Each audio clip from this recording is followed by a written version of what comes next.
Shall we play a game? How about global thermonuclear war? Hey there, HackerFrogs, it's me, the Shy Hat, and we're ready to do HackerFrogs for the last time in 2025. So what are we doing today? We're doing New Year's Eve hacking. So it's still New Year's Eve over here.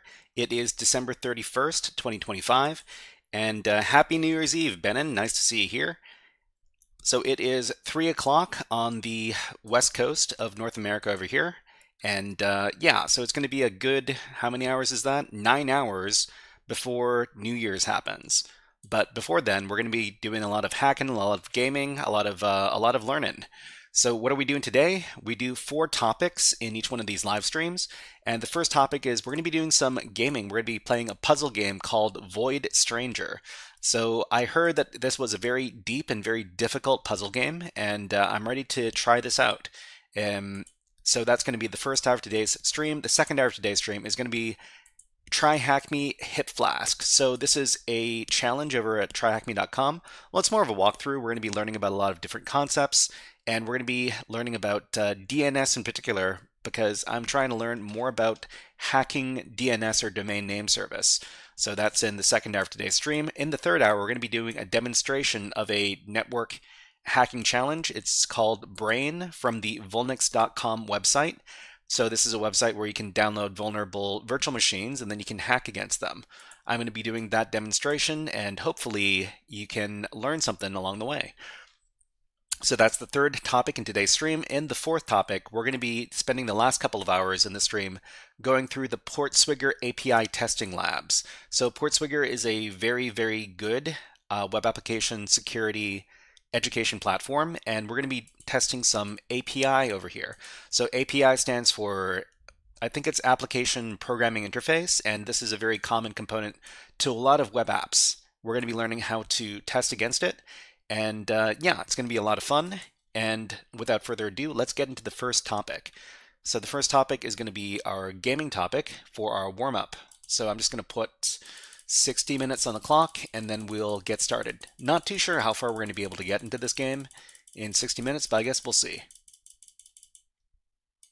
Okay, I've got an hour on the clock, and I'm going to go ahead and start up the game. The audio should be hooked up to it,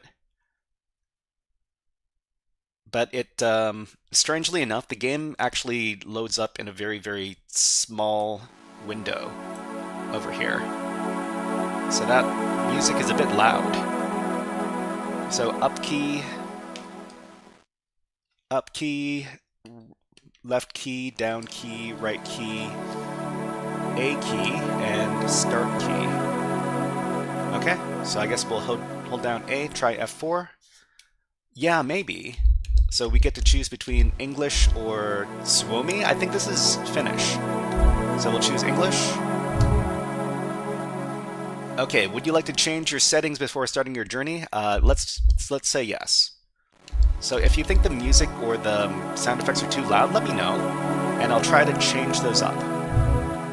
So graphics, I think we can change the, so we'll do resolution. Can we change it? Oops.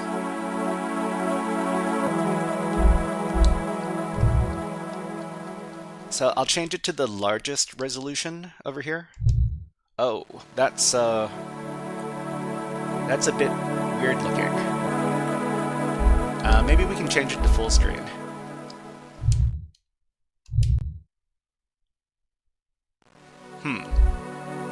Okay, scaling, I don't know what that means. Border color black. Can we change our colors? Dark or black? Black? Okay, Cypher says, are you not past midnight where you are? No, we're on the west coast of North America. It's still the afternoon over here. But Happy New Year to you if you're in the New Year.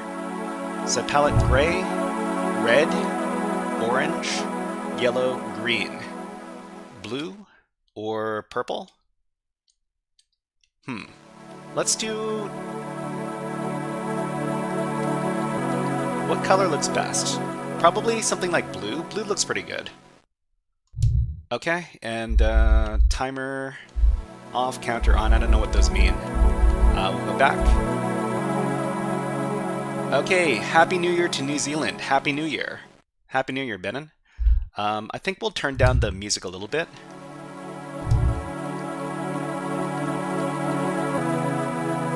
We'll do it minus 30%. Okay, that's a little better. And controls, I don't know. We'll go back. Okay, are you ready? Yeah, let's go. Engrave your brand. Are we supposed to make a like a logo? Control Alt Tab. Hello, nice to see you here. It's 1 a.m. here. I'll be back to watch the stream later in the day. Happy New Year. Happy New Year, Control Alt Tab. And yeah, thank you very much for coming by to say that. Bennett says it's not New Year for me, but Happy New Year to everybody. Happy New Year to everybody. I guess we'll do HackerFrogs. So we'll just do an H.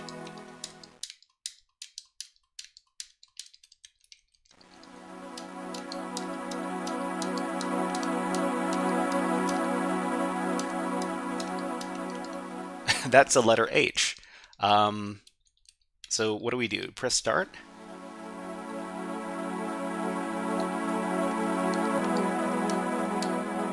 What do we do after we engrave our brand? Enter. So it's not start, it's not... Yorkman, hello, nice to see you here. Happy New Year. So which button are we supposed to do to confirm? All done? All done. Okay.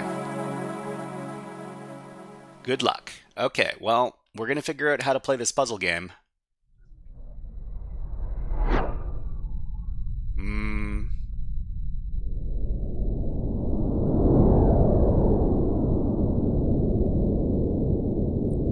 Gannett AK, hello, Happy New Year. Happy New Year to you, man. We're just warming up with a little puzzle game. I've heard this was pretty good. It's called Void Stranger.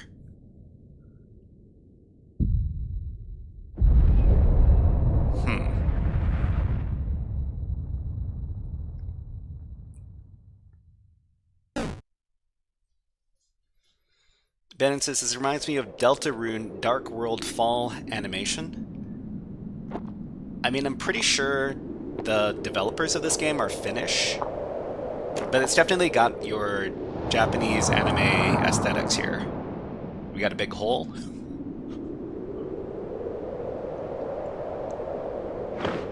And we're jumping into the hole. Void Stranger Gray.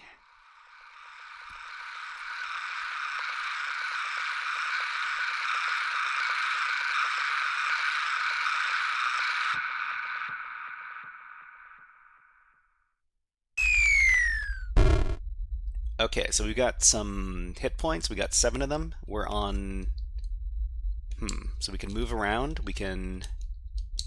The A button doesn't do anything right now. We've got a door. The mural is filled with inscriptions. Deciphering them seems like a futile effort. Okay. And this is their start point. We can't do anything here. And I guess we will go down. All right, we've got a statue.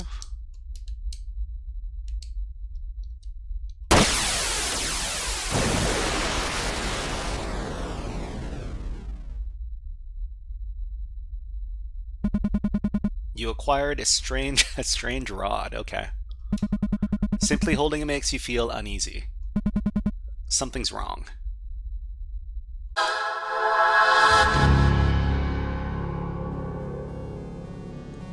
Oh, so our movement has changed. Before it was smooth, now it's just from tile to tile.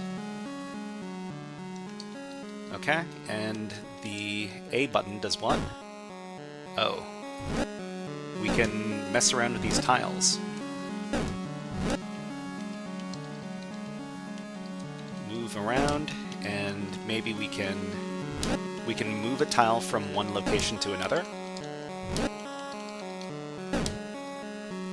Benin says it's the air staff from the Shadow Wizard Money Dragon Gang Band. I have no idea what that means. But yeah, it looks like we can start rearranging the, the map over here. Okay. And I guess the goal is to get down to the stairs. Okay, we've got a new map. And it looks like we've got a treasure chest. We can also bump up against the walls. And you acquired a locust idol. It looks rather tasty. Do we eat them?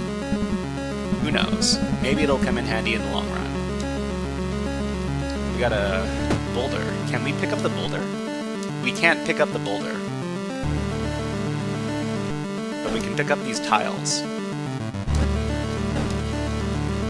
Can we put them somewhere else? No. So part of, Mr. Forgettable, hello, nice to see you here. We're playing Void Stranger. It's, the name of the game is up at the top left. The top left of the overlay. And we're going to be playing this for another 51 minutes or so. Okay, let's go to the stairs. So we've got the treasure chest again, but we need to move some squares into this pit over here. Benin says, maybe don't eat it. Remember the saying, don't eat random things from a random forest you've never seen. Well, this is more like a dungeon. So we'll pick up a square here, and we'll put it here. Then we'll pick up another square, and we'll put it here.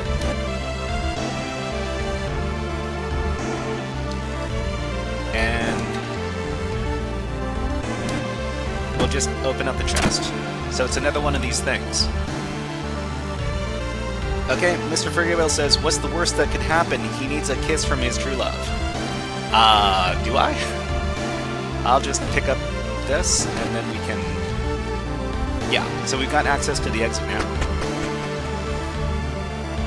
Okay, so what is this thing? So it's like a statue or something, right? Benin, hey, thank you very much for the emote. Alright, so we want to get to the stairs, but we also want to get to the chest. So I think we can start picking up these tiles.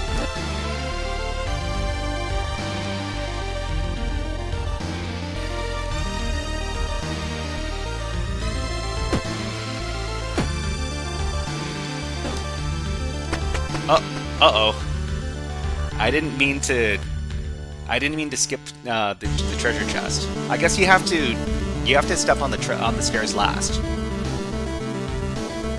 Okay, let's see. Mr. Ferguel says, I was talking about the Child's movie where the girls ate the apple and you fell into a coma. Oh, right.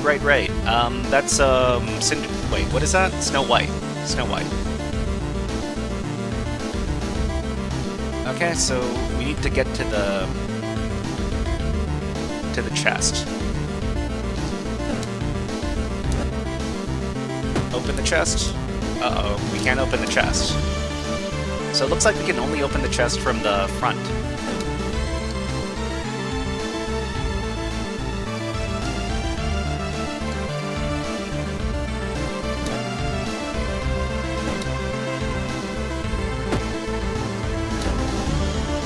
So the thing is that I can't face up without moving up. So if I try to face up, it's gonna throw me into the pit. So I can't go up and place my tile down.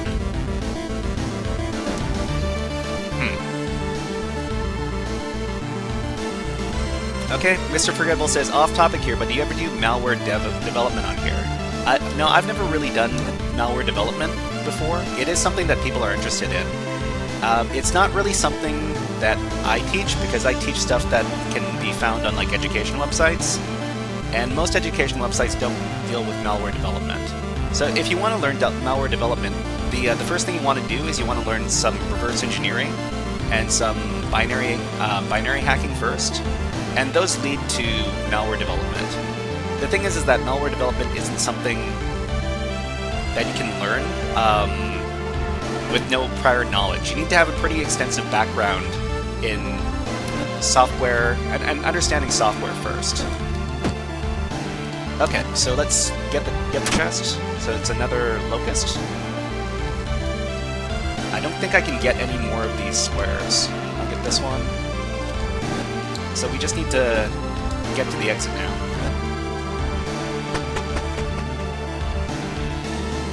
Okay. So I think we can push these boulders. Otherwise it doesn't really make sense. So they advertise this game as a Sokoban game. And Sokoban games are basically games where you maneuver on like a grid like this, and you move like different crates, or in this case boulders. So we can move the boulders. We can put the... Okay, push the boulder.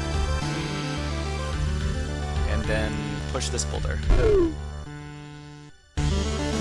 Mr. Forgettable says, I agree, I'm trying to learn about rootkits right now. I've managed to make my own Ring 3, which gets Windows to inject my DLL before processes start, but there's not much research out there for user mode rootkits. So you're talking about rootkits for Windows? I think I can give you like a recommendation. A lot of people say that this... Oh. Uh-oh. Hold on. Let me get that link. Maldev Academy, I think it's called.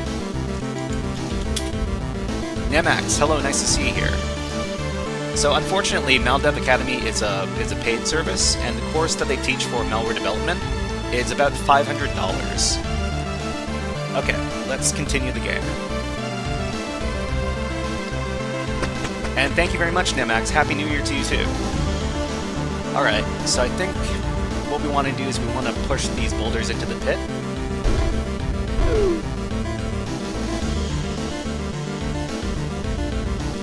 And we can push this boulder here. We can push this boulder off. Then we can push this boulder off.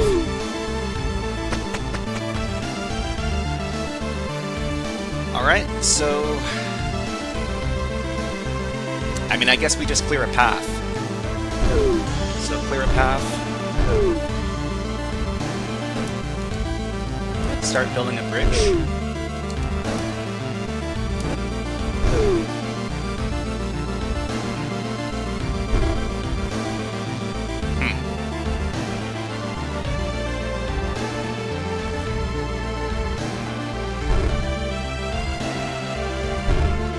Uh-oh. Okay, so... Oh no! I forgot you can't step on the stairs before, if you step on the stairs, you automatically go to the next level. Okay, Mr. Variable says, I know about that. I don't have $500 to spend on it.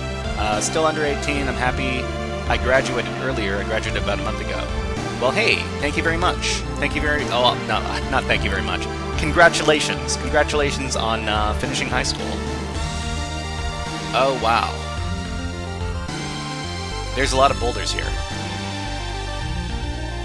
Maybe I can start pushing boulders into pits.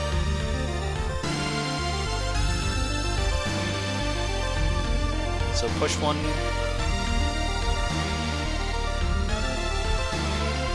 Push one up.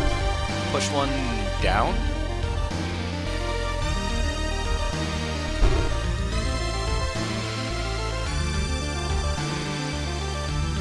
Thank you. Thank you. What about the wand? The wand doesn't do anything to the boulders.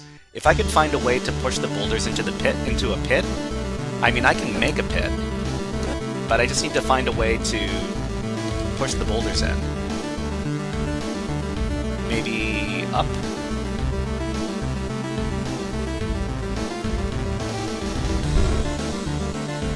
And then over, and then down.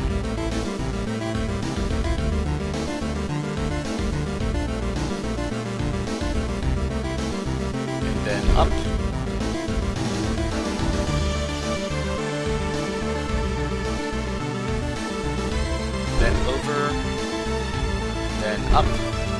Okay, so I can open the chest.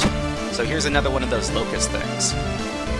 I think what we're supposed to do is we're supposed to dig into the square that is directly to the north, but I don't think I know how to get there.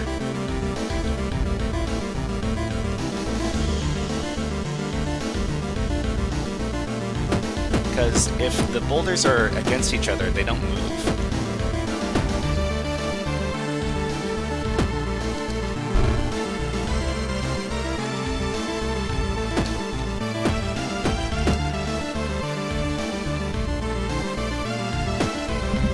It's empty, okay.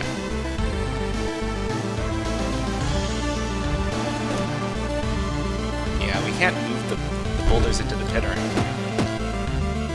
I guess we're gonna have to skip the secret. Alright. Okay, so... Okay, now we got enemies on the screen. Push the boulder to the pit. Grab this, put this here. So the enemy can't get us. We just need to be aware that they exist. Alright, so now... Can we follow the snake? So I think we move before the snake moves. Okay, so the snake is stuck. Alright. And now we need to get to the exit without getting bitten by the snake. Put this back. So another thing that we need to understand is that when we push against the wall, that advances the time. So if we just want to stick around, we just need to push the wall. Okay, Benin says, I'm making a Roblox game, and I made a keylogger to see if people are using exploits. Is that malware, or something I should remove? So you've got a keylogger to see if people are using... Well, I mean, that's tough. If you've got a keylogger in the game that keeps track of what the users are inputting, I don't suppose that's unethical, unless you've got like a chat option or like a chat function in the game where they're sending messages to other people.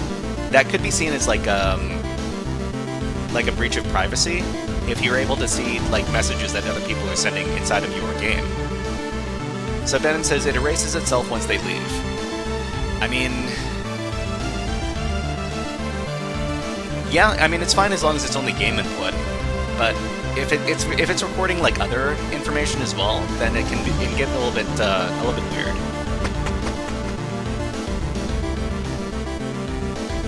Okay, so we got another enemy that moves around. All right, I mean, I think it's pretty straightforward here. We just go to the exit, unless there's something hidden in here. I don't think there is. I heard that there were a lot of secrets in this game. Okay. And I think what we're supposed to do is we're supposed to... Let's see, my mouse cursor doesn't work in this game. But there's like a glowing square underneath the center enemy right there. And I think what we need to do is we need to get access to it. Okay.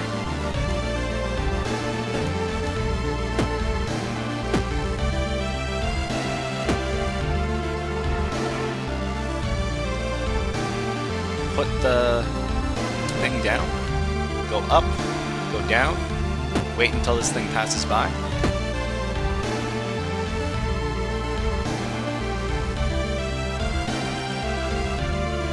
Go up.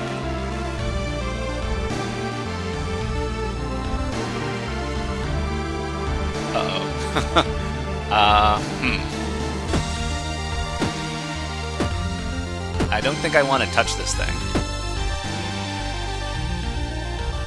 Hi, Anashi. Hello, nice to see you here.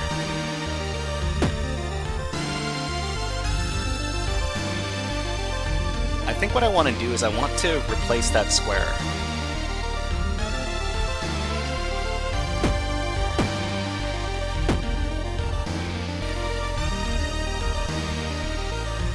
So yeah, I can't do anything to this thing.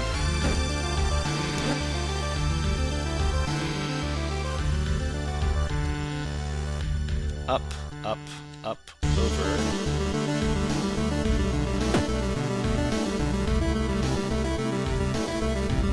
Over, down. Take this away. Then I can put it somewhere else. Yeah, I need to put this somewhere else first.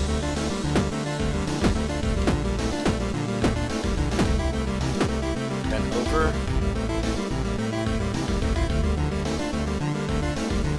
This is tougher than I thought.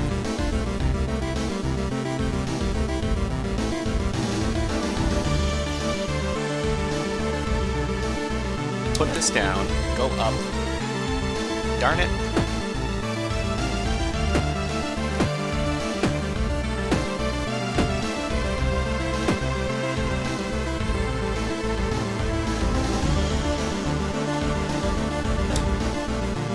Okay.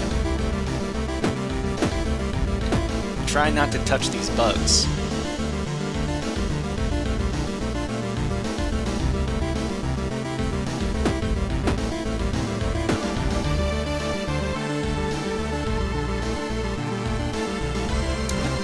Uh-oh.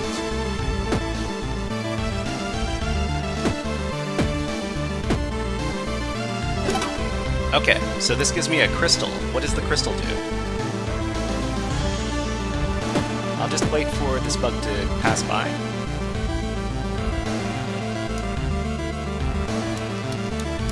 I can't take this away.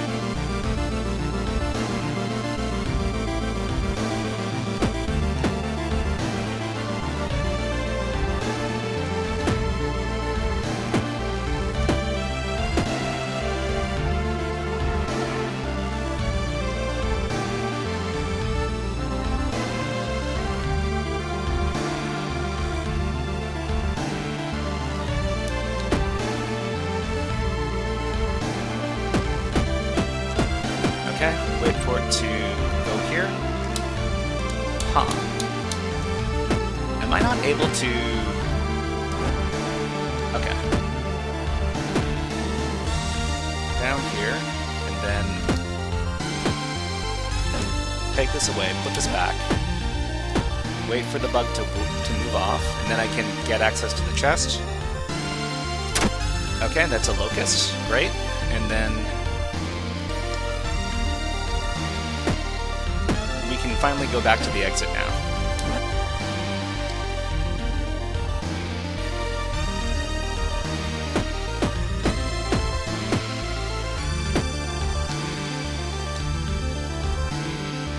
Uh-oh.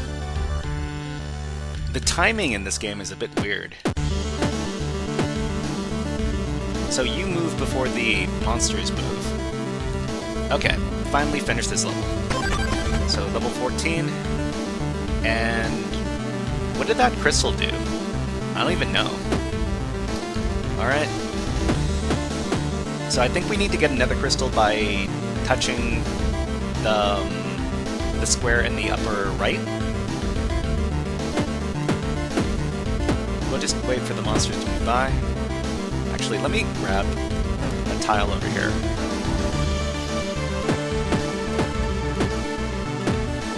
Up, up, up, up, over, over. Put one of these here, and then wait for this guy to pass by. Uh-oh, I can't. Oh, that was a close one.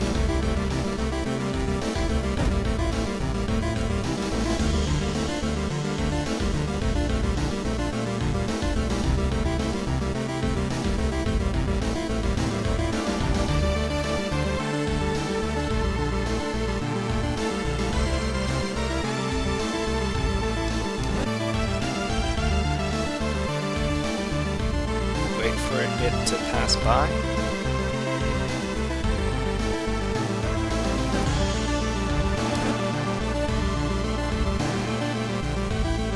Maybe I can take one from here. Wait for him to pass by. Go up, down. Put this here. then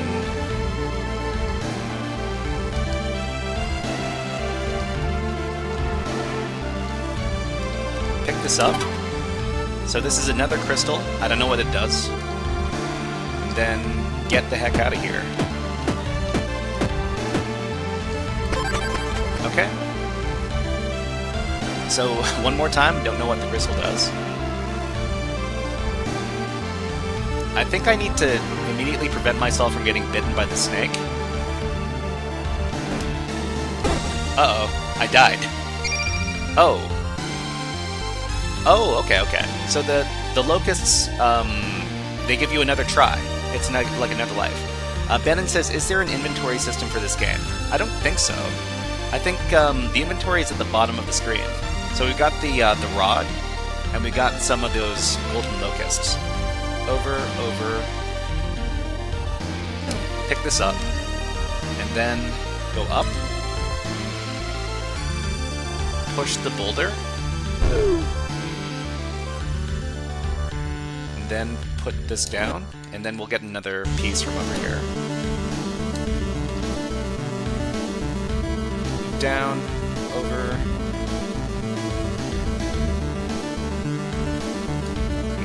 We want to pick up the crystal over there. We'll wait for the snake to pass by.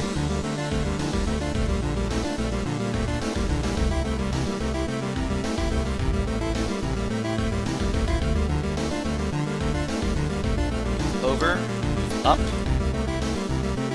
older, move over.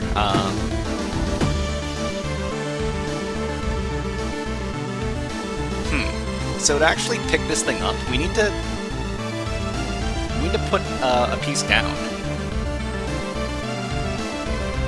Down. Grab this. Uh-oh. Grab this.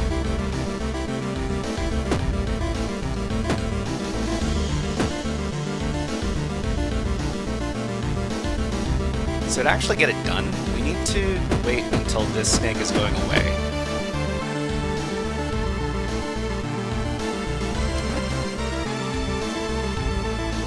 But even if we do that, we can't really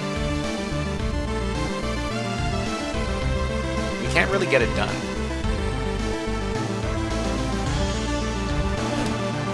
So we can't go up. I'd like to put the Shota, hello, nice to see you here. And Roll Call, thank you very much for your message before. I think I read it, but I didn't read it out loud. Thank you. Thank you, Roll Call, and thank you, Shota. And Happy New Year from Tokyo. Akemashite omedetou gozaimasu. Alright, so...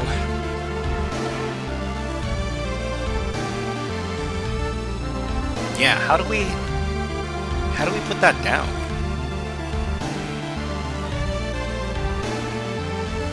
So the rules are pretty strict. So we'll put this down here. Then we'll trap the snake. So this traps the snake over here. We don't really have any place to put this thing.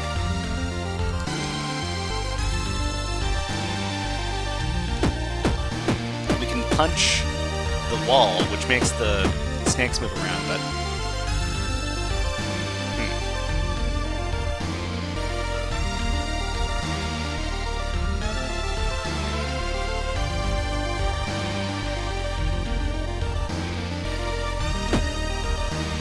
yeah, I don't see how we can pick up that this other thing. Can we reset the level? So there's resume, there's memories, there's settings. There's no we can't reset the level. I guess we just need to keep on going. Okay, so what's going on here?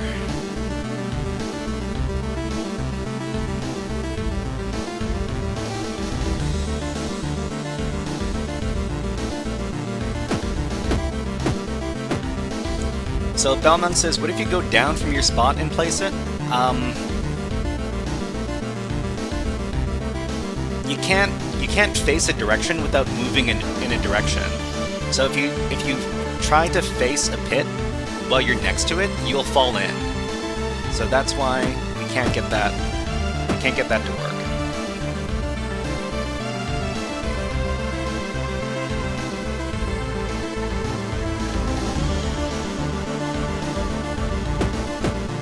Okay, so what I need to do is I need to wait for this to pass by, and then move down, down, down, down, over. Okay. That was a close call. So here we need to wait. Goes up, up, up. Push the boulder into the pit.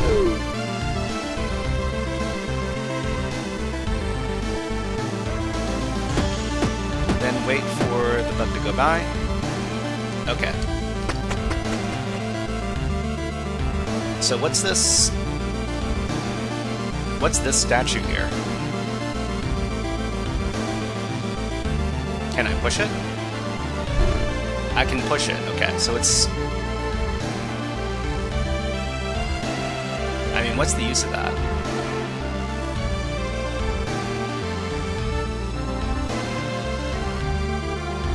So how do we get the chest?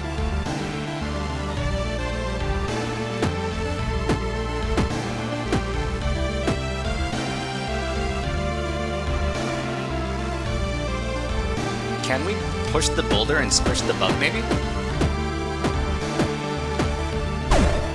Yes!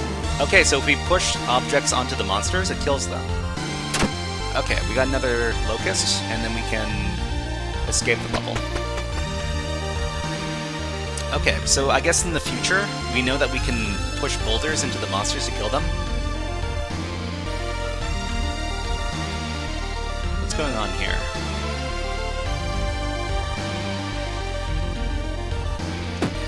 Wait. Grab this.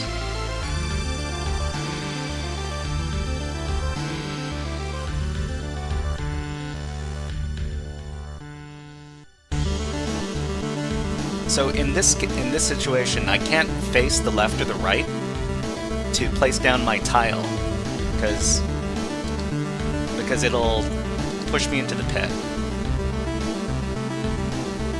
So I need to find some other way to do it. Okay. Push into the pit, then put down my tile. So the reason I can clear a path over to the stairs, but I think I want to pick up this other item. This one. So this is just a statue. Okay? I'll make a path over here, and then I can escape.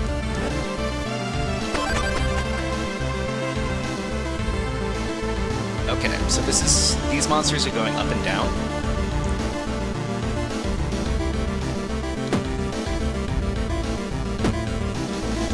Then it goes down, and then it goes up.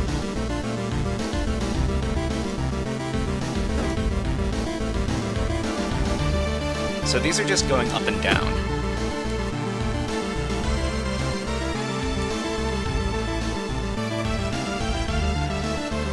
I think what I want to do is I want to build a path this way. Like this.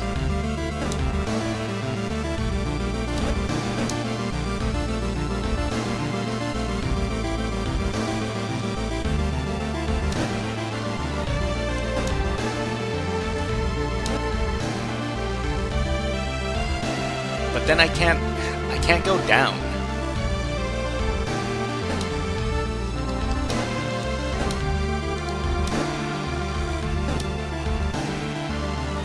So can I trap this thing?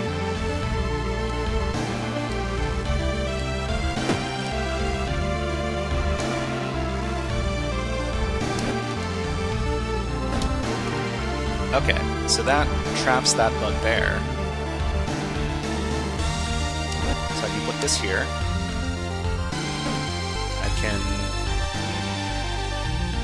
I think I can sneak past, just like this. Yeah, okay, great. Now... over, take the tile, put the tile back. I can trap the snake on the other side. Okay, and then we can grab this. No, we can't.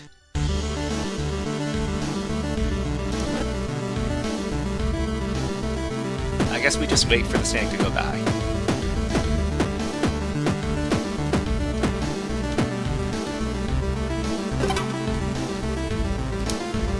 Uh-oh.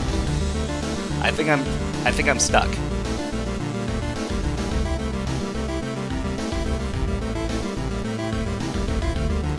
Because I can't take the tile away. Yeah. Okay, I guess we get to restart. Take the tile away. Put the tile back. So I guess we need to... How do we get past the snake?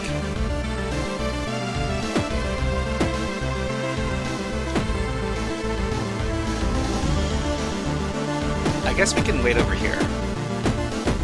So we just wait over here for the snake to pass by, and then we can sneakily get the thing. Get the thing, and then we can sneak by. Great. Okay. What's happening here? So we know that if we move a boulder onto a monster, then it'll die. But I don't think that's possible here.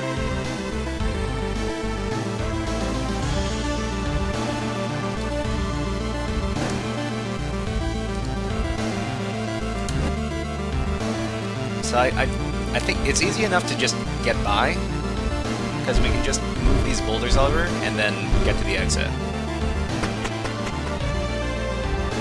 Okay, so there are no monsters here, and there's like a treasure, a crystal thing, over in the corner.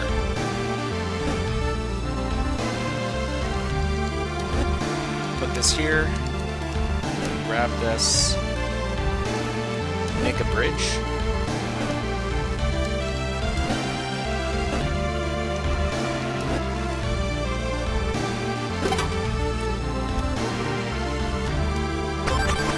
Okay, easy enough. So what's going on here? There's a treasure chest which we probably want to get because it's got the locusts. The locusts give us an extra life. We also have a statue over here. So I don't think it's possible to sneak past these bugs. Or is it?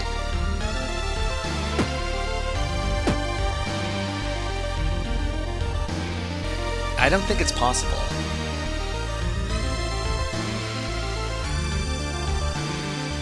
Because if we try to go the other way, then we can't touch the staircase without advancing to the next level.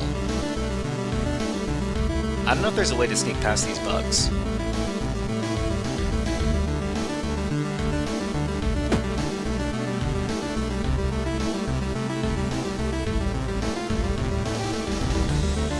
Anyways, we'll just skip the treasure chest in this case.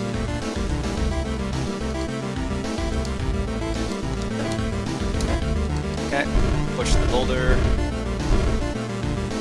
Exit.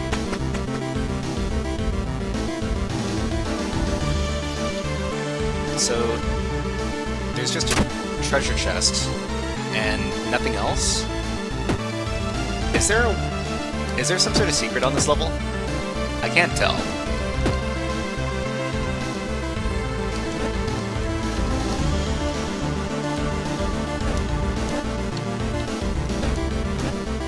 Anyways, let's exit.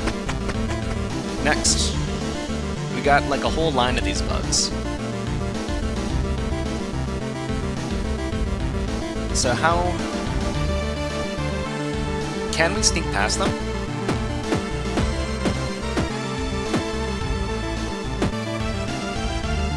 Let me calculate. 1, 2, 3, 4, 5, 6, 7. I'm pretty sure.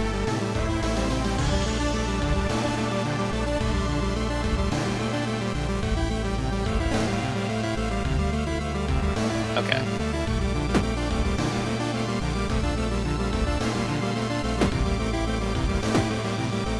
1, 2, 3, 4. Put this here.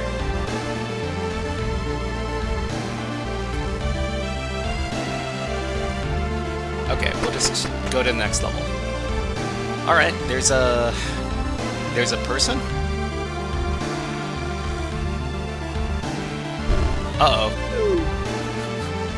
Uh-oh. I don't think I should have let that happen. Maybe I can get bitten by the snake and I can try again. Okay. Uh-oh. Wow, I missed out on that opportunity to save that person. That's my bad. Okay, well,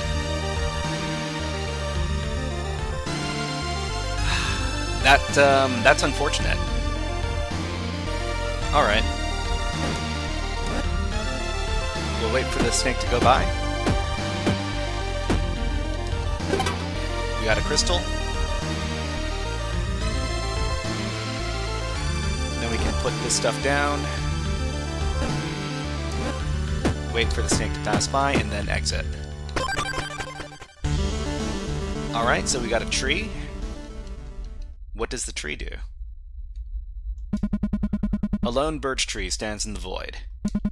This area feels safe. And since you've been traveling for quite some time already, would you like to rest for now? Rest? Yes, no.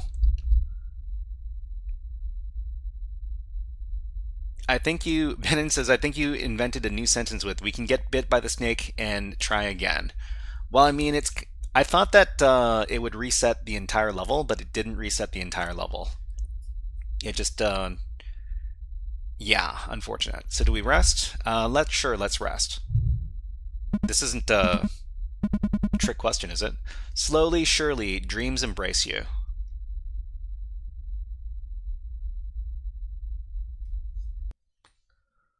Oh, that closed the game. So I guess that's a save point?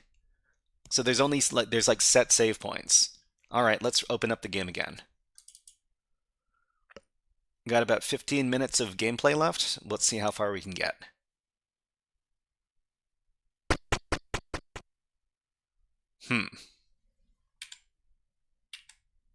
Where's my... Where are my settings?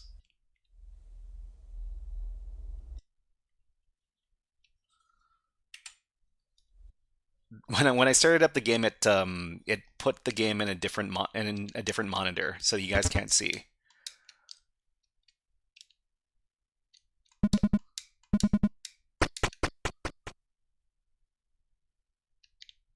And you guys can't see still. Huh.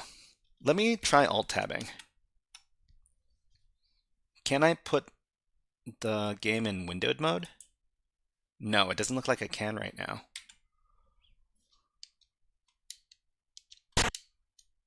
Okay, so I'm in some sort of bedroom. It says prepare to...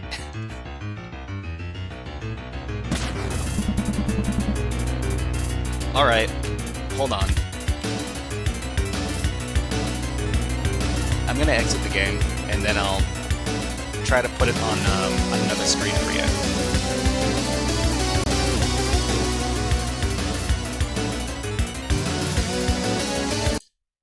Okay, so I exited the game, and I'm going to try putting the thing in another window. Don't think I can. Oh, it puts me back here. Hold on. Let me try adjusting my settings. Just a second.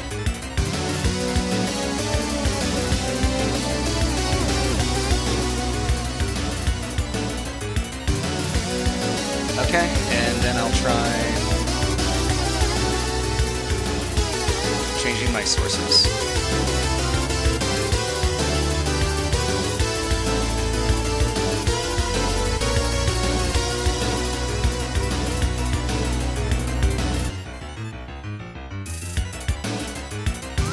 Let's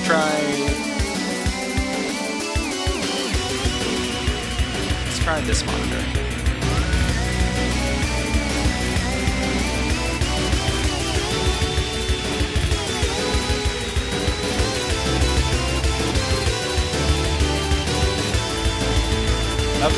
should be able to see the game now. Awesome. Okay, Princess's Wrath looms upon... What is this? Attack, defend, check. Attack? You take a jab at the princess. 49 hit points. Okay, Princess's Wrath lashes out. Okay, attack, defend, check.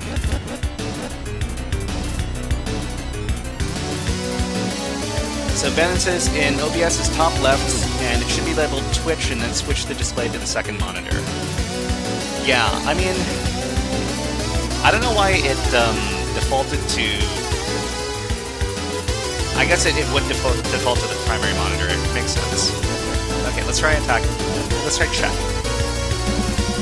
One of the princess's many tantrums. So I guess I got hit now. Okay, let's try defend. You steal your resolve. Princess's Wrath lessers out. Okay, so I don't get hurt. I guess I can attack. You take a jab.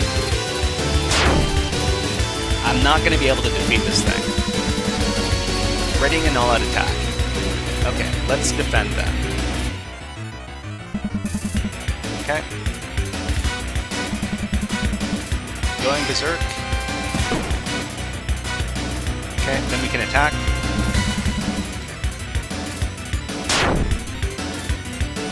And then we can do another attack. Now's your chance. I guess attack again. Okay, that's some progress. Attack again.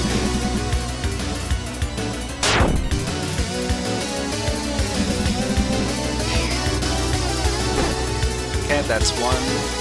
So we can keep on attacking.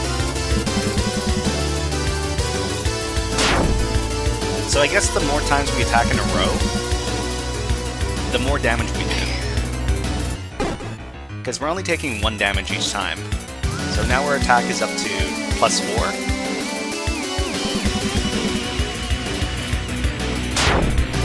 Okay. I think we can get this done in another 2 attacks. Or maybe 3.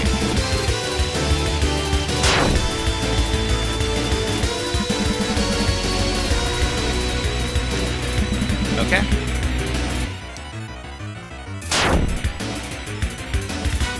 So just 1 more. Let's defend. Okay. Alright. And now we can attack. 100. And then we keep on attacking. I think we're going to get this done. And one more.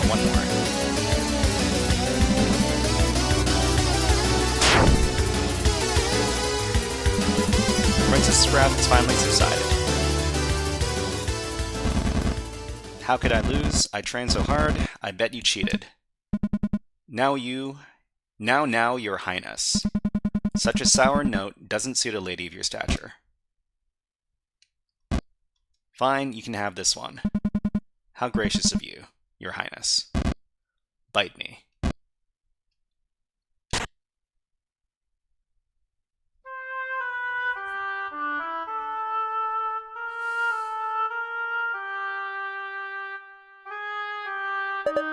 Thanks. It was starting to get really boring without you around. I'd wager the guards beg to differ. Always the same thing with you. I leave for a few days and all hell breaks loose. Ugh. Those bumbling idiots are no fun. Land a few solid hits and they immediately scream for their lives. And that Null-at-all 4 eyes is no better. Princess, you mustn't kick the poor guards around. Time to take your bath, Princess. And remember to change your underwear daily. Lady Grey will be very mad at me if you don't obey. He even dared to imply that I might smell. Princesses don't smell. Poor knave should have been grateful he gets to be within my royal ambience. The ambience in this room is certainly not that of royal proportions. Anyways, his butt is grass next time I see him. Language. Sorry, I meant arse. You can't keep playing with your childish games forever. This country expects a lot from you, and so does His Majesty. Not interested. How about we jump the ship and run away? Just you and me. See, Kalanjaro says, thanks, Shyhat, for all the tutorials. Happy New Year, and enjoy Be Blessed. Thank you very much, C. Kalanjaro. Thank you. Here we go again. I'm serious. What's holding us? Or maybe you just don't want to go with me. Is that it? That's not the point. Then what is it? The world is much, much greater than either of us. We must be able to put our petty wants and needs aside in order to fulfill our responsibilities. I'm sure you understand this, Your Highness. No. No, I really don't. Come here, little imp. Let's try to make sense of that hair of yours. Okay, but after that we'll have a rematch. We'll see about that. I was expecting puzzles. I wasn't expecting story. You really could use a bath though. Watch your mouth.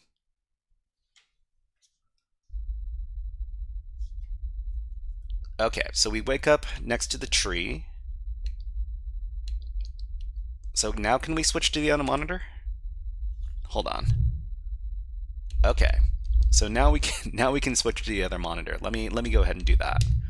So we go to graphics, we can turn full screen off, and then I'll drag this over to the other monitor. And then I will switch to the other monitor, just a sec.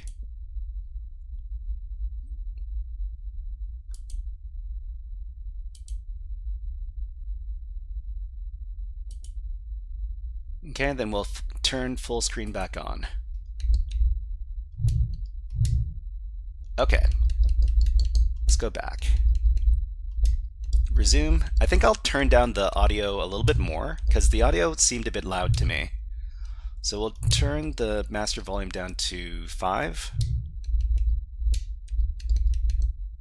Seems a bit low, but anyways, we'll try this. Okay, move on to the next level. Alright, so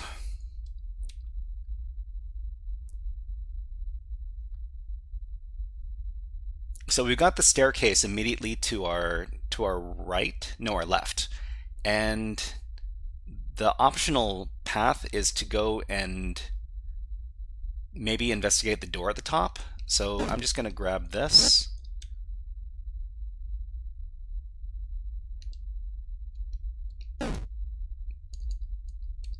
Maybe build some of this.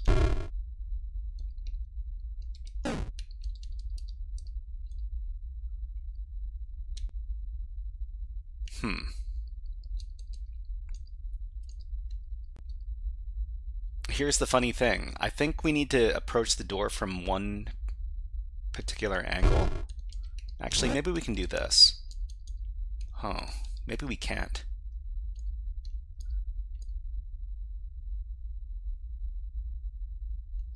Because I can't put... We can push this up here.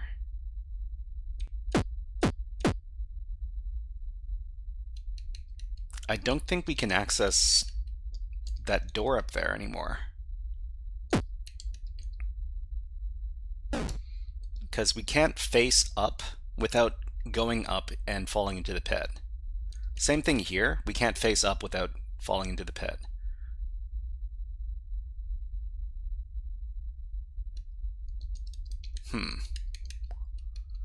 Maybe we need to give up on this.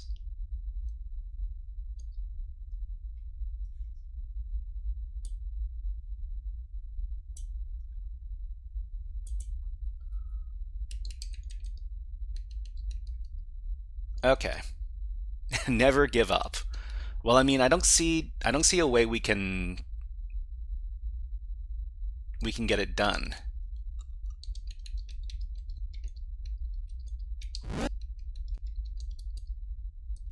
Unless there's some rule that I really don't understand that's going on over here.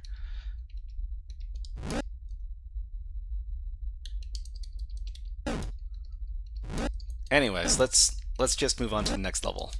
I hear that you have to do a lot of like replaying of this game in order to get all the secrets.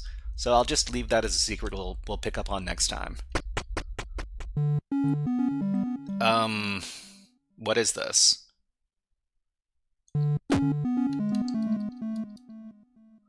Okay, Anor the G says, I have a bachelor's degree in cybersecurity and the EJPT, and I struggle to find a junior pen testing job. Any advice?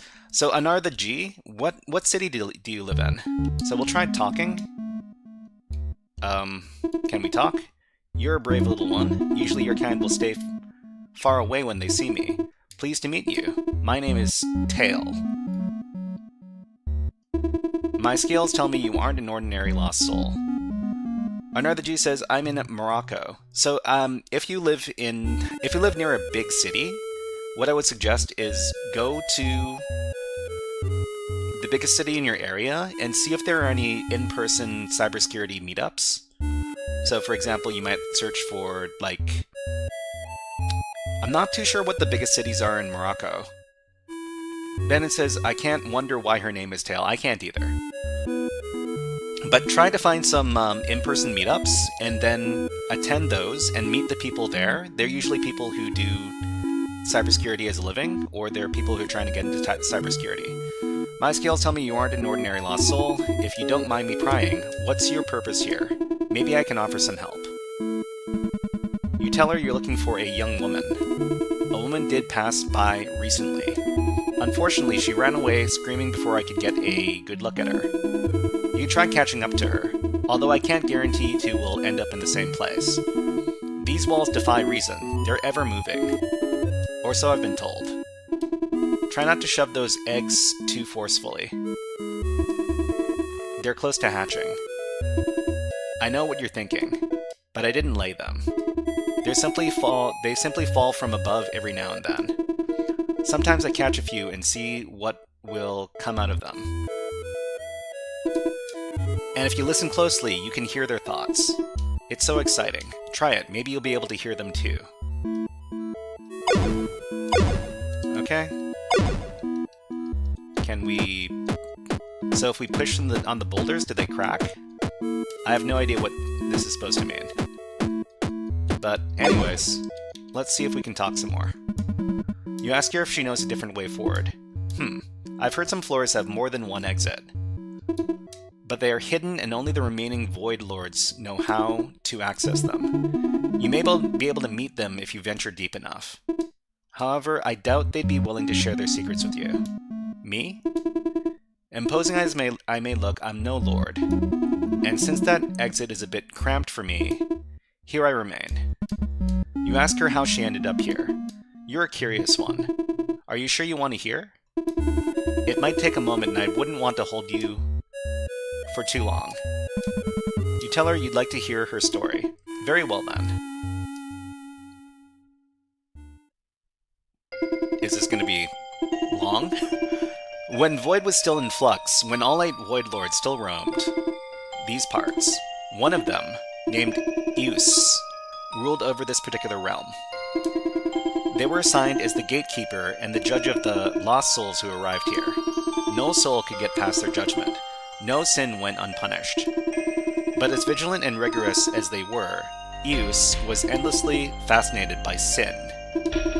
This fascination grew and grew until Eus did the unthinkable and committed sin themselves. What was the true extent of their sin, I'm not entirely sure. When the other lords learned of this transgression, their ranks divided. Some of them defended Eus, some reviled them. Soon arguments turned into fights, and those fights turned into vicious battles. In the end, Eus was devoured, so that nothing remained. Well, one part of Eus did manage to slither away unnoticed. It lay in silence, mindlessly consuming any stray souls that approached it. It only knew pain and hunger. But as its wounds began to heal, it learned to think. It started to ponder why no amount of lost souls would satiate it. Why it was unable to leave these walls. Why it was allowed to live. Eventually, it accepted its rotten existence, knowing well that none of its questions would ever be answered. That's how I came to be. That doesn't answer anything. Thank you. It's been a while since I've been able to share that story. I'm so glad I decided not to eat you. It's a joke. Your kind tastes terrible. You should probably keep moving if you wish to find the one you're looking for. While this realm has been in disarray ever since, don't let your guard down. Void Lords are one thing, but not all lost souls are quite as kind as you. Farewell. Maybe we'll meet again. Okay. You decide it's better to move on. So we can move the boulder. Whoa. I did not expect that. Anyways, move the boulder aside. We can exit the level. Okay, so we're gonna stop for today because well, I only scheduled an hour to do this. All right, I think we can. Let me go ahead and quit the game. Okay, and we're moving on to the next part of today's stream. What are we doing? So topic number 1 is finished. Let me go ahead and change my overlays. And we'll do topic number 2. So topic number 2 is TryHackMe. And TryHackMe, we're going to be doing an exercise over there. And this is the one we're going to be doing. So if you've got an account over at TryHackMe, you can join us. And let me put 60 minutes on the clock, and then we will try to move on to the next topic after 60 minutes is up. And you know what else we can do? We can play some music. Because you know what? It's almost New Year. Okay, let's do some StarCraft. Benin says, Happy New Year's, I gotta go because I probably just dislocated my toe. Wow, I hope you didn't dislocate your toe, Benin. Okay, let's play some StarCraft music.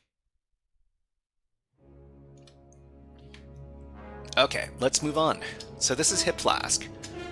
We're gonna join, we've already joined the room, and I think what we can do is we can learn a bunch of different hacking techniques in this room.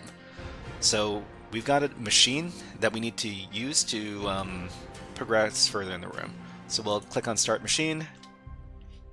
It says, please note, this box can take around 3 minutes to start up fully. So we're just going to... What do you mean an error occurred while starting your machine unauthorized? Unauthorized. Start machine? What do you mean unauthorized? Everybody, could you give this a try? I want you to try going to this room after logging into TryHackMe. Let me know if you get like an error when you try to start the machine. Maybe there's something wrong with my access. Just a second. I'm going to go to my user account.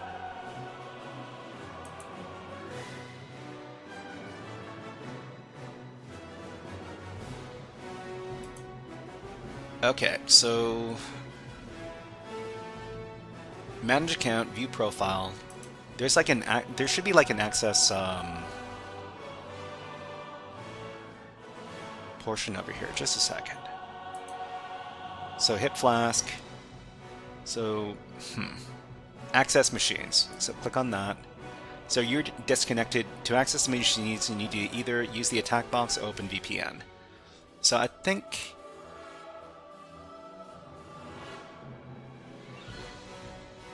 So having problems, if you can execute this in your terminal and see what the response is like, that means you're detected. If you're using a virtual machine, you need to run the VPN inside the machine.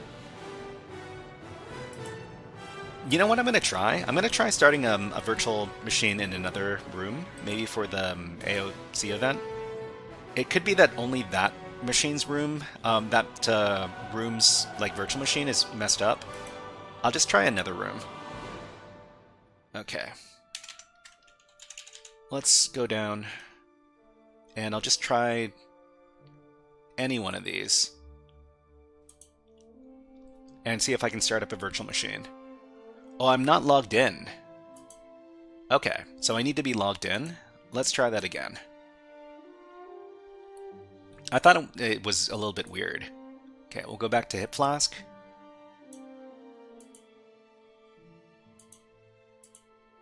Okay, we'll reload the page.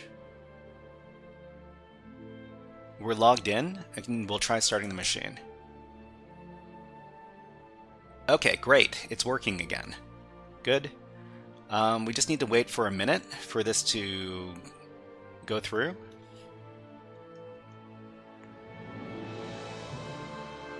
And I think what we need to do is we need to log into, well, we need to set up their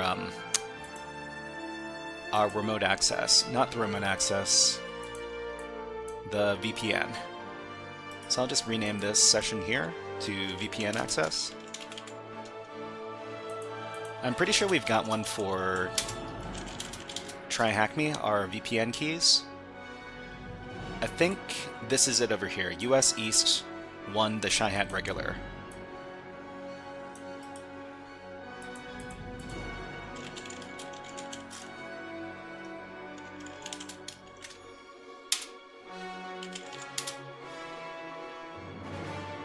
Okay, so let's see.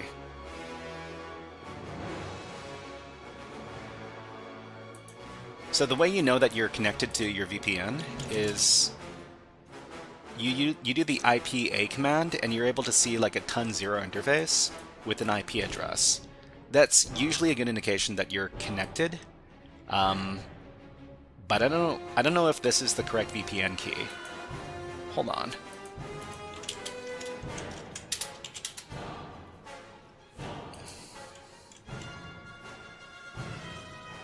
I've got a lot of VPN keys in here. So US East, the Shy-Hat regular.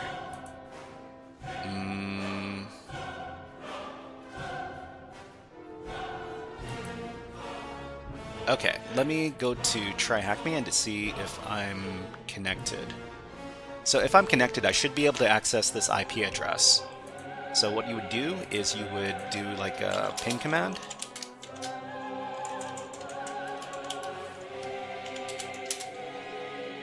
Okay, so I don't think that was... Maybe that wasn't the correct key. I'm going to go and download my key again.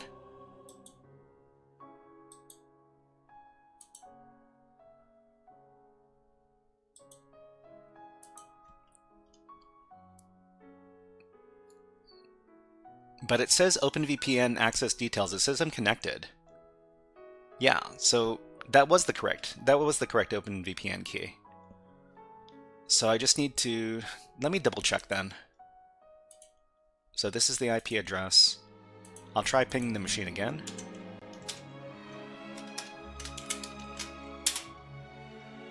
Yeah, but I can't access the machine. That's weird.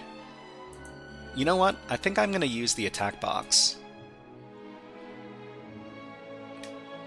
Okay, so we'll use the TryHackMe attack box instead. We've got a bunch of stuff to read on this page anyways. Okay, so deploy the machine. Here, blocks deployed, click on check. And we'll move on to task number 2, introduction, so the outline. So Flask is a beginner to intermediate level walkthrough. It aims to provide an in-depth analysis of thought processes involved in attacking an exposed web server hosting a custom application in a penetration test context. Specifically, this room will be looking at exploiting a Python Flask application via 2 distinctive flaws that gain remote code execution on the server. A simple privilege escalation will then be carried out, resulting in full root access over the target. The tasks in this room will cover every step of the attack process in detail, including providing possible remediations for the vulnerabilities found. There are no explicit prerequisites to cover before attempting this room. However, further resources will be linked at relevant sections should you wish further practice with the topic in question. That said, knowledge of Python and basic hacking fundamentals will come in handy. When in doubt, research. So Firefox is highly recommended for the web portion of the room. Use a different browser if you like. Okay, so check. And we'll move on to task 3, scoping. So before beginning an engagement, it is vitally important that both sides are completely clear about what will happen, and what will happen, and when it will happen. This effectively amounts to the client providing the pen testers with a list of targets, things to look out for, things to avoid, and other relevant information about the assignment. In turn, the assessing team will establish whether this client's request is possible to fulfill, then either work with the client to find a more suitable scope or move on to arrange a period of time when the testing will be carried out. Additionally, the pen testers will also provide the client with the IP addresses the attacks will be coming from. So this process is called scoping. So when you do a pen test, you do provide the client with your IP addresses that you're going to be using for your testing. Otherwise, the clients might identify those IP addresses as malicious and they might block you. So this is how you get it done. You get the clients to allow your IPs through, and generally, if there are any like web application firewalls, it also you also get the clients to OK you for those web application firewalls. So this process is called scoping. Aside from scoping meetings, the client will also provide the testing team with the point of contact in the company.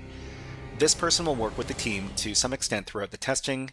In many cases, this simply may be the person to reach out to. Just a second, I'm going to make this smaller so that we can take a look at the text a little bit bigger. Okay.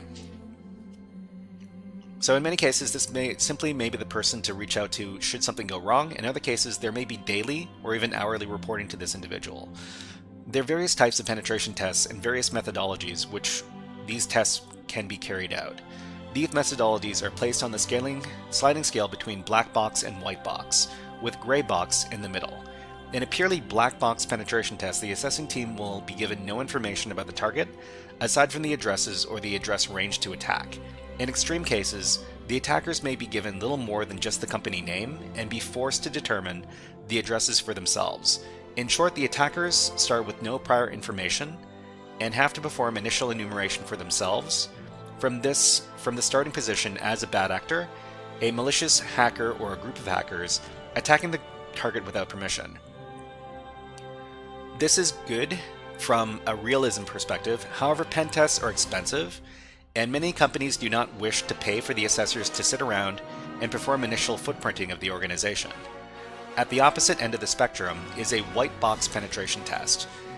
As expected, in a white box penetration test, the attackers are given all relevant information about the target, and which they can review in order to find the vulnerabilities based on prior security knowledge and experience.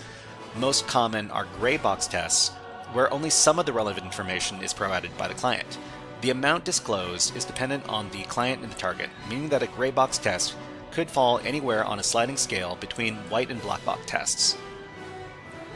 The most common types of penetration tests are web application and network pen tests. Web application pen tests revolves, as the name would suggest, around searching for web vulnerabilities. And this type of assessment, the scope would be provided to the pen testers with a web app or multiple web apps to work with. In a white box web app pen test, the source code for the application would usually also be disclosed. Assessors would then attempt to find vulnerabilities in the application over a period of time, often following a methodology such as those outlined in the OWASP testing guide. So, network pen tests, also called infrastructure pen tests, can be further split into two categories: internal and external. External network pen tests are when the client provides a public-facing endpoint, such as a VPN server or firewall, and asks the pen testers to assess it from the outside. Should the assessor succeed in gaining access, a further consultation with the client would be required to discuss an extension of the scope to include internal targets. So, internal network pen tests usually involve a pen tester physically going to the client and attacking the network from on-site. Although remote internal pen tests, where companies give the pen tester remote access to a machine on the network, for example via VPN, are growing in popularity. These are relatively common, as companies often want to test their Active Directory infrastructure. This kind of assessment is frequently gray box and starts from a position of assumed compromise. In other words, the attackers are provided with a low privileged account with which they can start to poke around the network and see what they can use to escalate their privileges over the domain. So the scope for this room are as follows. So there's one target. So this is the IP address. This is the client's public-facing web server. The machine is a clone copy of the client's production server. Every service running on the machine is in scope. The target is hosted privately by the client at their headquarters. The target is owned entirely by the client. The client has the requisite authority to commission testing on the target. No further information will be given about the target. Assessors should attempt to find any and all vulnerabilities in the server, then report back to the client, Flask Limited. So the client is the Flask Limited company, so the company's fictitious, okay. So we know that we're attacking a web server. However, the entire server is in scope, not just ports 80 and 443, making this effectively a hybrid between a network and a web app pentest. So is the network portion internal or external? So the network portion is external, because we're not coming in from inside the network. Okay, and we can move on to the next section. So when a vulnerability is found in the target, there needs to be a standardized way of evaluating judging the severity of vulnerabilities, CVSS. So CVSS isn't something that most network security students or web app security students come across until they're actually working in the field. Generally, every time you discover a vulnerability on your client's machines or in their network, you have to score the vulnerability using this CVSS system. And basically, this rating is included in all of the pen testing reports. So I think there's like a common website, CVSS.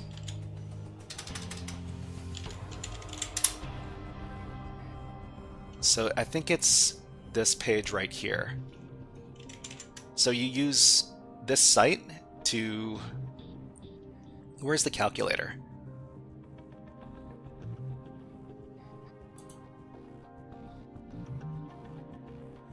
Okay, the calculator isn't here. Oh, there's a bunch of different calculators. So we'd use one of these calculators to assess what the vulnerability would fall under if you were to use the CVSS system.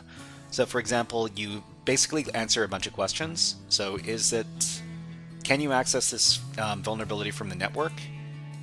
Is the attack complexity low or high? The requirements are none. Privileges required. Maybe you need low-level privileges. And user interaction, you don't need the user to do anything to to activate this vulnerability. And you have to see where the CIA triad is affected on this, so confidentiality, integrity, availability. Are these affected? You would plug these in. And then subsequent system impact metrics. Ooh, don't remember this part, but let's just say low for each one of them.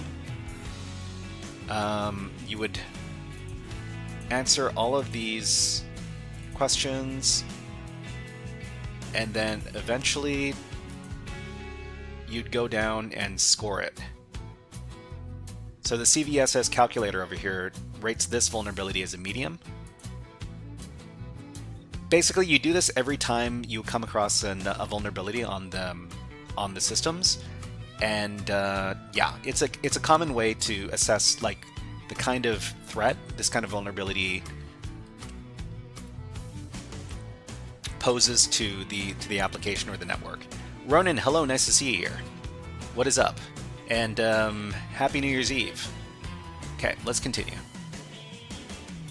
IE God, hello, nice to see you here. That's crazy. That's crazy. It sure is. Okay, so CVSS. Anyways, we talked about that. There's this whole section over here. Read the CVSS overview. Check. Oh, Happy New Year. Happy New Year, IE God. Are you from... Is that the Mexican flag? But yeah, Happy New Year and welcome to the stream. So we're going to do some enumeration now. So they outline what we got. So the scope planned out the day of engagement is upon us, so it's time to start the testing. In hacking, as with everything, information is power. So they're talking about open source intelligence. We could use services like the Harvester and Recon ENG. And Drew Bonio, thank you very much for coming by. Happy New Year.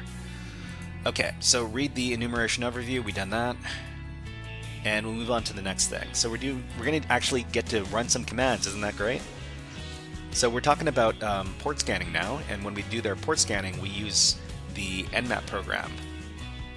Well, there are other programs out there, but Nmap is a very good. It's a very good program for scanning remote servers. So we can also ping the machine as well. So I'm just going to grab this command here, and we're going to open up our machine. Okay. So yes, I'm Mexican. My English is very bad, but you're crazy. Yeah, we're trying to. Well, I mean, I'm trying to teach people cybersecurity and hacking stuff over here. Let's go ahead and run the command to see if we can contact the machine. Okay. Invalid argument. Invalid argument. What? Oh.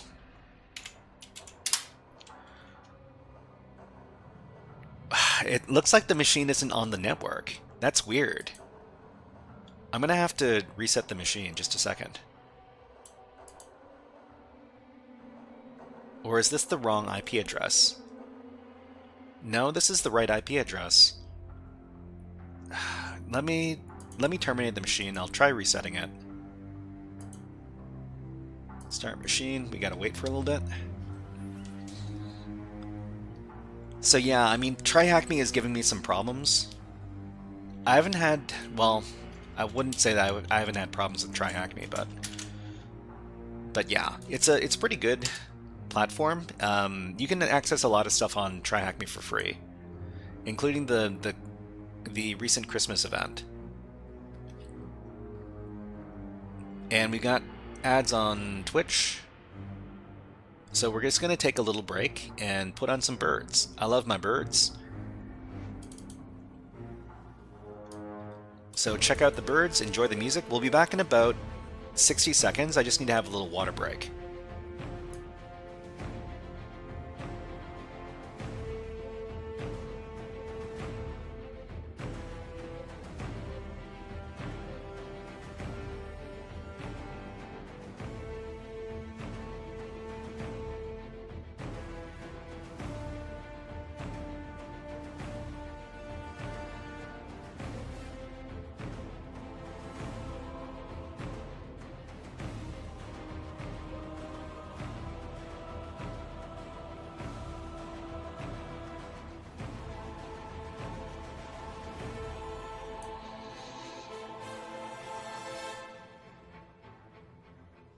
Okay, and we'll put the birds away. We'll get back to the hacking. So I guess this is a good opportunity to see if we're actually connected to the network again. We'll try pinging the machine from our Kali box here.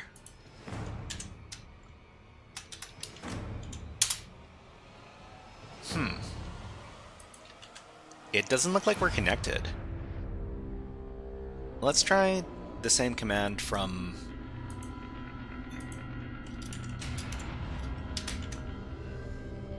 here, from the attack box. Just a second.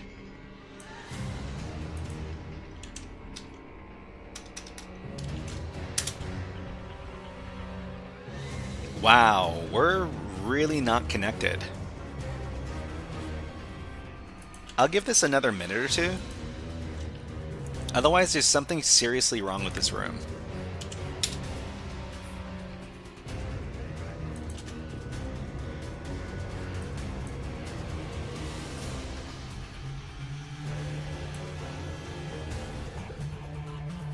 We could probably, like, scan this, this network range as well. Let me give this a try. So we can do nmap SN on this network range in the /024. to see which machines are up. So there might be a bunch of other machines up on the same range, but maybe we can't access this one. We'll see.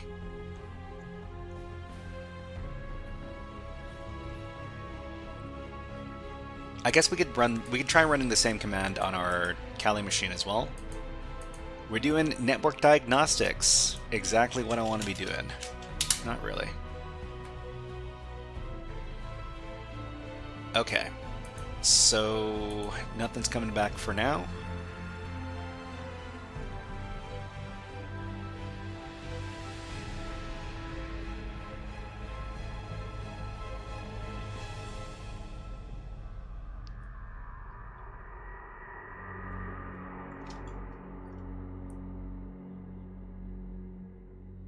I guess the other thing we could do is we could make sure that we're actually connected to the network on our attack box.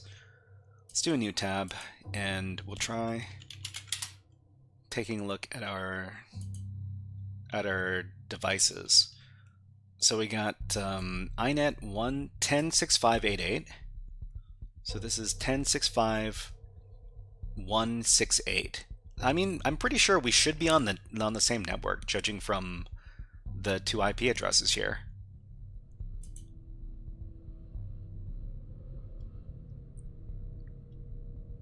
But the other thing I need to do is I need to make sure that my ping scan command is correct.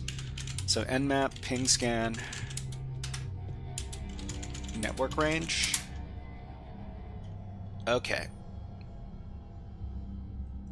So to do a ping scan network or a ping scan with nmap and discover which hosts are online, use the SN option followed by your target range insider notation or octet range.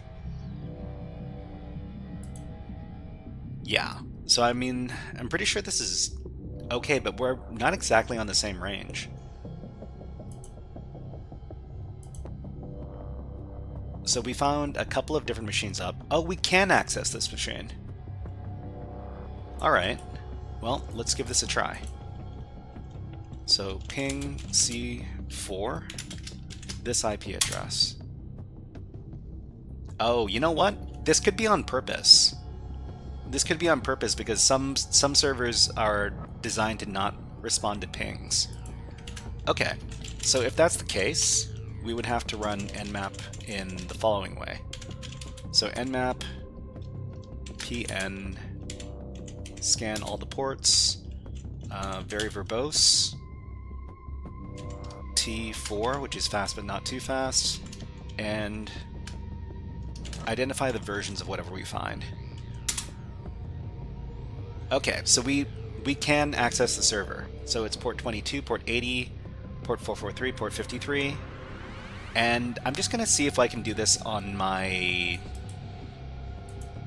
Kali box, because if I can do it on the Kali box, then we don't need to mess around with the attack box, which is not something I prefer.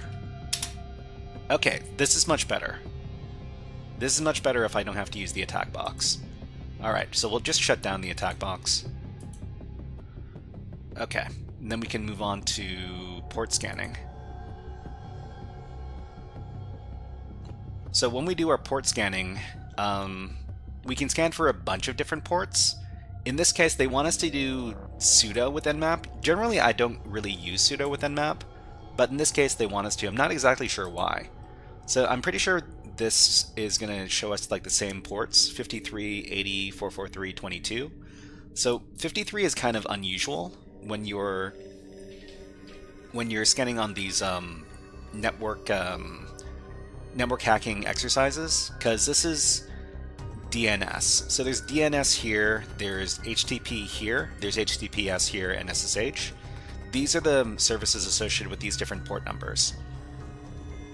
Okay, so there are 4 ports open. So there's SSH on 22, DNS on 53, HTTP on 80, and HTTPS on 443. So just keep in mind that most web traffic is actually going to be over port 443, which is encrypted web pages, but some older web pages are not encrypted, and they're going to be on port 80. So of these, 22, 80, and 443 are common for a Linux web server. The DNS on TCP is interesting. This would indicate that there's a DNS server running on the host. likely the authoritative name server for the domain, DNS on TCP port 53 is used for zone transfers, and as a backup should DNS requests be to UDP 53 fail. In other words, we can also expect UDP 53 to be open, so we could probably check specifically for that port over here. So we would do nmap again against the same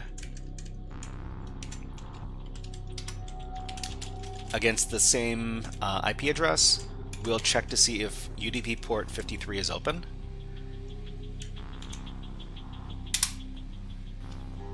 So UDP scans, most of the time we don't really like to do UDP scans when we're doing our exercises, because UDP scans are not very reliable. But sometimes you have to do them, and they're usually a big pain in the butt when you do. Okay, so we'll just wait for that to come back, but we can read more about this. So with the service scan, we have identified OpenSSH version 8.2p1 for Ubuntu.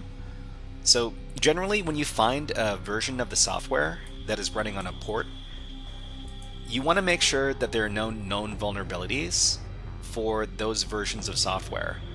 So you'll get a feel for what feels like a up-to-date version of the software and what is not. But if you don't know, you can always just do like a test. You can do something like, you can use a command like searchsploit and just plug in the software name as well as the version number and see if it's vulnerable to something. So if it's up to date, you're probably not going to see any results when you do the searchsploit command. Okay, port 53 has clearly had its fingerprint tampered with. This is easy to do and is often done in an attempt to obscure the version of the service.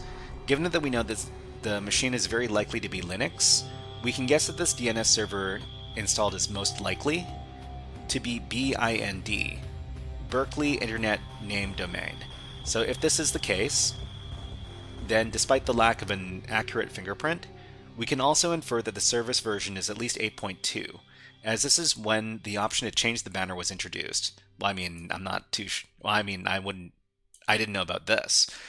This is unfortunate because, as before this point, there were a few serious vulnerabilities with this software. So we can scan port 53 specifically. Let's do it over here. So nmap port scanning. Where was I doing that?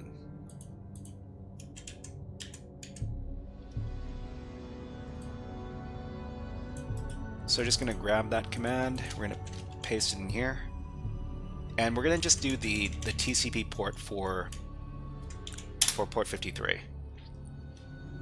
So this should come back relatively quickly because we're only scanning one port. We're trying to see what version of software is associated with this, and they said something about the fingerprint being manipulated. Fingerprinting software is basically trying to figure out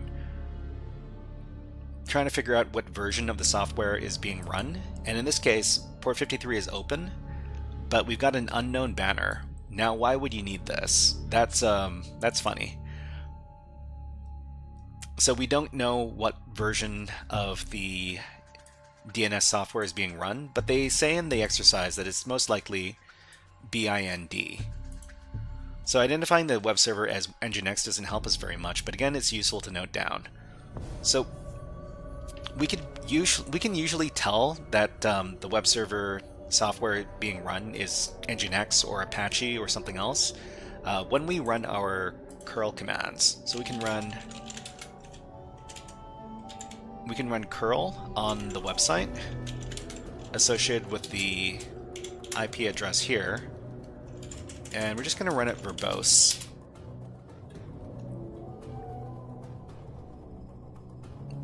So it says server Nginx. So this gives us the software that is being used to run the web server, and we can also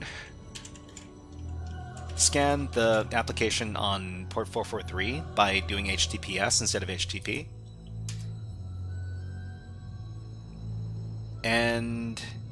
curl failed to verify the legitimacy of the server and therefore could not establish a connection.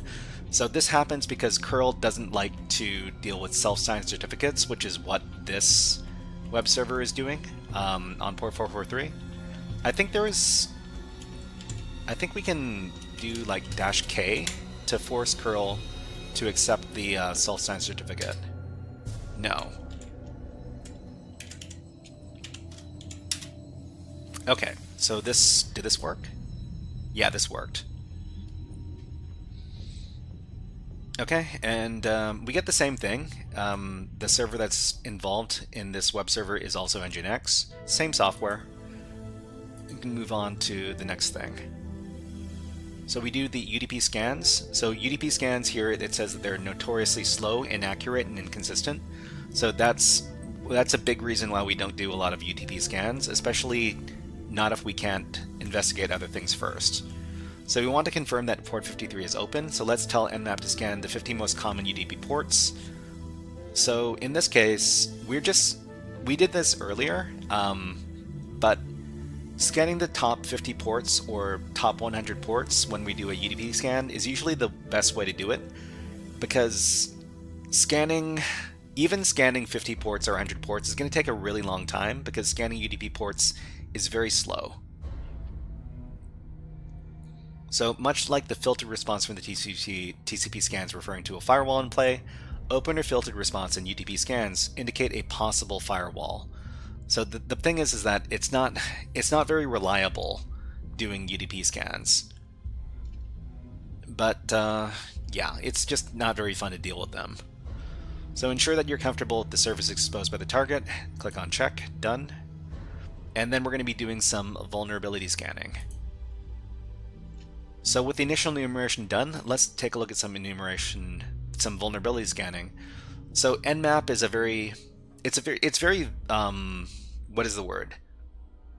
It's very flexible software, because you can also do a lot of scripting with Nmap to look for specific vulnerabilities on services that it finds. Most of the time I'm not really using Nmap scripts, but sometimes they come in very handy. So there are also specific vulnerability scanners, such as OpenVAS and Nessus. These are very commonly used in the pentesting world. Well, Nessus is. I don't know about OpenVAS, but most of the time when you do like a network penetration or like a network penetration test, you usually run a Nessus scan, which is going to be able to identify a bunch of potential security flaws. And yeah, so unfortunately, due to licensing, it's not possible to provide a machine with Nessus pre-installed. Anyways, we'll just move on.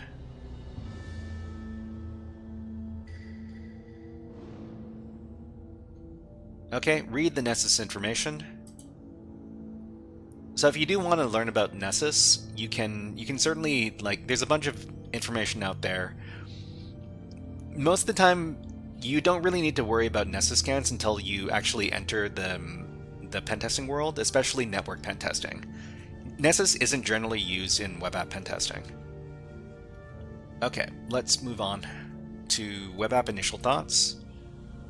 So of the 3 services available, the web server is most likely to have vulnerabilities that Nessus couldn't find, as the client asked us to focus specifically on the web app. Okay, so we're talking about the web server software, and the web server software that's being used is Nginx. Nginx is easy to misconfigure, and any custom web app on the server could potentially have vulnerabilities that Nessus is unable to detect. At this point, we don't know if Nginx is being used as a reverse proxy, or if it has its PHP engine installed and enabled. Only one way to find out. So navigating to the target IP address in Firefox gives this message. So hostname, something not found.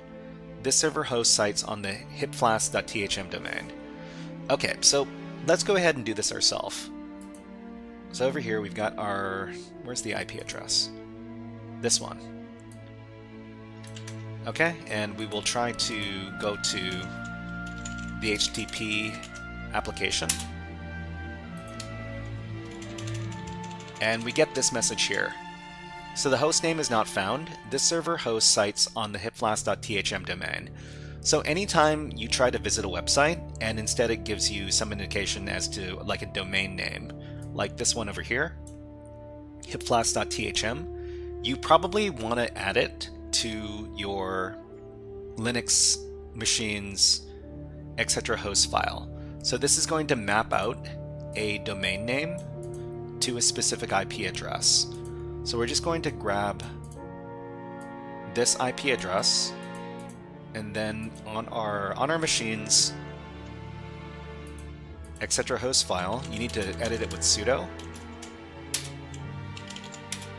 These are all the machines that are associated with different these are all of the domains that are associated with specific IP addresses for your machine. So I've got like a bunch of stuff here already, but we can add like a new entry for this THM machine. So we need to paste in the IP address, and then we need to give some space, and then we need to type in the domain that's associated with it. So in this case, it's going to be hipflasks.thm. Let me just double check that name. hipflask.thm. Okay, so this is it. We will save the file, and then we'll try reloading the page. But instead of going to the IP address, we'll go to hipflasks.thm.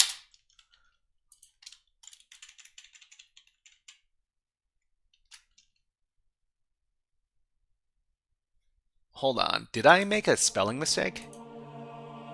hipflasks.thm not found. This server hosts sites on the hipflasks.thm domain.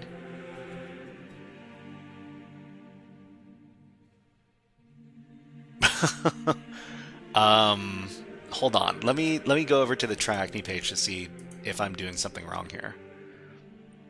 Okay, this is the same for both the HTTP and HTTPS versions of the page. Aside from the overtly verbose error message. Okay, so yeah, this talks about adding the domain along with the IP address to the etc. host file. Didn't we just do that? So now you'll be able to access. Adding the system-wide DNS servers for a split-tunnel VPN connection is a colossal pain in the rear end. There's an easier hack using Firefox config settings. This will allow Firefox to use the DNS server, but right now all we need to do is navigate to About Config and accept the risk notice. Search for the network DNS force resolve, double-click it, and set the value to the IP address of the target machine. Then click the tick button to save the setting. Okay. Okay, so I guess navigate to About Config and then... Alright. About Config. Proceed with caution. Okay. And then we're going to search for network DNS force resolve.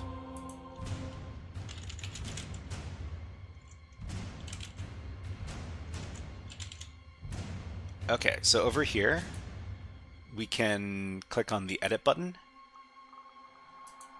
and they want us to put in an IP address or a domain or something. So search for, and then put in the IP address. So where's our IP address? This one. Okay, and we'll just paste it in. That's what they want, right?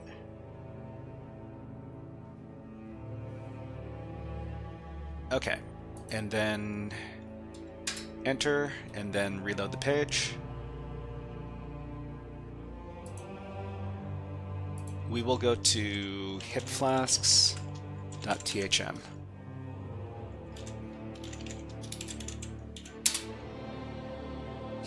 Still not found. We saved our file, didn't we?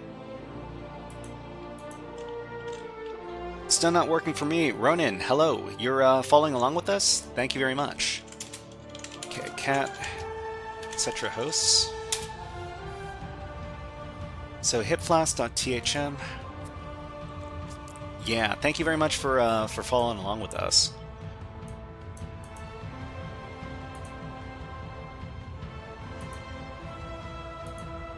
So you need to replace this with your own machine IP.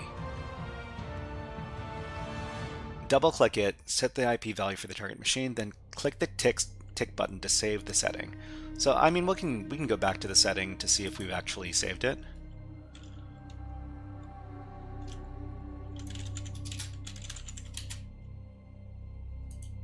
Okay, and we'll search for the thing dns.network.dns. .force resolve. Yeah, so we've got the accurate IP address in here. I'm not too sure why it's not working. So network DNS force boolean number string.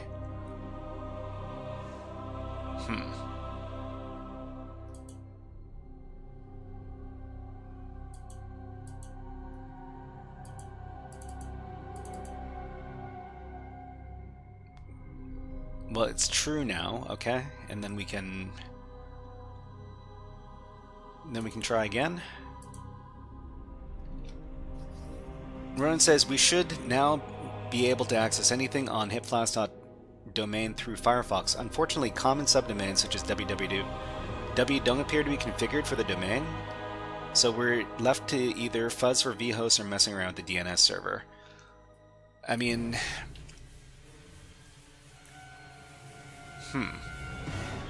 so read the web app initial dots and make sure that you can access the server using any host name. Follow the instructions in the task before moving on. Remove the latter sentence of the custom error message so that only the hostname not found message is shown.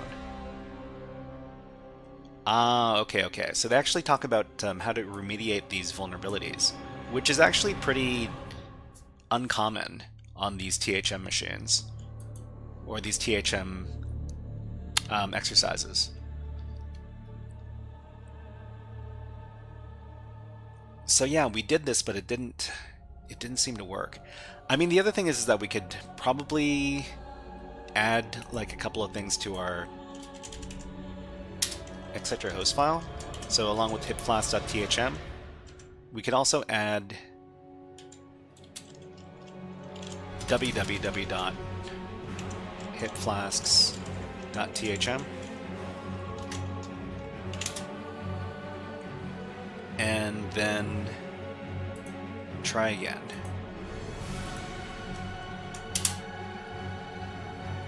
So hitflask.thm not found. The server host site's on the hitflask.thm domain.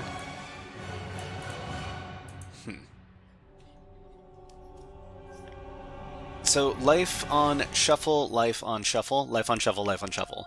I think there's a file in the etc that you can configure for DNS. So I mean it's supposed to be etc hosts, right? We've been taking a look at this thing. Well, I mean, this is a pretty standard part of like network security testing.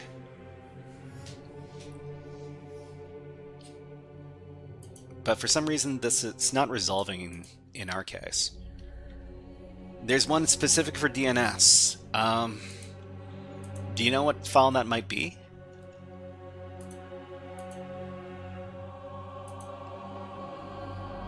So, I mean, the thing is that we don't necessarily need to do this to mess around with the DNS. It doesn't need to resolve it, I don't think. Resolve? What do you mean, etc. resolve?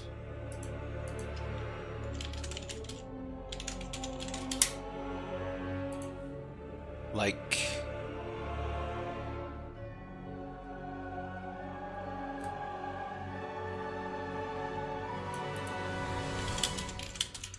etc. resolve? No, I mean it's not in the etc directory. Okay, so fortunately for us, misconfigurations in DNS are notoriously easy to make. Okay, great. Let's talk a little bit about this. So bind primary zone example config. We got zone example.com in type master. What do we got? This defines a master zone for the domain example.com. It tells bind to read the records from the file etc. bind dbexamples.com and accept queries from anywhere. So crucially, it allows zone transfers to an IP address of this over here. Okay, let's go ahead and put on some new music. How about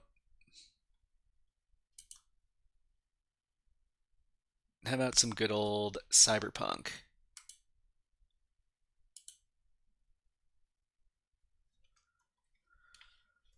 Etc. resolve.conf. Okay, let's take a look at that file.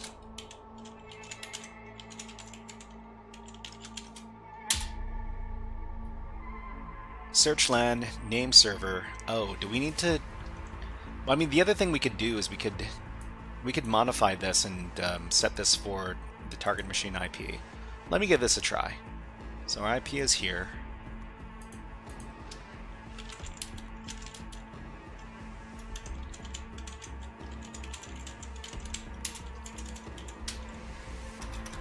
We'll plug in the IP address here, and we'll give it another try.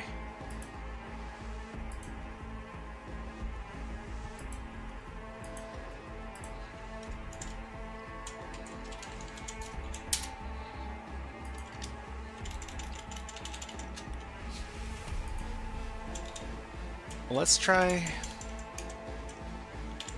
it on HTTPS. Not that, I don't know if it's going to make a difference or not. Oh. Well, okay. We will accept the certificate, and we get the same thing. Okay. Let's move on.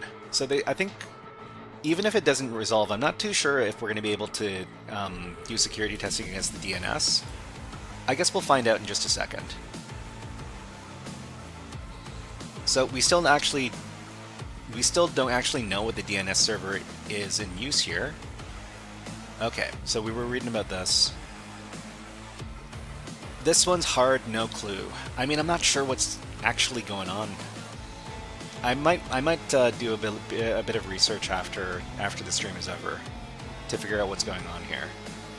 But we'll just see if we can complete some of these other security tests. Zone transfers are initiated by sending the target DNS server an AXFR query. This can be done in a variety of ways, so we can use either dig or host.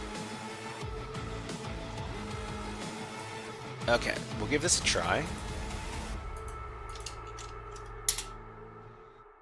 And it seems to work. It seems to work over here. So they got NS1. So NS1 probably stands for name server 1. So name server 1, hitflask.thm.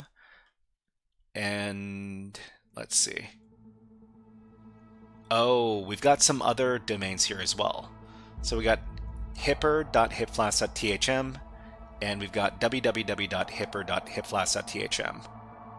So we could probably add these to our etc host file as well, but I'm not too sure if we're going to be able to access this stuff or not, because we seem to be having some big problems. But we'll give it a try. Okay, so just going to copy this, and we're going to add this to our etc host file.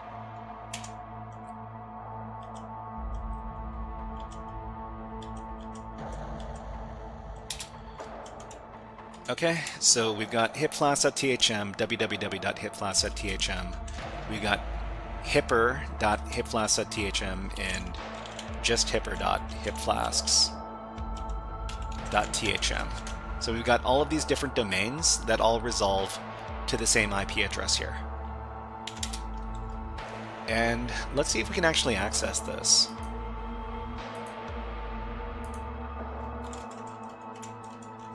So hipper,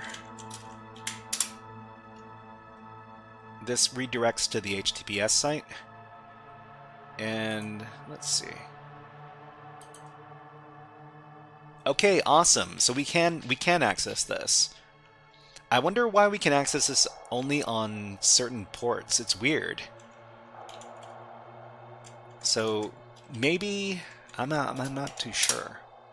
Yeah. So if we just go to the regular domain, it gives us the error message. But if we go to the subdomain, we actually get, like, we can actually resolve a site.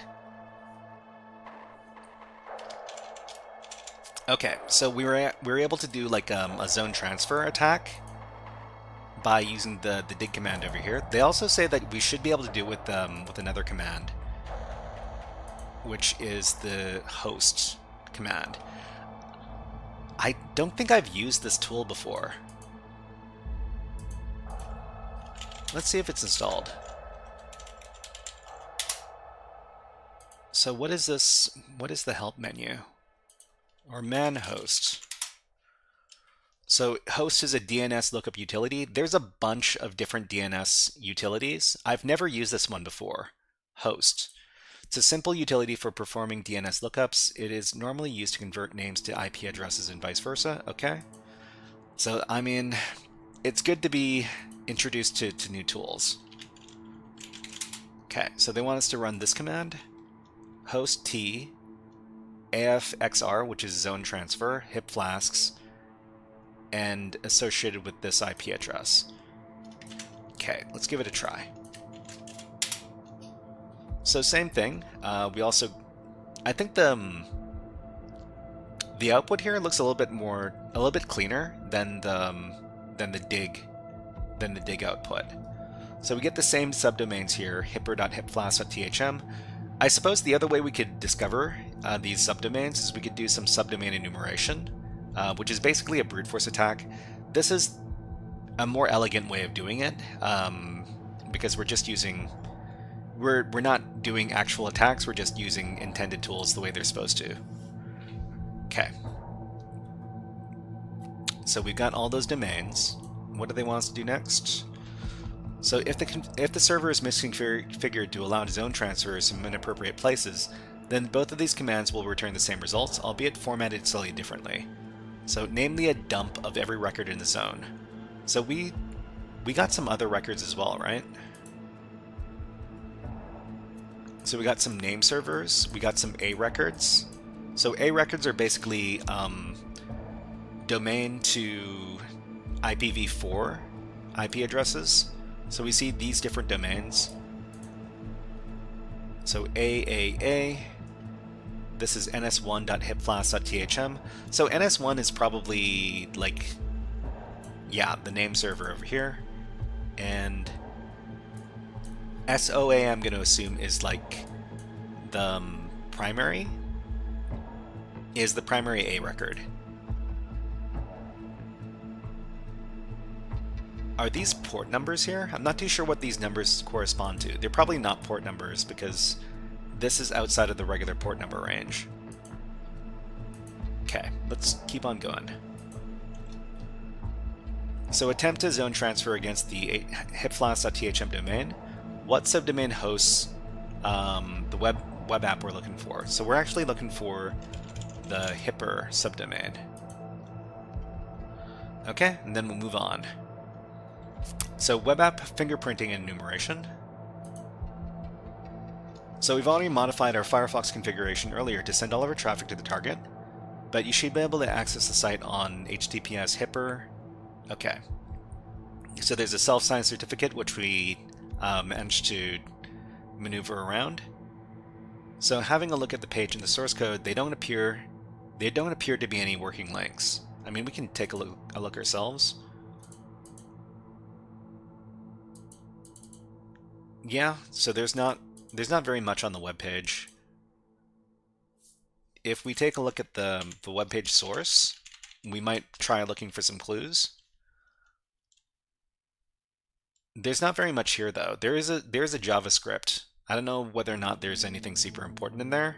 Most of the time there isn't going to be anything super secret on these client accessible JavaScript pages, but every once in a while you'll find some weird stuff there. I don't think this is the case here.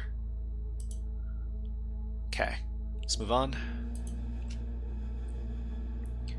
So having a look through some of the font style sheets, there's an asset fonts subdirectory, railway.css. Okay, no groundbreaking so far. We can start to build up a map of the application for what we have here. So there is the root level directory, there's an assets subdomain. There's an assets directory, an images directory, fonts directory, etc., etc. So we could probably do a web app enumeration of our own over here. So we could do something like, hold on, let me get the IP address.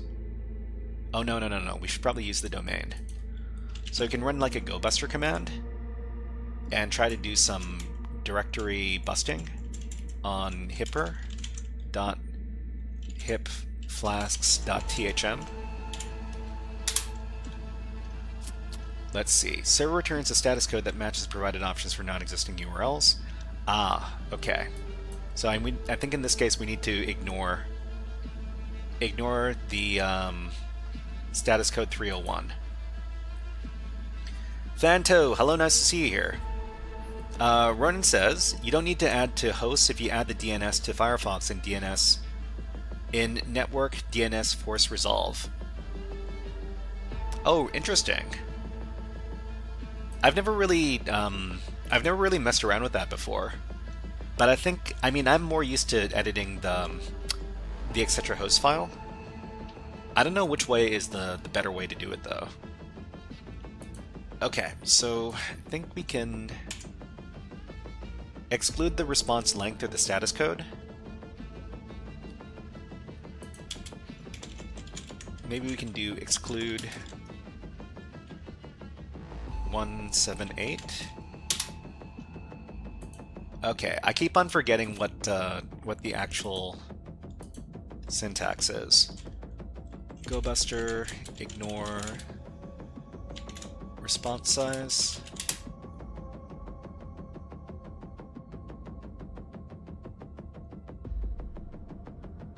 Did not connect, potential security issue. This website requires a secure connection.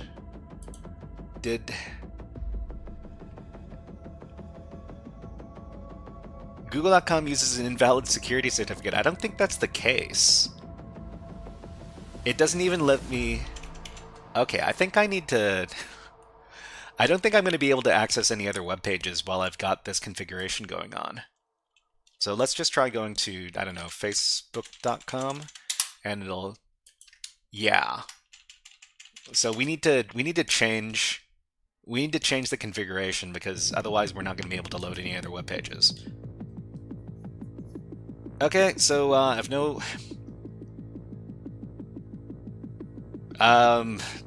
Listen. Let's tone it down with the religious talk. We don't talk about religion, we don't talk about politics here. But if you want to talk about hacking stuff over here, that's fine, as long as it's not criminal hacking. Thank you very much. Okay, so we're gonna have to change up our configuration. So config, no. What's about config?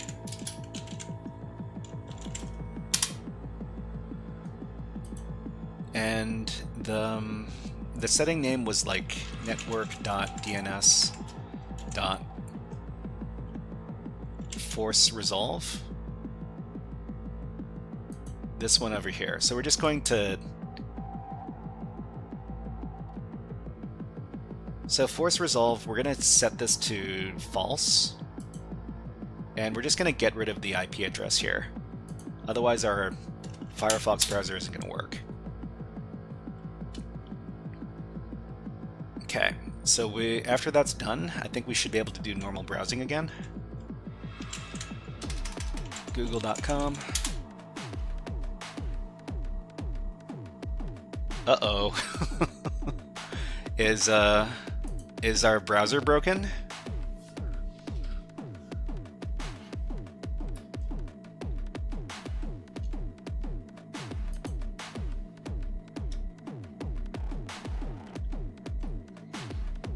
Or do we also need to change our resolve.conf? Where was it?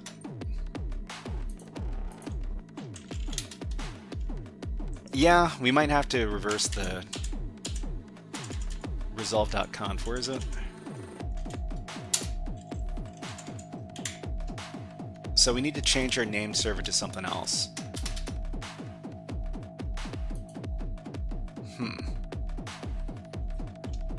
You know what? I really should have made a backup of this before. Can we use like 8.8.8.8 as our name server? We'll give that a try. Okay, now everything's back to normal. Anyways, it's always fun to do your own what is the word? Tech support. Let's continue.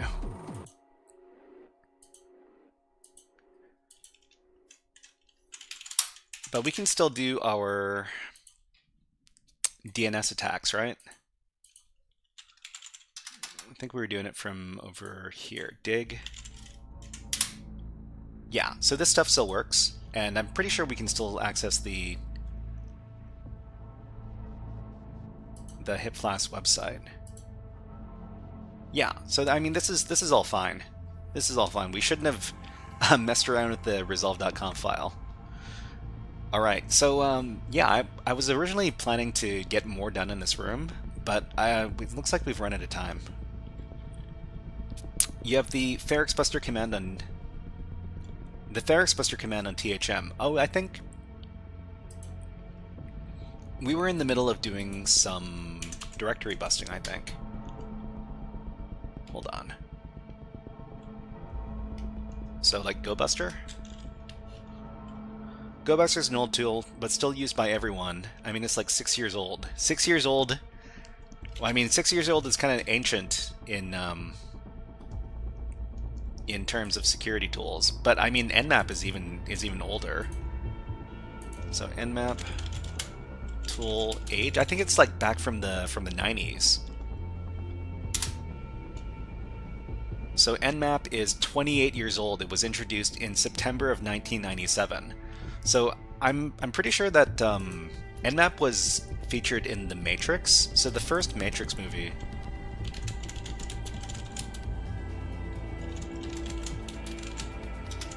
It featured Nmap, and it's from 1999. So back when Nmap was still like super new. Okay, anyways, now that we've proven how old we are, we'll do, what is it? GoBuster, what was it? Exclude length. Thank you very much for following on Twitch. A8. Thank you very much. Much appreciated. Okay, so exclude length. Okay, that's the thing.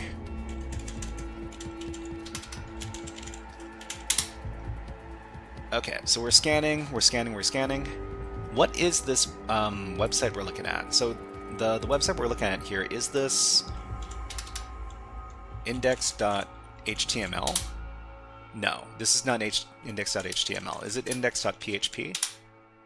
This is not index.php either. So I wonder what the actual landing page is called, if not any of these things. Okay. So they said that there was like an assets directory.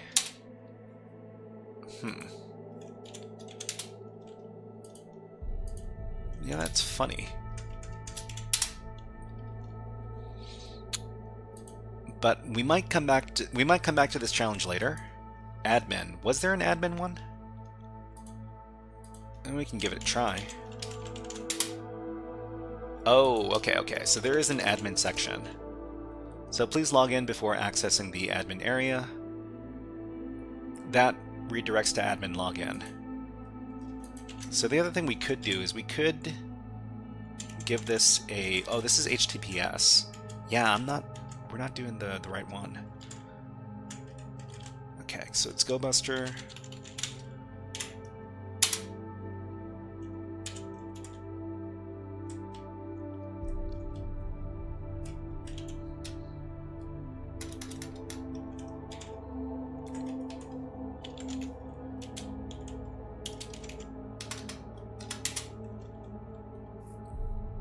Required flags URL word list not set.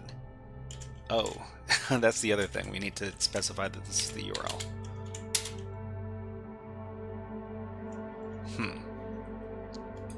Okay, so the other another thing that we need to do is we need to specify this certificate in this case. So I'm pretty sure that all of these tools use the -K to ignore certificates.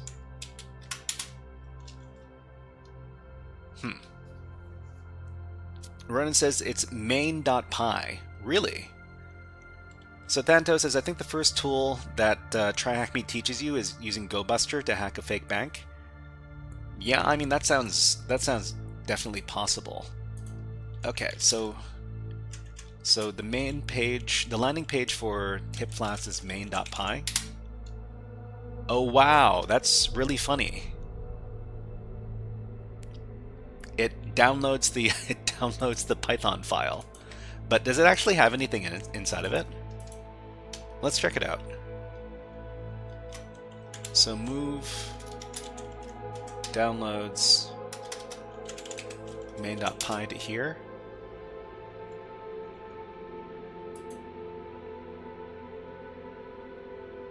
Oh, okay. So we should do that from another directory. So temp hf, and let's take a look at that file. This is really bad. We shouldn't be able to get these kind of this kind of information from the web app. So let's see. Serve app hosts home port 8000. So it could be that port 8000 is being used locally to host the application. So register blueprint URL prefix /admin. So this gives us information about the structure of the application as well. We also have a secret key for Flask. So Flask is the, what is it called? Flask is the, is it the server software that is used with Python? Or am I thinking of something else? They also have like a secret key for Flask here as well. Decrypt, hello, nice to see you here. What is your opinion on the room internal in THM? I don't know if I've covered it or not. Let me take a look. How much time do we have left on this machine? We got 1 hour, okay. Let me take a look. So if anybody's interested in taking a look at the game we were playing earlier, it was called Void Stranger, and it's on sale right now for only $12 Canadian, which is like, I don't know, $9 American. So you might want to check it out. It's a very, very deep and difficult game. This is what I've heard. But anyways, what we're looking at, I think we're looking at TryHackMe. So Heron PRG says, I will download that video, please save it. Which video are we talking about? Are we talking about the live stream? The live streams are all recorded, and they're all accessible from the YouTube. Okay, so we're looking for internal.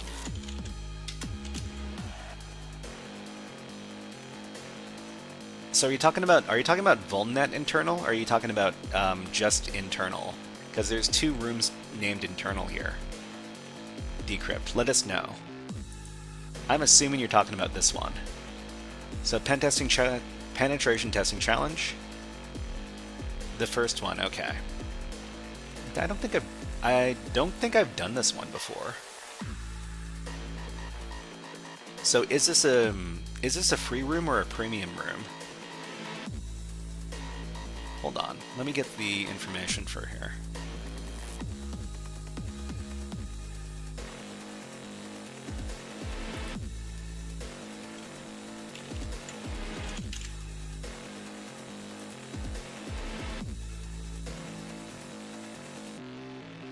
Oh, it's free.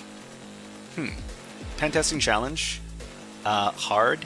I'm assuming this is going to be like a Windows environment, like Active Directory. Let me take a look. So scope of work, let's see, external web app, internal assessment, user txt, root txt, and so Decrypt says, I'm not sure I'm currently doing it, and it seems like I need to brute force PHP admin. Nothing really crazy. Well, I mean, they say that this is supposed to be like a hard challenge. If this is actually like a Windows machine, you should be able to figure it out pretty quick. Just by pinging the machine, you should be able to figure out if this is a Windows machine or a Linux machine. It was created by the mayor. So the mayor does a lot of like Windows Active Directory stuff. So this is more than likely going to be like a Windows Active Directory machine. If anybody here has done this challenge before, let us know. Thank you. Okay, we might need to move on to the next challenge because we've already gone over time by about 20 minutes on this. But this was interesting. Maybe we'll do this again, maybe next week, or if we've got some extra time after some other time on this stream. Let's get rid of this machine. I need to do my demonstration for the next session, the next topic on the stream. Topic 2 is done. Topic 3 is here. Topic 4 is on deck. Decrypt says you can try it sometime. Continue what you started. Haha, thanks for the time given me. No worries, no worries. I'm here to help. Okay, so let's move on to the next topic. We're going to be doing a demonstration of this machine over here. It's called Brain, and it's located, and you can find it on the Vulnyx website. So Vulnyx is a great replacement for the old and venerable vulnhub.com. So vulnhub.com is it's an old school website where you can download, wait, is it here still? Vulnerable but assigned Vulnhub. So before TryHackMe, before Hack the Box, there was Vulnhub. And you would download vulnerable virtual machines from Vulnhub and start hacking against them. This is where I got my start. I went to Vulnhub and I downloaded a couple of the popular vulnerable virtual machines, and then I deployed them onto my network, and then I started hacking against them. But unfortunately, Vulnhub didn't age very well, and it's very, very difficult to find anything on this website anymore. The user interface is pretty bad. So the alternative that we're talking about here is called Vulnyx, and this website is much easier to look at. So you've basically got a list of different machines that you can hack against. You've got the OS that's being used, the name of the machine, some download links, and some write-ups for all the machines that you can hack against. It's very, very nice. It's very, very well organized. Decrypt says, I remember how popular the Mr. Robot CTF was on Vulnhub for starters. I mean, I wasn't around for that. But thank God we have Vulnyx. I mean, Vulnyx is good. Vulnyx is good. I like the machines on Vulnyx. Another website that is very, very similar is this one over here. It's called HackMyVM. So this is another website where there's a bunch of vulnerable machines that you can download and then hack against them. So over here, they've got a bunch of different VMs. There are download links. There's a bit of information about them. But anyways, I'm going to demonstrate how to hack against the Brain machine on Vulnyx. So this over here. And I think there's a little information card about this as well. So the OS involved is Linux. The creator is the creator of the site, DataSec. It's an easy rated machine. There's actually some interesting stuff here, and there's some good tips for doing testing, specifically against local file inclusion. I'll talk about that when I get there. Anyways, let me set up the machine, and then we can get started. Let's put 60 minutes on the clock.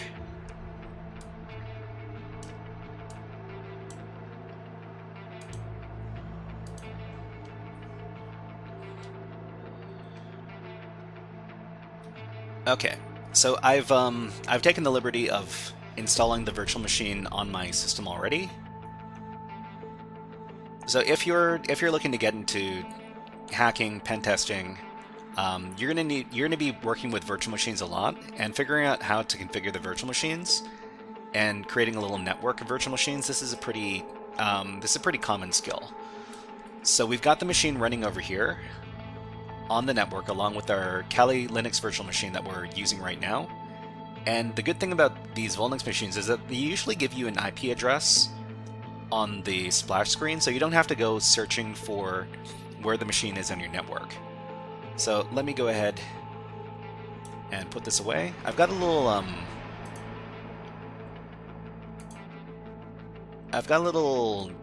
what was it called? Presentation file that I can use when I'm going through this machine as well. Okay, where we got Vulnyx. I think it's easy difficulty, and this one's called Brain. Oops, can't edit this thing. Okay, and Rob Vo, thank you very much for subscribing on YouTube. Thank you very much. Okay, let's go ahead and get started. I think I can close out the stuff that we're not using.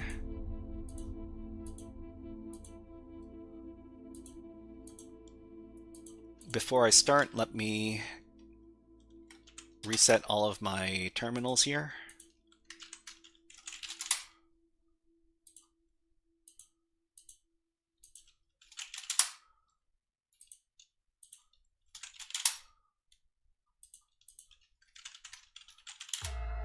Okay, let's get started. Hey everybody, this is a guided walkthrough for the Brain machine located over at vulnyx.com. This is an easy rated machine over at Vulnyx, and it's a Linux virtual machine that you need to deploy on your own network before starting the exercise. Alright, we've got ads running on Twitch right now, so while the ads run on Twitch, we're just going to take a little break and have a little bit of water. But while the ads go on, you can watch the birds. I love my birds, and these are some fledgling woodpeckers, just having a fun time. We'll be back in about 60 seconds. Enjoy the music and enjoy the birds.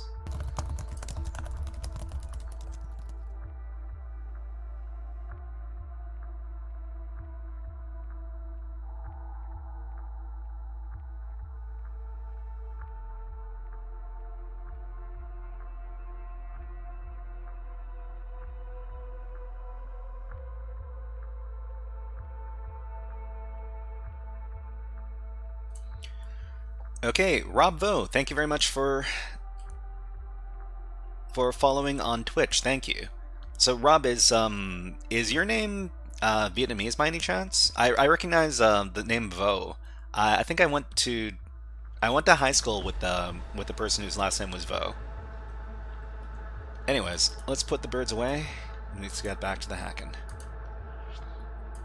Okay, so the first thing we want to do after we start up our virtual machine is we want to check what the IP address of the virtual machine is. So the virtual machine, after you've started it up on VirtualBox, in my case, it gives you an IP address that we're going to be attacking. So when we want to access the Brain machine, we need to use this IP address. So we're just going to commit it to memory. Oh, well, maybe. And then we're going to do our port scanning. So port scanning is the first part of that we tend to do on these network hacking exercises. We use nmap. Actually, the first thing we would do is we would confirm that we can communicate with the machine by using a ping command. So we run the ping command, and we're getting responses back from the machine. So that confirms that we're connected to the machine, which is good. Now we can do an nmap command. So the nmap command, it's basically going to tell us what ports and services are available on the machine. So after we've done that, we can then do security testing on the machine. So when we run nmap, we run it on all the ports. We run it very verbose. Let's go back up here. We run it very verbose. We run it very, very fast, but not too fast. And we get versioning information, and we run common scripts against all of the different services that we find. After the scan comes back, we see that there are 2 ports that are open on the server. So there's port 22, which is hosting, it's usually SSH, and port 80, which usually hosts unencrypted web pages, which is the HTTP protocol. So down at the bottom over here, we see we've got a version of SSH that is being used. So OpenSSH 7.9. So sometimes you can get a feel for what versions of the software are old, and the older a piece of software is, the more likely that there are known hacks for it. But in this case, that's not the case for SSH. So port 80 is associated with this software here, Apache HTTPD, and sometimes there are vulnerabilities directly associated with the server software, but not in this case. So what we can do next is we can do a little bit of web app enumeration. So we're going to run GoBuster in directory busting mode, and we're going to scan. We're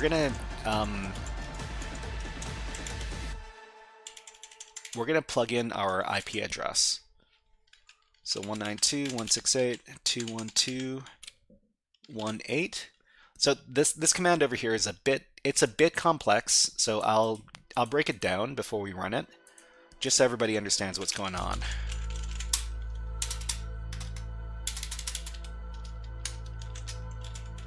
Okay, so this is the command itself, GoBuster, and we run it in directory busting mode. Let me make this a little bit bigger. We need to specify a URL. We need to specify a word list that we're going to be using to attack the web application, and we need to specify some extensions, some file extensions that we're looking for. So for a word list, the typical word list we use for these network hacking exercises is this word list right here, directory list 2.3 medium.txt, located in this directory here. So the other thing is we want to look for some file extensions. Without specifying the file extensions here, we're only going to be looking for directories.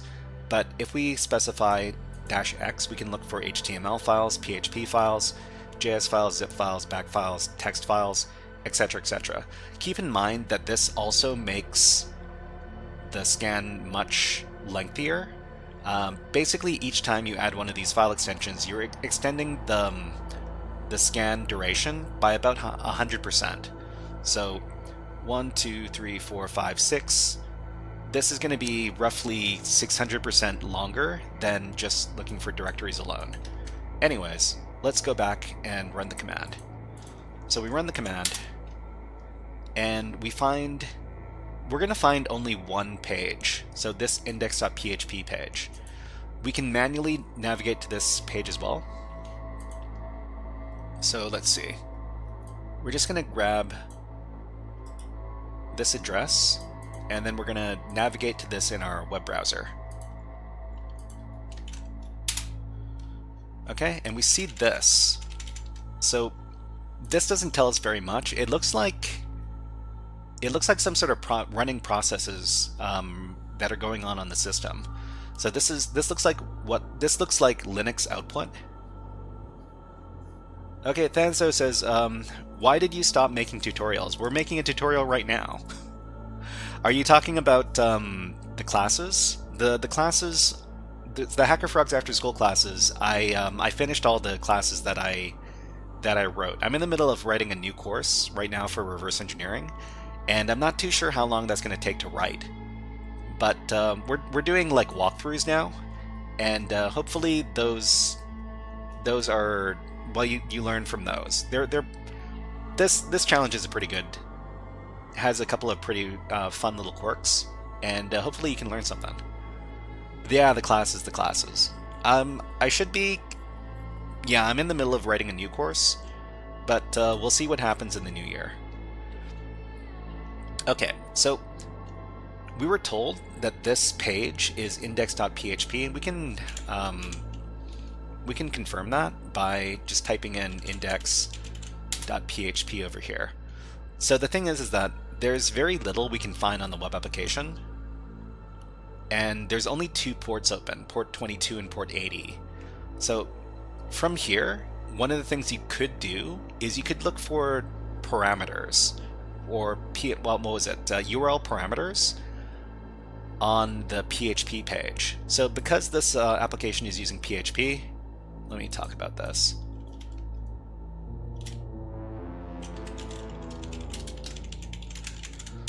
Because the application is using PHP, we could potentially scan every web page for something called file inclusion. So file inclusion is usually indicated if we're able to identify a correct URL parameter. And we'll talk about why we're looking for these and how we look for these in just a second. So Twitch Esmo, hello, nice to see you here. Except for the malware analysis course. Malware analysis might take a while because I need to teach myself that first. Alright, so what's going on? So this is Vulnyx Brain, and we're taking a look at parameter name fuzzing. So this server only exposes an index.php landing page, so we can try to identify potential local file inclusion vulnerability through parameter fuzzing. So the way we can do parameter fuzzing, well, okay, let's talk about local file inclusion first. So if we're able to find a correct parameter through the fuzzing process, we'd be able to take advantage of something called local file inclusion. Local file inclusion is a web app vulnerability where arbitrary local web server files can be accessed through a web interface. So this is a very serious vulnerability, and it basically lets us read any file we want as long as we know the location and the name of the file. LFI vulnerabilities can lead to sensitive data exposure and can also be used as the first step in a chain of attacks. So when we test for LFI, we typically use several ... patterns in the test payload, followed by a typical publicly accessible file on Linux systems. In this case, it's the etc password file. This file contains all of the local user accounts for the server. So the way we would do our fuzzing for the URL parameter is we would use a specific program. The program we're going to use is called FFUF, and let me talk about what the FFUF program command looks like over here. So FFUF is a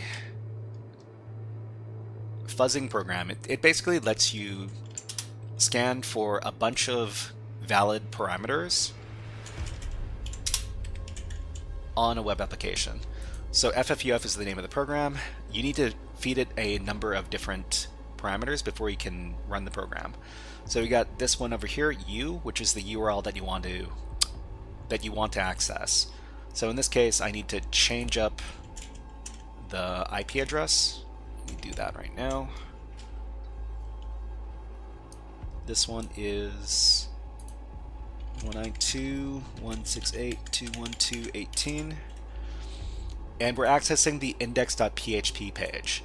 So after the index.php page, the URL parameter would go over here. We don't know what it is, so we're just going to put in fuzz as a placeholder, and this is where the program knows to attack. It's going to try a bunch of different words from a word list of common parameter names, and then we're going to try to do our local file inclusion attack, which includes all of these ... patterns, followed by the actual file that we want to read, which is the etc password file. We have to specify a word list we're going to be using with FFUF, which in this case is this one filled with common parameter names called burp parameter names.txt.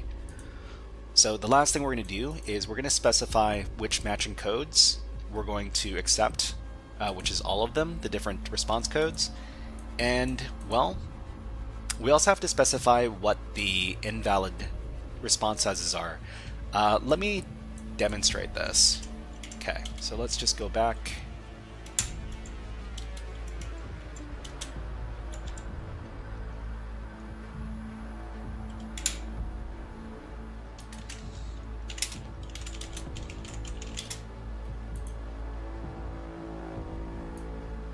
Okay, here we go. Let's go ahead and do our fuzzing over here. So I'll try running it without the filter on size. So what we're doing here is we're taking the word list and we're trying every one of these to see if we can get a different response from the web server. So the incorrect responses, which I suspect are most of them, are going to give us this response here. So status 200, size 361, words 113. So what we can do is we can filter on all of these incorrect response sizes. So size 361 is common to all of these. So we're just going to filter on that. Okay, so we're going to rerun the command, but with the filtered response size. And we're going to see one correct response comes back, which is the include parameter name. So we can confirm this by going over to the web browser, and we can just plug in the payload manually. So include equals .. a bunch of times, and then to etc. password. So the fact that we're able to get the contents of the file over here is an indication that the application is vulnerable to local file inclusion. So let me talk a little bit about the payload that we used, and then we'll move on.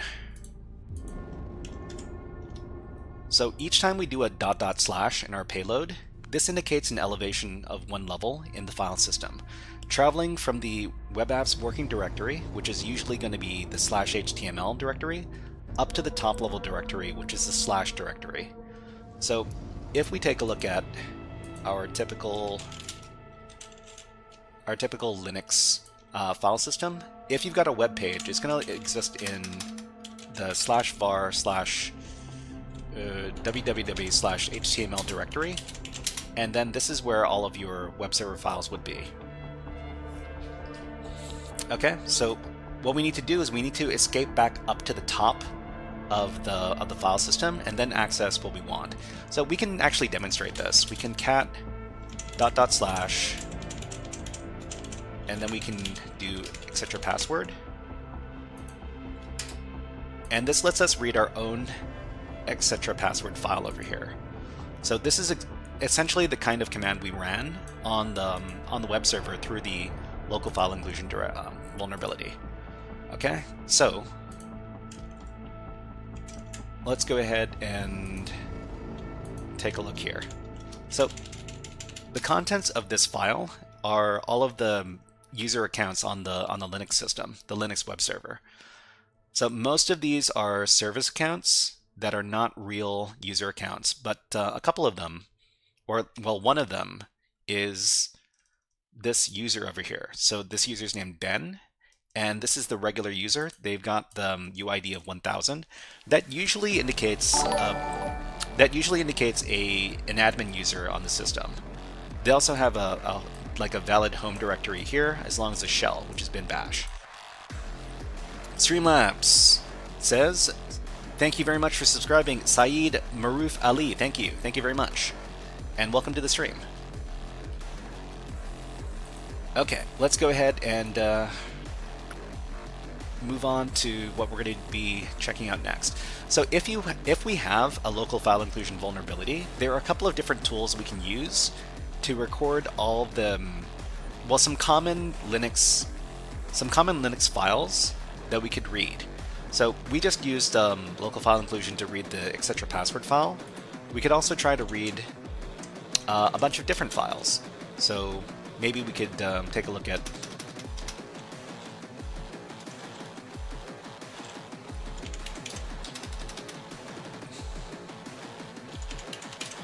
what else are some common files. Maybe we could look at the host file. So the etc. host file. So we can see that 127.0.0.1 is associated with localhost, and this host itself refers to itself as the brain host. So there's also another tool that we can use. It's called, I think it's called like LFI map.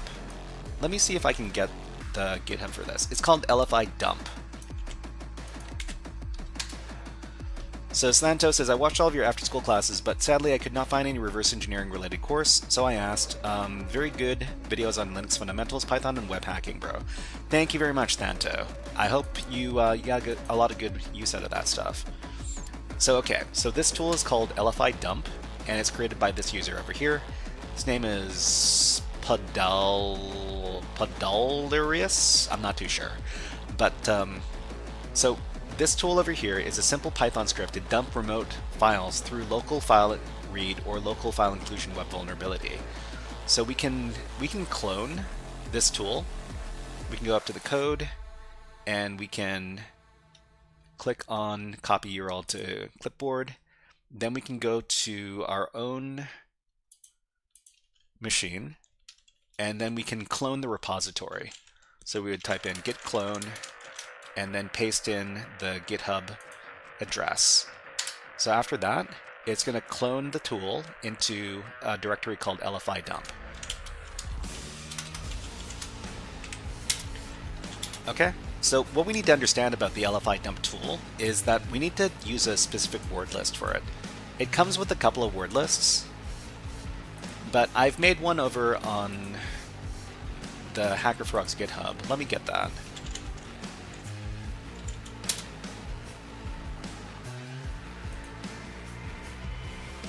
So this is for web app.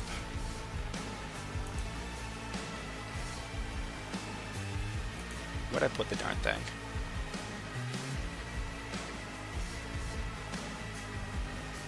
Hold on.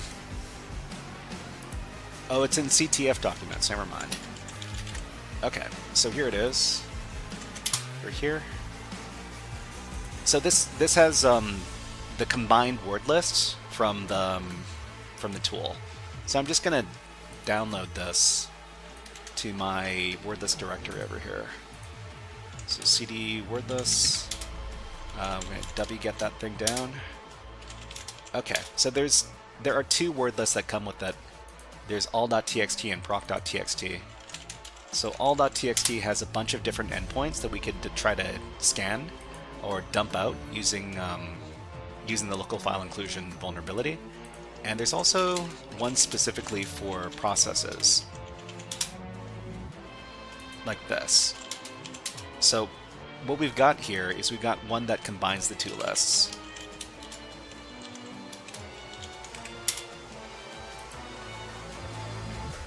Okay, so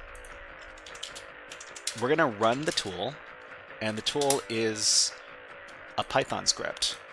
So the Python script is going to require us to do a couple of different things. Let me talk about this.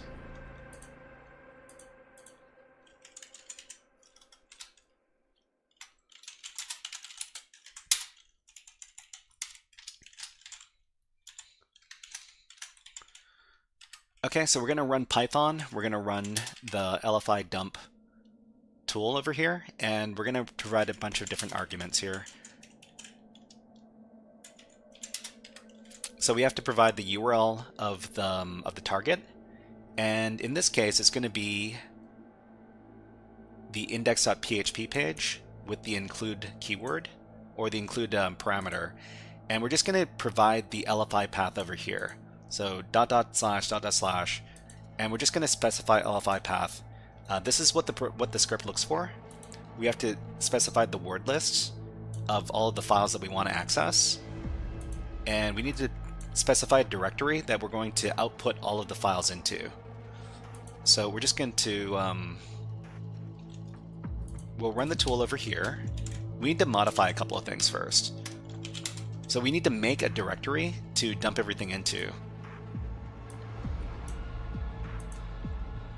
Orville Henry, hello, nice to see you here. Happy New Year. Happy New Year to you too, Orville Henry, and Happy New Year to everybody who's celebrating 2026. It's not quite here yet. It's not even 6:30. It's not even 6 o'clock over here yet. Anyways, we'll make the directory, we'll call it dump, and then we will try running the command, and we'll put it in the dump directory here.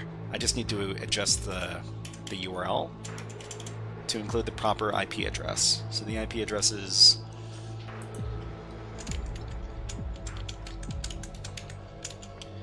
Bloodhound Lore, hello, nice to see you. Happy New Year. Happy New Year, Bloodhound Lore. Okay, so we're going to run the Python command to dump out all of these different files. Okay, so we're just dumping out all the files into the dump directory. If we enter the dump directory, we see that we're able to get files in all of these directories here. So the etc file, the root, well, the root directory, I'm assuming the root means like top level directory. It's probably not the actual root directory. .ssh. What? ID RSA, there's a key in here? There's no key in here. Okay. There's no key in here. Wow. That really surprised me for a second. Okay, so what we're going to do is we're going to combine the fact that we were able to dump a bunch of different files along with the fact that there was a user that we identified. So we identified the let's see.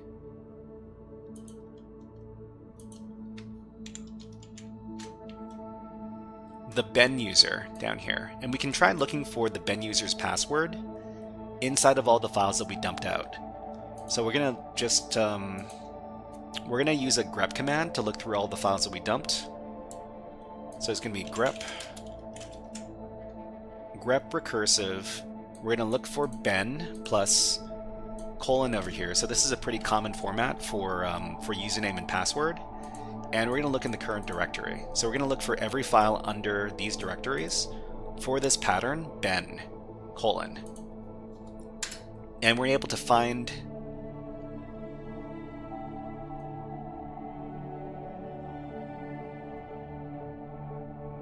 a couple of different entries over here. So Ben, Salamon. Hold on. There's a... Oh, okay. Actually, I used the wrong list to dump out the stuff. Hold on. I was supposed to use...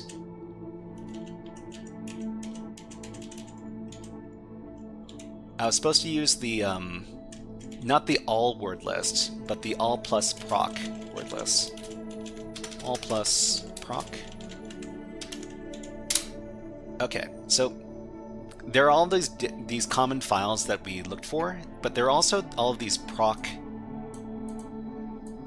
files. Well, proc stands for process, so it basically gets a bunch of information from running processes on the system. So we're able to find a few of them, and we're just going to run the grep command. Okay, and we're able to identify this over here. So there's a process called scheduled debug, which has Ben in the file. There's also Ben's password in here. So if we combine this information, we can use SSH to try to log in as the Ben user, because we only have SSH and port 80 HTTP where there's no like login mechanism. So we're gonna log in as Ben over here. Moboy, hello, nice to see you here. Happy New Year. How's your day doing? I'm just doing some hacking walkthroughs over here. Welcome in. So we're going to SSH as Ben into this IP address. So it's going to ask us for Ben's password. So we know that Ben's password is this one over here, benpaz. Copy that and then paste it in. And now we're in. So if we ask ourselves, who am I? We are the user Ben. So we can go ahead and call in Scary Hacker Voice Man to talk about how we got into the system.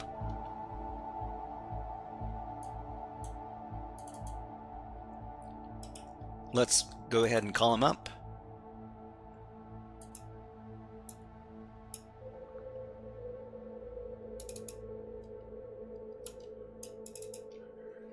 Hey there, everybody, it's me, Scary Hacker Voice Man. Scary Hacker Voice Man comes in every time we break into a server, and we just broke into this one.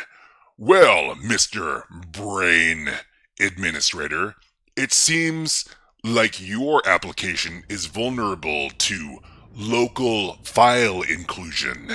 That is a big mistake. We managed to use parameter fuzzing to find out which parameter was valid for your local file inclusion on your index.php page, and from there we were able to dump out all sorts of interesting files and then look through them using grep. Using that, we were able to discover the Ben user's password, which we used to log in through using SSH. Maybe you knew about these security flaws in your system, or maybe you decided to accept the risk. Well, you accepted the risk. And now we're in.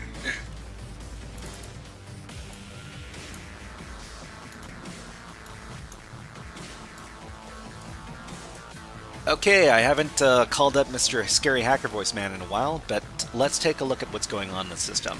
So typically, after we get access as a normal user on any particular server, we're usually running as a low-level user, and what we want to do is we want to elevate our privileges to the root user. So we are the Ben user. These are all the users on the system.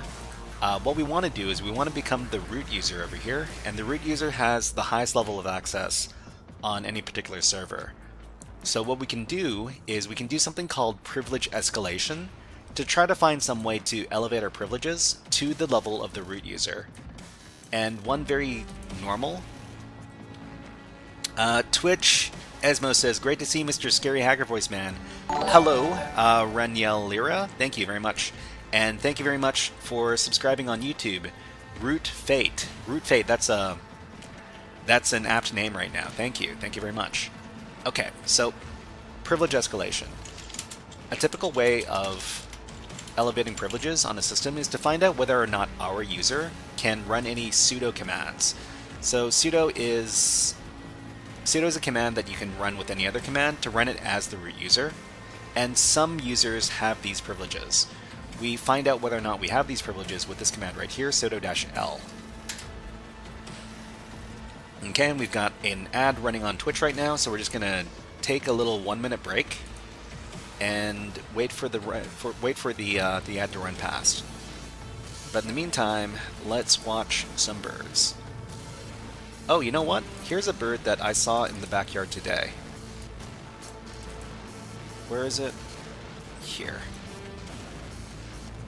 Okay, so enjoy the birds and the music. We'll be back in about 40 seconds.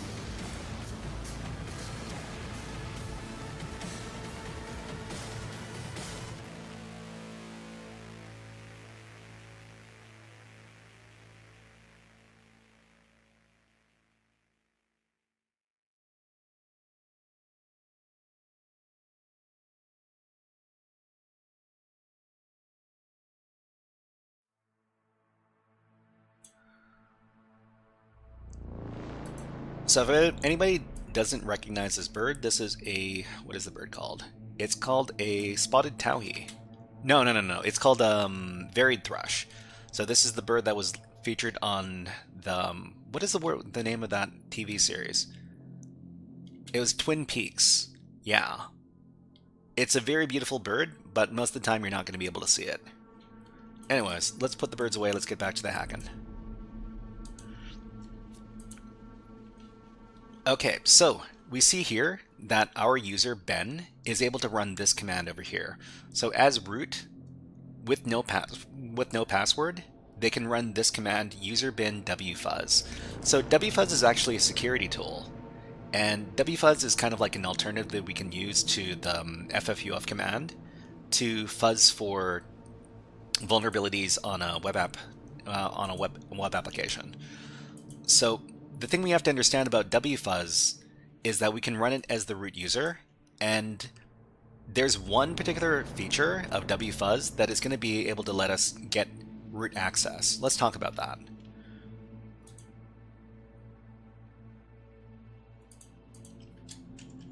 So we're doing privilege escalation with the sudo command with wfuzz.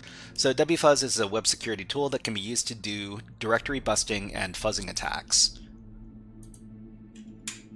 But for privilege escalation purposes, what we need to know is that wfuzz uses scripts which are located in a specific directory on the file system. So if wfuzz uses a script while it's running sudo, then we're going to be able to run scripts as the root user. And the interesting thing is that if we're able to write to any of those scripts, then we could inject code into that script and run any commands that we wanted to as the root user. So if you do a little bit of research on wfuzz, then you'll find out that all of the wfuzz scripts are located in this directory. It's not a super easy thing to look for, but if you do a little bit of research,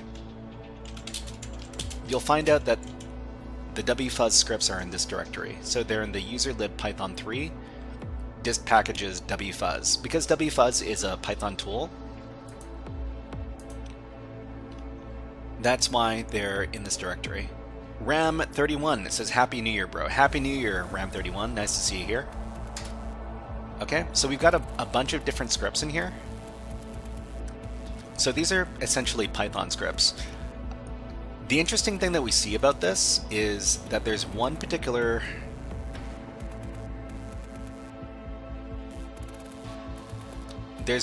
script that is writable, and if the script is writable, that means we could put whatever code we wanted to inside of it. Let me take a look. So we would run this find command over here to look inside of this directory to see if there are any writable files. So this lets us know that inside of the plugins payloads directory here, there's this file that is writable called range.py. So we're just going to double check that the file is writable by running the ls command. So this is a serious misconfiguration.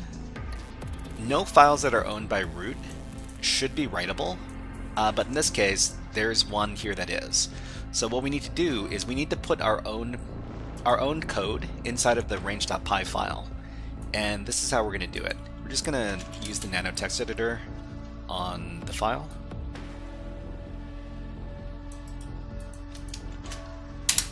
Okay, and so this is a legitimate Python script here, but we're just going to erase everything in the script. Sick in the Mind, hello, nice to see you here, and good evening to you. It's not quite New Year's yet on your end, if you're in the United States, is it? Okay, so we're just going to delete everything inside the file, and we're going to replace it with something that gives us remote access. And because wfuzz is running as root, it's going to give us root access. So we're just going to give this command right here. So import os, and then we're going to run an os command. So it's going to be Sick the 9 says 9 p.m. Yeah, you're on the East Coast. Okay, so so the first thing we need to do is we need to make sure that there are certain tools. There are certain tools on the host. We're just gonna save this out first. We're gonna see if there is BusyBox. So there is BusyBox. BusyBox is a utility. Inside of Linux, which has a bunch of different Linux utilities, including netcat with the executable option. So netcat with the executable option is a tool that we can use to get a reverse shell, and we're just going to run this command over here. So import os, and then os.system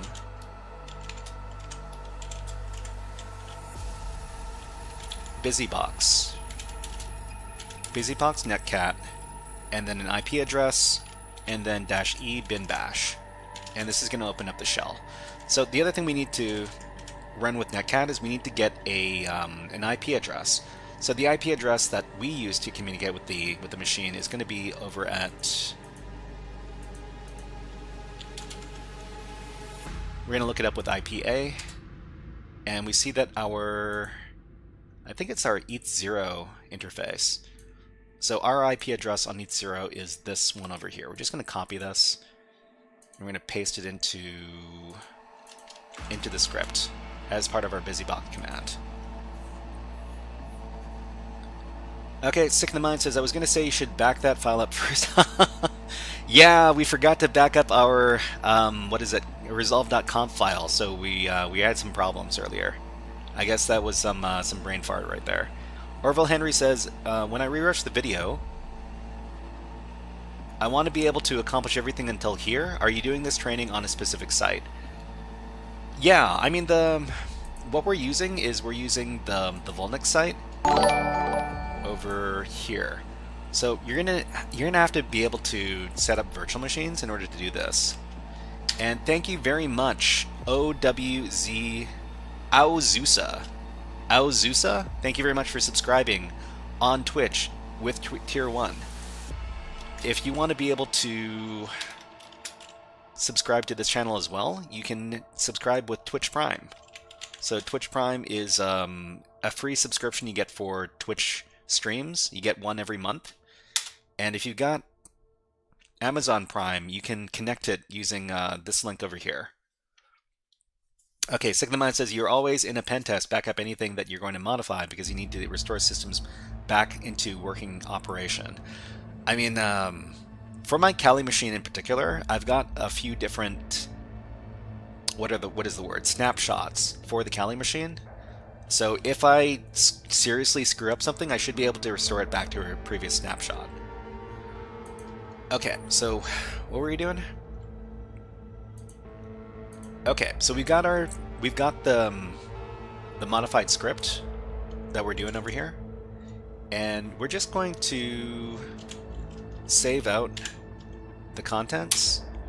Oh, Sick in the Mind, you're talking about the range.py script. Yeah, that is my bad. This is a little bit destructive. You're right. I shouldn't. I should make a backup of the range.py script. You're correct. Okay, but yeah. So now that we've got our malicious contents in the range.py script, we can run the wfuzz command and then get reverse shell access to the machine as the root user. So, but before we do that, we should probably. We're just going to make another... we're going to make a netcat listener so that we can receive the reverse shell. Let's call this reverse...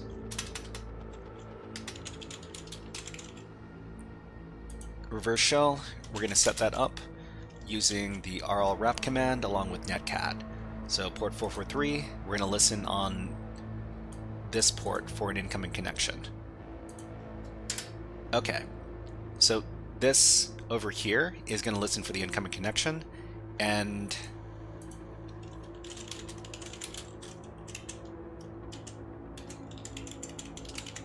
the script is going to run Python, and it's going to run this command over here to make a netcat connection to our attacker machine and then start a bin bash shell. So we can activate this by using sudo with the wfuzz command. And let me get that command over here. So we're essentially using a dummy command over here, but the dummy command is going to include the range the range parameter, which is going to use the script over here, range.py. So when we run this, it's going to create a connection through the malicious script to our attacker machine. Okay, so it says fatal exception, requested plugin range, error, multiple plugins found, and we're going to go over to our reverse shell. Oh, it didn't work. Hold on, let me go back and try it again.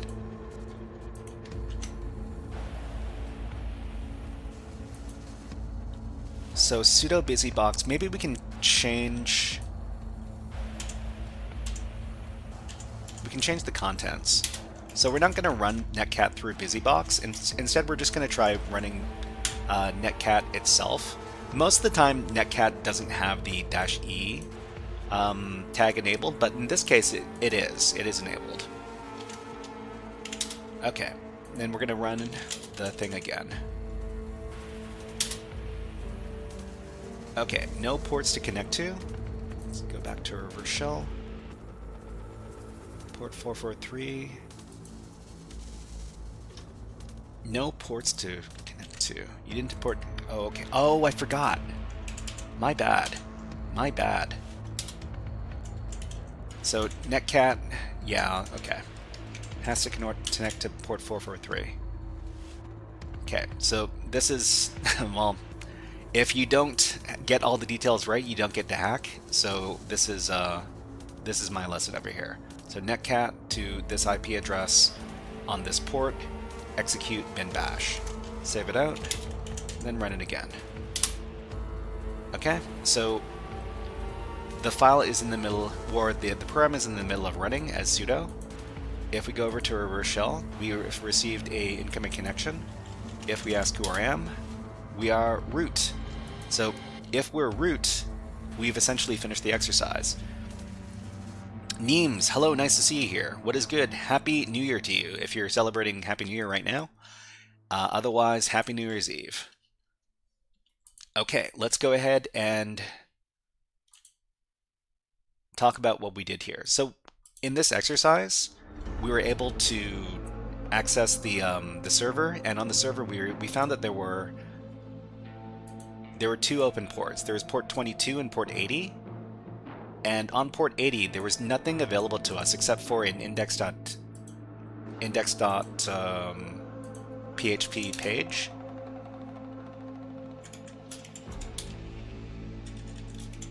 Which didn't have very much on it. So from there, we did some parameter fuzzing using the FFUF tool, and we're able to identify an endpoint that allowed us to take advantage of local file inclusion. After we found the local file inclusion, we used a script to dump out all of the files that we could access through local file inclusion through a tool called LFI dump.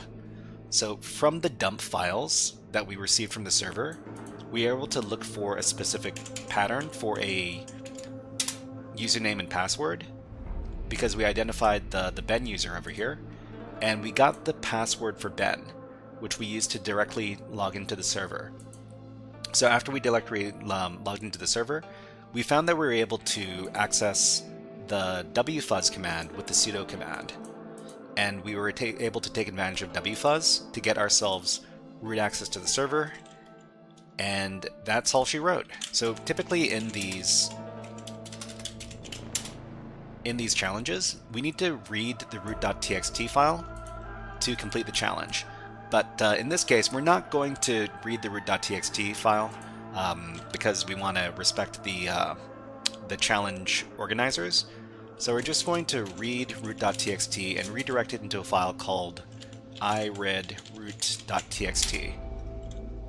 So if we created this file, that proves that we were able to read the root.txt file and complete the challenge.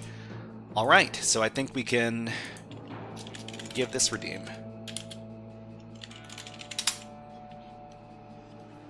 What are you? I'm system root.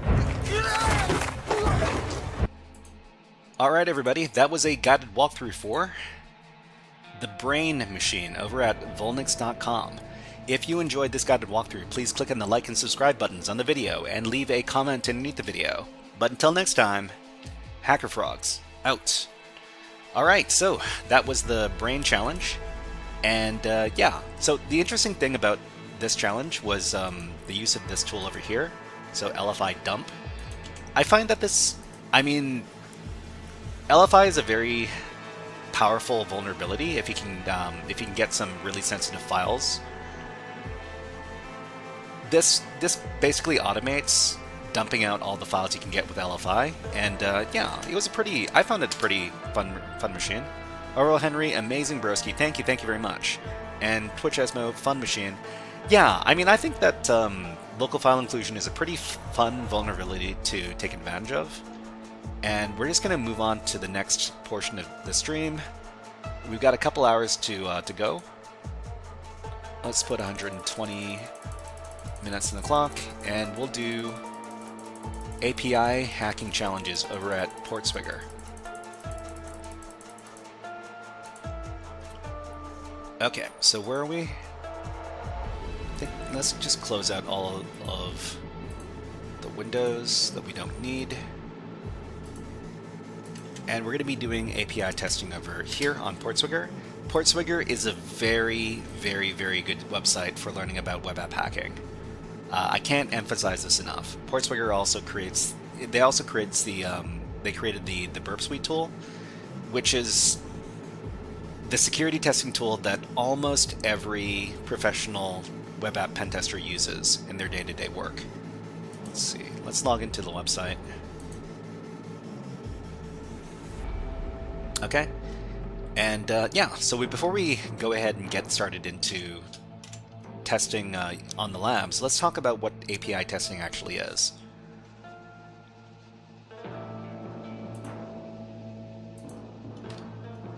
Nice and big.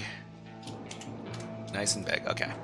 So API testing. So API testing, while APIs are application programming interfaces, they enable software systems and applications to communicate and share data.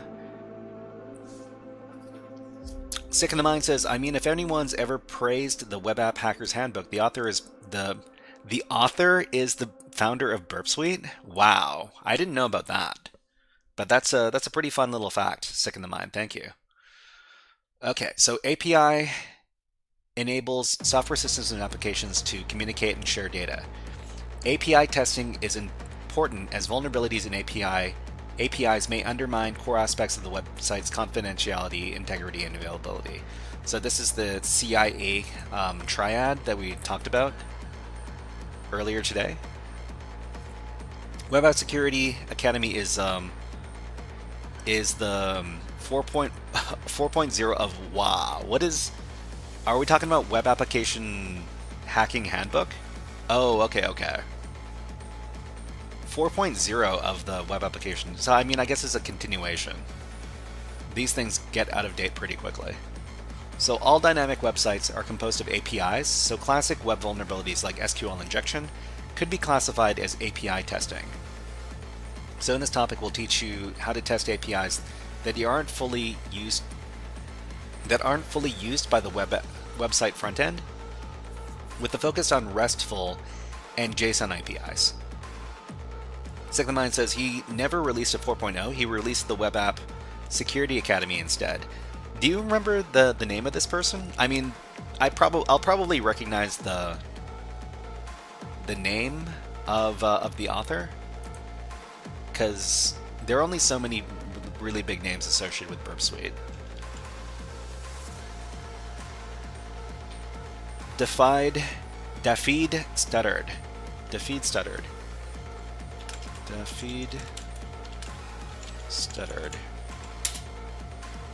This guy? I don't know this person. Well, I mean, I've never heard of this person before today. Oh, the CEO of PortSwigger. Okay, so who developed Burp Suite? I guess this is the guy. Pretty sure he's still the CEO of PortSwigger. I mean, yeah. Let's go ahead and get going. But thank you very much for that trivia. Thank you. Okay, so to illustrate the overlap between API testing and general web testing, we've created a mapping between our existing topics and the OWASP API Security Top 10 2023. I think we can make this a little smaller. So related pages, to learn more about GraphQL API, see our GraphQL API Vulnerabilities Academy section. So we're talking about API recon. To start API testing, you need to find out as much information about the API as possible to discover its attack surface. So to begin, you should identify API endpoints. These are locations where an API receives requests about a specific resource on its server. Oh, I forgot to change up my overlays. Let me go ahead and do that right now. Okay, we're on topic 4 right now. Okay, good. Santo says, I was so hungry I made like 5 bowls of rice for breakfast. Well, I hope you're feeling better now.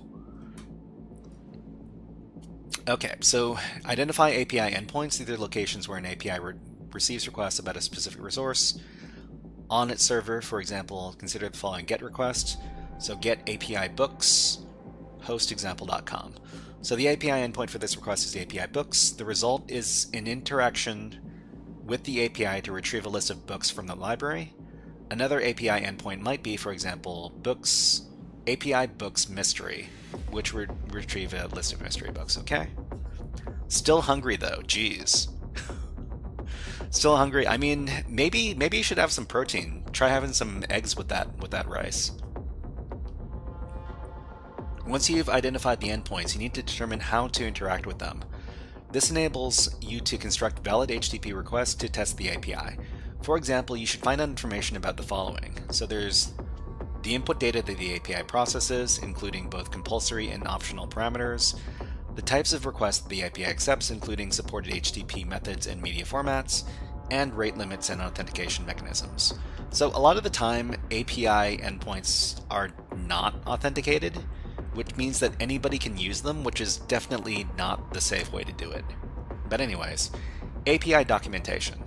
APIs are usually documented so that the developers know how to use and integrate with them.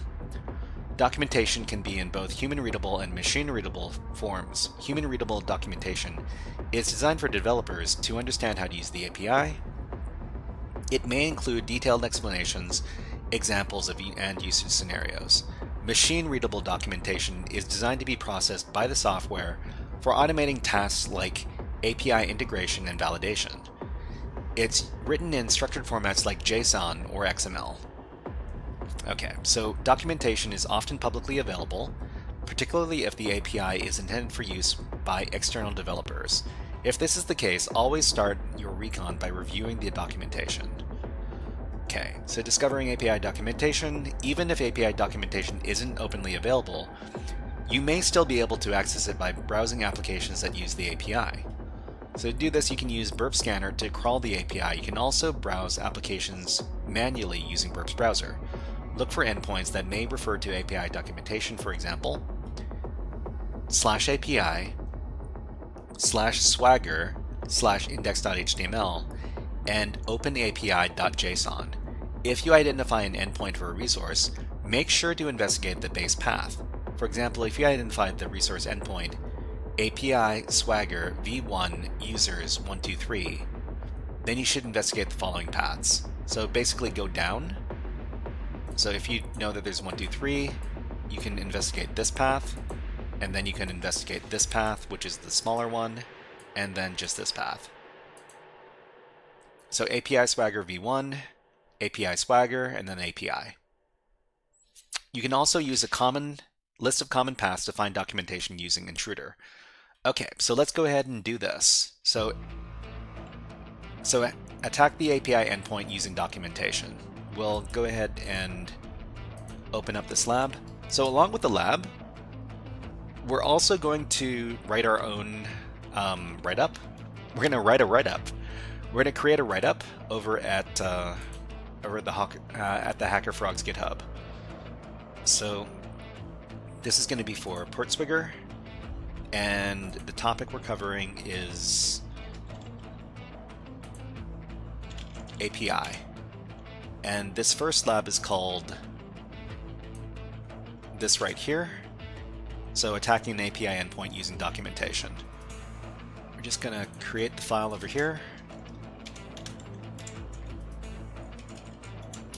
We're going to make sure that there are no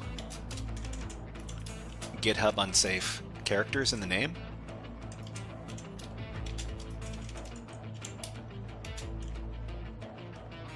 And then we're going to record a few different things. So the URL of the challenge, the concept we need to understand to complete the challenge, and the method of solving the challenge. Okay, so the URL is pretty easy. It's this one right here. And then we'll proceed and finish the challenge and then document what we did. Okay, it says to solve the lab, find the exposed API documentation and delete Carlos. You can log in your own account using the following credentials: Wiener Peter. Okay, Thanto says, you have no idea us Asians can gain energy from carbohydrates. I mean, carbohydrates are good, but I find that you need to have some protein in... Well, I mean, I need to have some protein in the morning to really get going. Anyways, let's continue. Okay, to solve this lab, you'll need to know what API documentation is, how API documentation may be useful to an attacker, how to discover API documentation.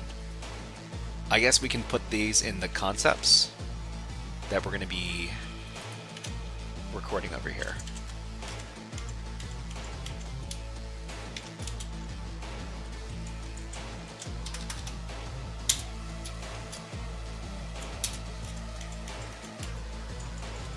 Okay, great. So we're going to access the lab. And remember, we're given our own credentials over here to log in. Wiener Peter. Our goal is to delete the Carlos user using the API. Okay, so we're just going to log in. Never mind. What we should do first is we should probably start up Burp Suite. So Burp Suite Academy, most of these challenges require us to use Burp Suite. So we're just going to start it up right now.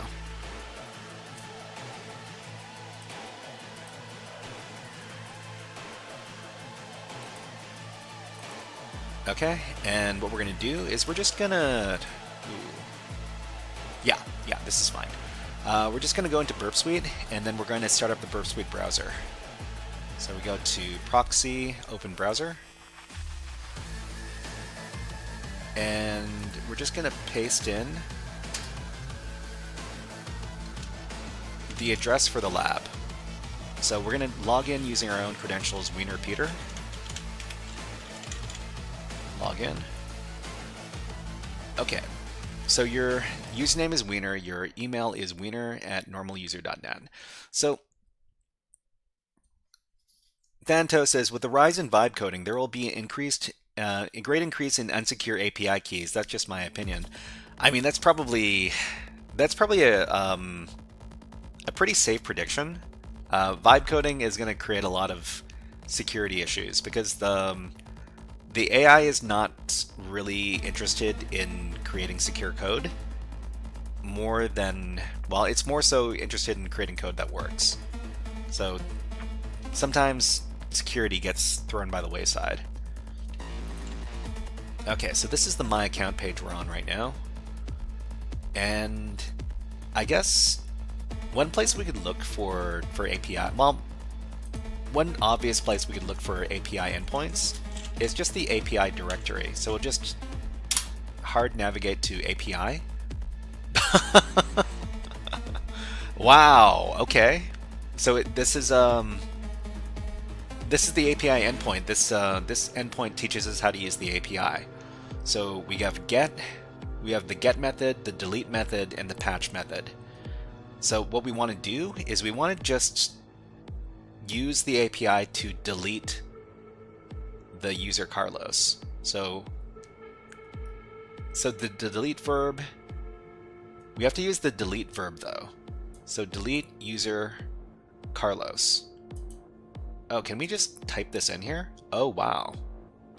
We can just use this to use the API. So we can delete Carlos.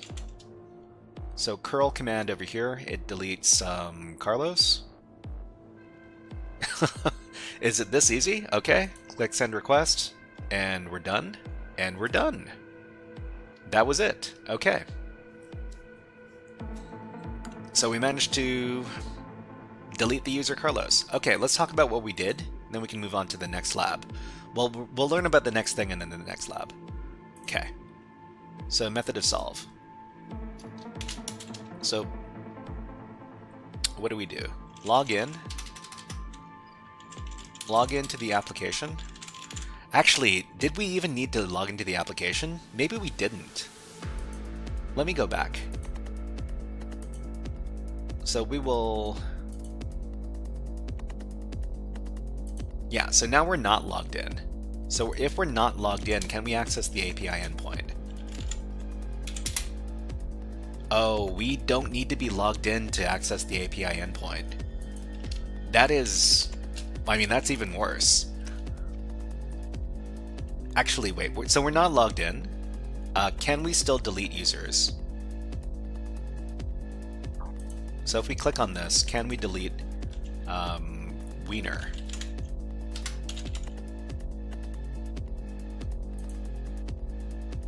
Okay, so we got unauthorized here. So we actually do need to be logged in to use the API. So I thought this was completely unauthenticated. You could use the API to delete users, but it's not quite that bad. So you do need to be logged in. Okay, let's go ahead and record what we did in this challenge. So log into the application first with our credentials. Wiener Peter. Then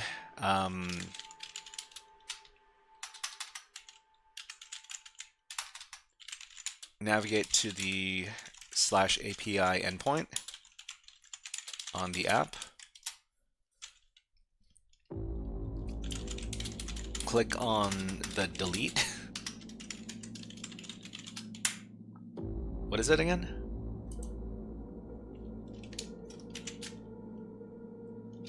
Click on the row that says delete.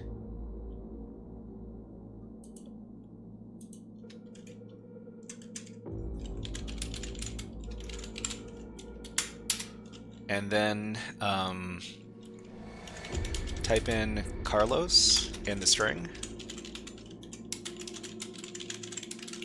And what was it? Confirm? What was the button called? It's called send request.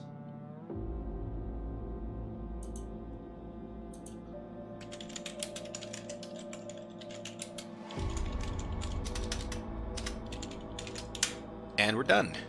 Okay, so that's one challenge done, and I don't know how many more to go. But we finished that one, so let's go ahead and do this. What are you? I'm system root. Okay, it's only going to get more difficult after this, of course, because this is just the first challenge. Let's go ahead and move on to the second challenge. Alright, so we finished this one. So using machine-readable documentation. So you can use a range of automated tools to analyze any machine-readable API documentation that you find. You can use Burp Scanner to crawl and audit OpenAPI documentation or any other documentation in JSON or YAML format. You can also parse OpenAPI documentation using OpenAPI Parser BApp. So this is talking about like a Burp Suite, what is it called? Plugin? Let's see. You may also be able to use a specialized tool to test the documented endpoints such as Postman or SOAP UI. So, I mean, I think I've used Postman before. It's very popular in the developer space, but most of the time when I'm interacting with APIs, I'm using security tools like Burp Suite or FFUF.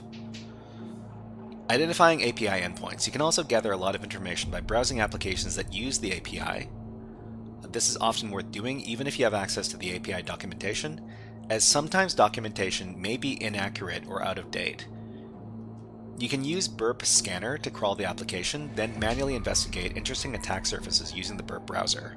So, I mean, in our case, we don't have access to the Burp Scanner because the Burp Scanner is a, what is it called, paid tool, and that's available only if you have Burp Suite Pro. Danto says, behold the hardest part of studying cybersecurity, rating documents for what you did. Well, I mean, for some people it is considered like the most annoying part of security testing. But yeah, documentation is very important because it's the documentation that gets you paid. If you hack something but you didn't document it for the customer, you don't get paid. And if you don't get paid, you're not happy. While browsing the application, look for patterns that suggest API endpoints in the URL structure, such as /API. Also look out for JavaScript files. So these can contain references to API endpoints that you haven't triggered directly via the web browser. Burp Scanner automatically extracts some endpoints during crawls, but for a more heavyweight extraction, use JS Link Finder BAPP. Okay. You can also manually review JavaScript files in Burp. So let me see if we can install these plugins. So open API parser. Let's go into Burp Suite. We can go to the Burp Suite store or extensions, right? Extensions.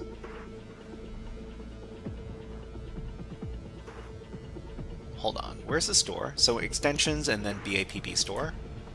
And then we can search for these, for the extensions. So what was it called? Open API?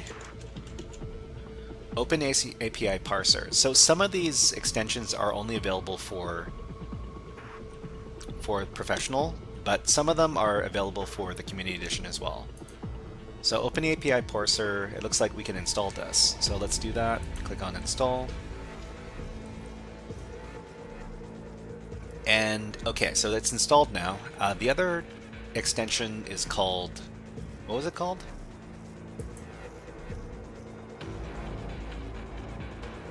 JS Link Finder. Okay, so we'll go back into Burp Suite. We'll look for JS Link Finder. JS Link Finder here, okay. And this is professional only, so we can't install this one. That's fine, I guess we'll go without it. Okay, interacting with API endpoints. Once you've identified API endpoints, interact with them using Burp Repeater and Burp Intruder. This enables you to observe the API's behavior and discover additional attack surface. For example, you could investigate how the API responds to changing the HTTP method and media type. As you interact with API endpoints, review error messages and other responses closely. Sometimes these include information that you can use to construct a valid HTTP request. So identifying supported HTTP methods. So the HTTP method specifies the action to be performed on the resource. For example, we can use get, which retrieves data, patch, which applies partial changes or options, retrieves information on the types of request methods that can be used in the resource. Okay, an API endpoint may support different HTTP methods. It's therefore important to test all the potential methods when you're investigating API endpoints. This may enable you to identify additional endpoint functionality, opening up more attack surfaces. For example, the endpoint API tasks may support the following methods. So API tasks could use a get method, a post method, and a delete method. So you can get the tasks, you can create a new task, or you can delete a task. You can use the built-in HTTP verbs list in Burp Intruder to automatically cycle through a range of methods. So when testing different HTTP methods, target low-priority objects. This helps make sure that you can avoid unintended consequences, for example, altering critical items or creating excessive records. Okay. Identifying content types. API endpoints often expect data in a specified format. They may therefore behave differently depending on the context type of the data provided. Changing the content type may enable you to trigger errors that disclose useful information, bypass flawed defenses, or take advantage of differences in processing logic. For example, an API may be secure when handling JSON data, but susceptible to injection attacks when dealing with XML. This is interesting. So every time you encounter an API that expects one type of data, you could send different types of data to see if it gives you different responses. So change the content type, modify the content type header, then reformat the request body accordingly. You can use the content type converter BAPP to automatically convert data submitted within requests between XML and JSON. So there's another extension, content type converter. Can we install this one as well? Let's search for it. Content type converter. Okay, so this is free. We can use this one. So let's install. And that was very, very painless. That's nice. Okay, let's go back. So we got another lab over here. So finding and attacking an unused API endpoint. Okay, we're gonna check this out, and we're gonna create a little walkthrough for this as well. Okay, let's make a new file.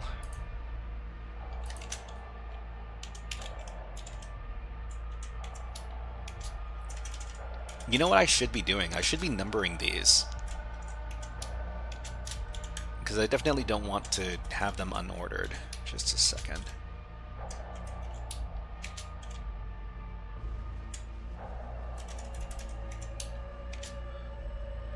Okay.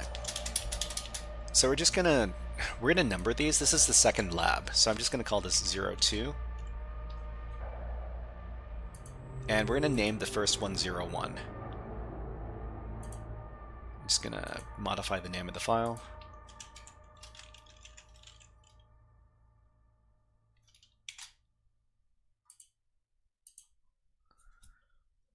Okay, we'll go back and we'll... Ooh. It kind of bothers me a little bit when the stuff isn't all in the same format. Let me change this. So we need to record the URL of the challenge, the concept we need to understand when doing the challenge, and the method of solving the challenge. We can get the URL pretty easily. It's right over here.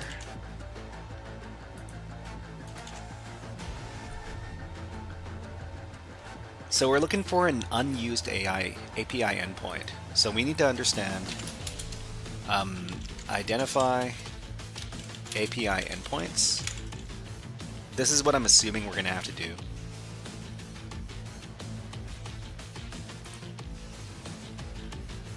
Okay, so we're just going to take a look at what's going on here.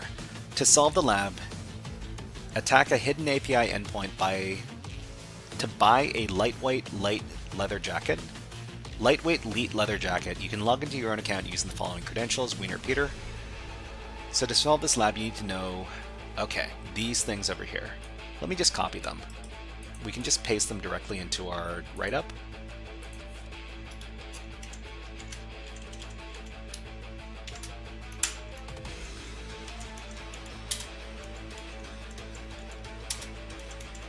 So what are these things we need to know? We need to how to use error messages to construct a valid request. Okay. How HTTP methods are used by RESTful APIs. How changing the HTTP method can reveal additional functionality. So it looks like for this lab,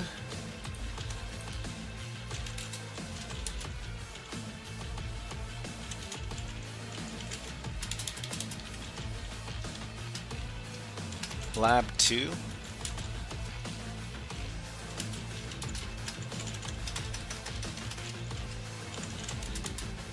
they want us to do these things.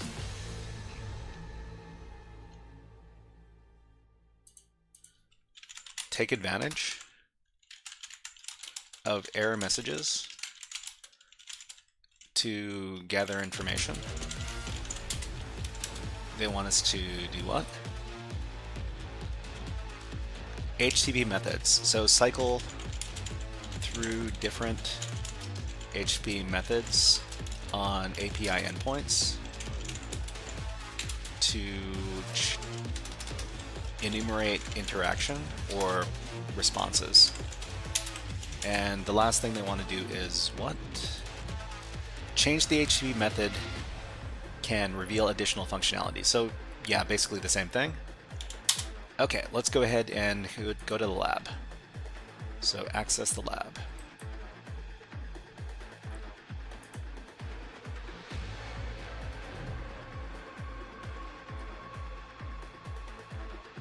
So a really nice thing about the labs over at PortSwigger is that they create like a custom lab for you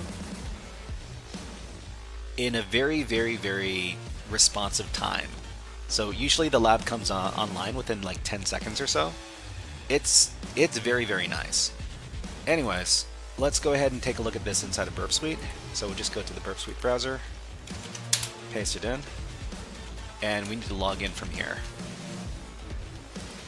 So my account to log in as Wiener Peter.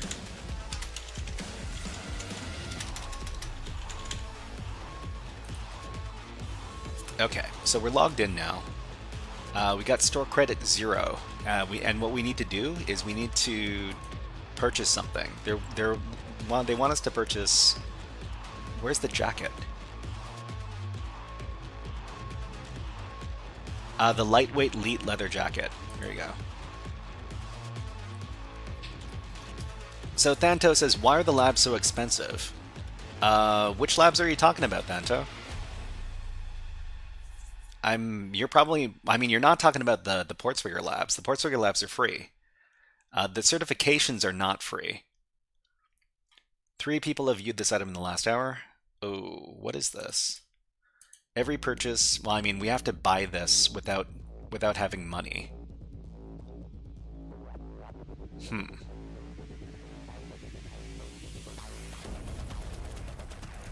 So product IP. So, okay, let's think about what they want us to do. Sir, how to use error messages to construct a valid request? Thanto says, you have to pay for certifications. I mean, paying for certifications isn't... Paying for certifications, I understand how that can be a problem, but if you're talking about PortSwigger certifications in particular, PortSwigger. So the PortSwigger certification that everybody's looking for is called the Burp Suite Certified Practitioner, or the BSCP, the BSCP.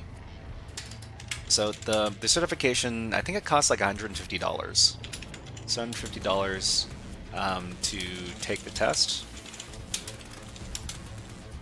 But you also need to have like a copy of Burp Suite. You need to have a valid copy of Burp Suite in order to do the test properly. And I think that Burp Suite costs like $450 for the Burp Suite Professional license. So it's like a yearly license. So the total that you're going to be paying is going to be something like $600.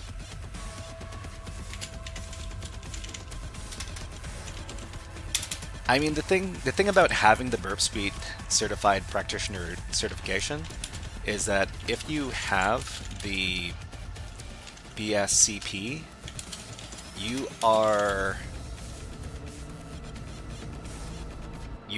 definitely, where's the word? Definitely qualified to do web app pen testing. So a lot of people, I mean, I didn't have the BSCP when I was doing web app pen testing, and I was going through a lot of the PortSwigger labs when I was doing like web app security testing. I would find something and it's like, oh, it looks like it's vulnerable to, I don't know, say, what was one that I really was interested in at the time? This might be vulnerable to server-side request forgery or whatever, and I would, I'd look up the labs and I would learn how to do the attack, and then I would try to do the attack on the application that I was testing. Okay, Thanto says it's like $600 and you might still fail. I mean, here's the thing. The PortSwigger certification, you can pay $600. Most of that money is just for the Burp Suite Professional license. The thing about the PortSwigger certification is that if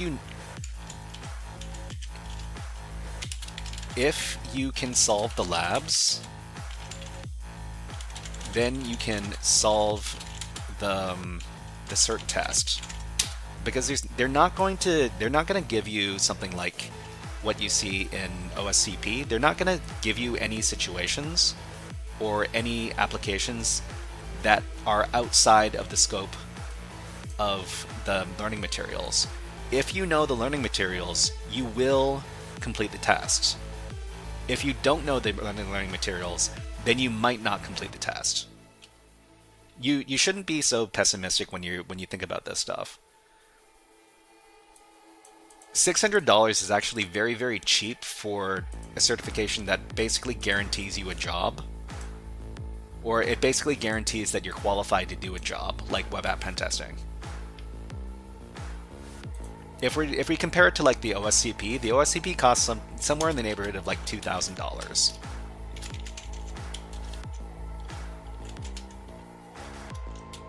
And the OSCP is also unfair because you're not guaranteed to have studied any of the stuff that you see on the exam. Anyways, well, okay, to say that you're not guaranteed to see any of the stuff that you saw on the exam is unfair, but they include stuff that they include that try harder mentality in the OSCP exam, which I really don't like. Anyways, let's move on to this lab. So this lab, you need to use error messages to construct a valid request.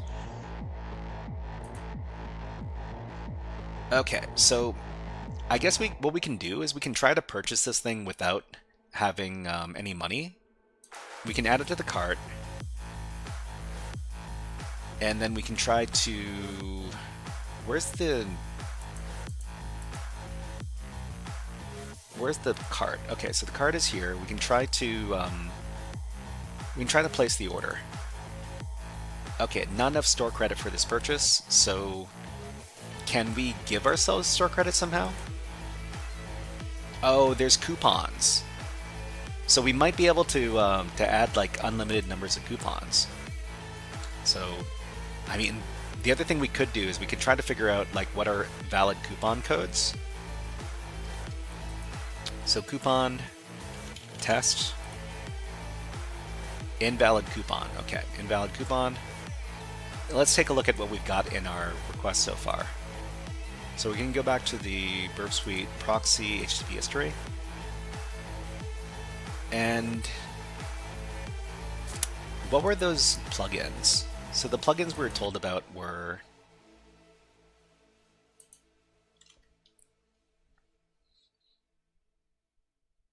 the JS link finder and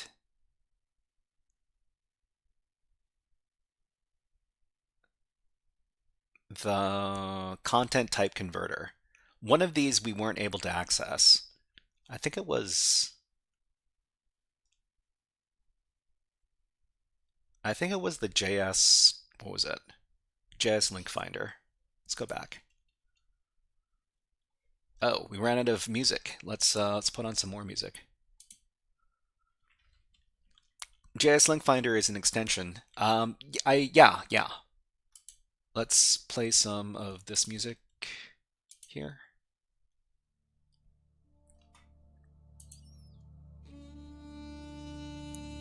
So how do we, First of all, I just need to make sure that it's installed. So we're going to extensions, the link finder, JS link. This is a professional extension, so we can't get it. Okay.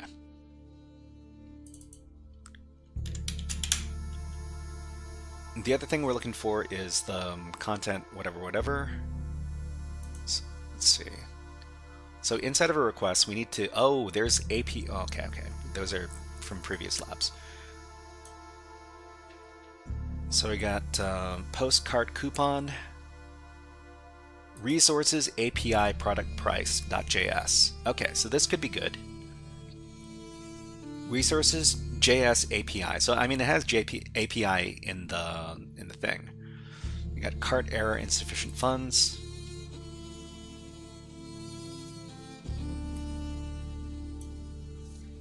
Sozo, hello, nice to see you here. Just dropping in to say Happy New Year. Happy New Year, Sozo. Nice to see you here. We haven't done enough of this stream. Let's hack the planet. Hack the planet! Hack the planet! Okay, we also have API products price.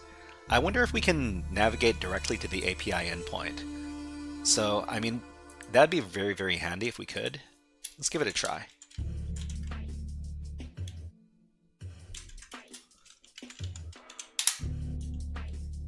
API not found. Okay, so the other thing we could do is we could try fuzzing for valid API endpoints using a tool like FFUF. So let's just grab this address here and we'll go here. This is our fuzzing.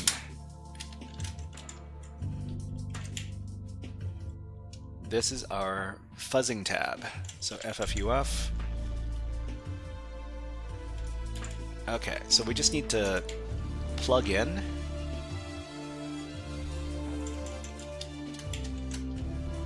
the lab API, and then we need to specify fuzz at the end. So fuzz over here, and we just need to specify like an API endpoint word list.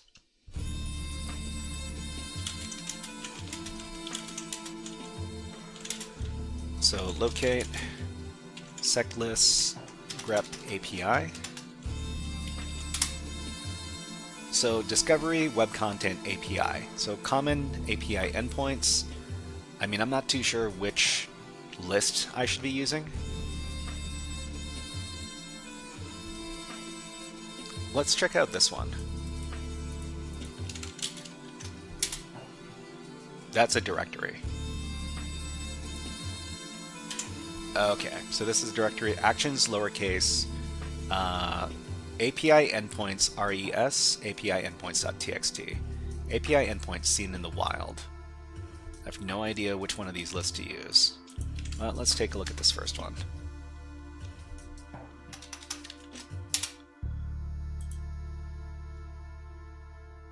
Okay, well.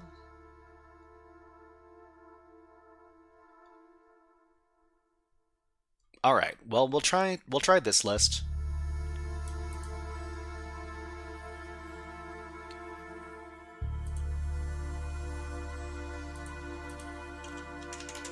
If it doesn't work, we can use another list.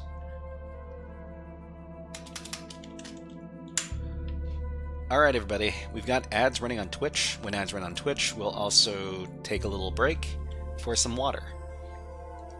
In the meantime, please check out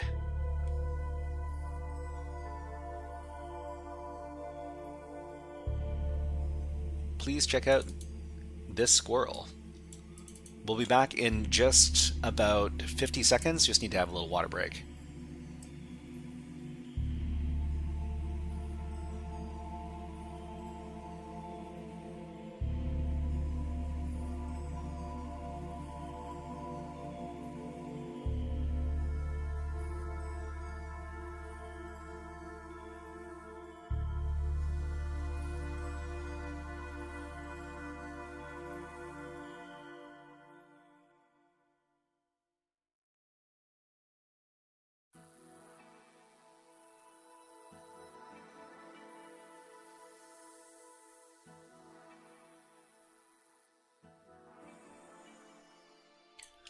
Okay, so we're coming back, and Nyok Quinn Lao, did you go for any security or network-related certifications during your cybersecurity journey? Yeah. I'll tell you about the certifications that I studied to get when I was first getting into cybersecurity. So I got the EJPT. I studied for the OSCP. I did the exam, but I failed that one. Let's see. I also studied for the Burp Suite Certified Practitioner certification. Studied, did all the labs, didn't get around to scheduling a test. And yeah, so these were what I studied and looked for while I was doing my job. Well, I did this before I got my job. I did this one before I got my job. I did this while I was at my job, and yeah, and then I stopped doing my job after about 6 months. Danto says, what is your suggestion between Google Cybersecurity Certificate and the CompTIA Security Certificate? Google Cybersecurity Certificate and CompTIA Security. I mean, practically, I think that the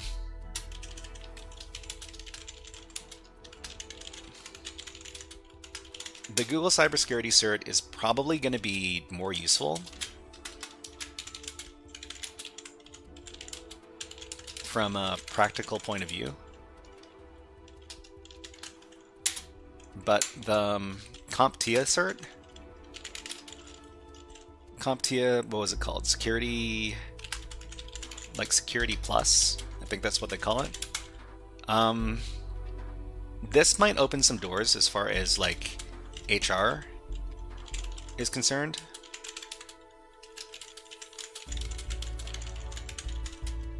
But I've heard that CompTIA Security Plus is not very good and it's not very practical. It's mostly like a memorization of a bunch. It's mostly memorization. There's no hands-on portion of the exam. And Red Team Rookie, hello, nice to see you here. Happy New Year. Happy New Year to you, Red Team Rookie. And yeah, not quite New Year's for me, but we're still New Year's Eve over here. Let's go ahead and what was it?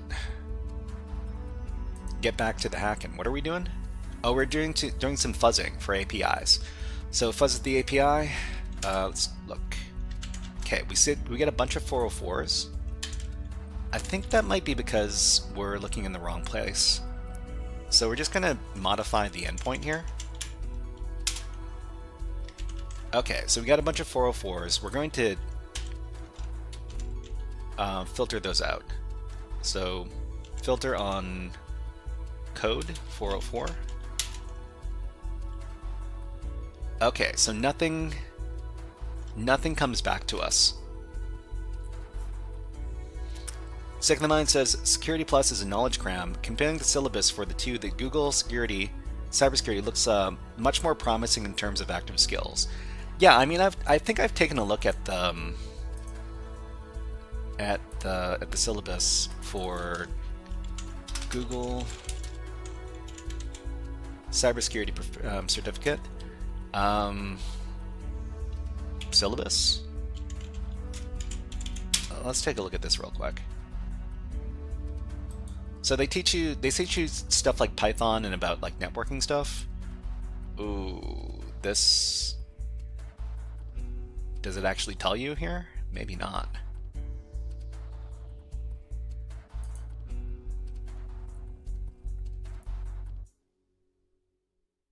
Okay, you know what? Let's ask Perplexity. So I got a new free access to Perplexity. Let's go ahead and ask over here. Oops, not this. What is the Google Cyber Security Certificate syllabus? Okay.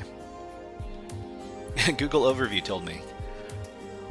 Okay, so let's see. It has 8 courses. So there's Foundations of Cybersecurity, Play It Safe, Managing Risks, Connect and Protect Network and Network Security, Tools of the Trade, Linux and SQL. So they teach you, if they teach you Linux and SQL, that's already pretty good.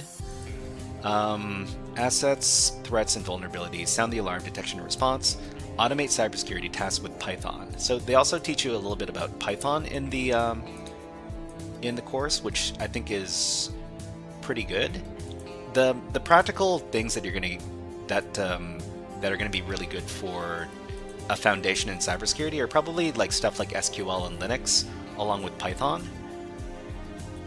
The other things are going to get you used to like the vocabulary that is used whenever we talk about like security stuff. So it'll get you more used to talking about cybersecurity topics. If you can get this certificate for cheap or for free somehow, then I would highly recommend this for setting up a foundation for learning about future cybersecurity topics. And thank you very much for subscribing on YouTube, Mike. Mike, thank you very much, and Happy New Year. All right, so let's let's continue. What were we doing? We're attacking the API. So, okay, let's see if we can find another word list.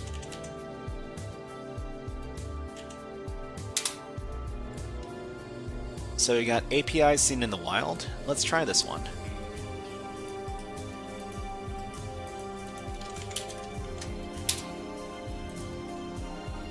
Well, ooh, this looks like a much larger list.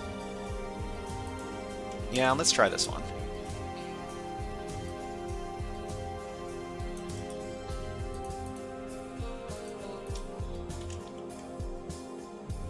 Okay, so we'll try the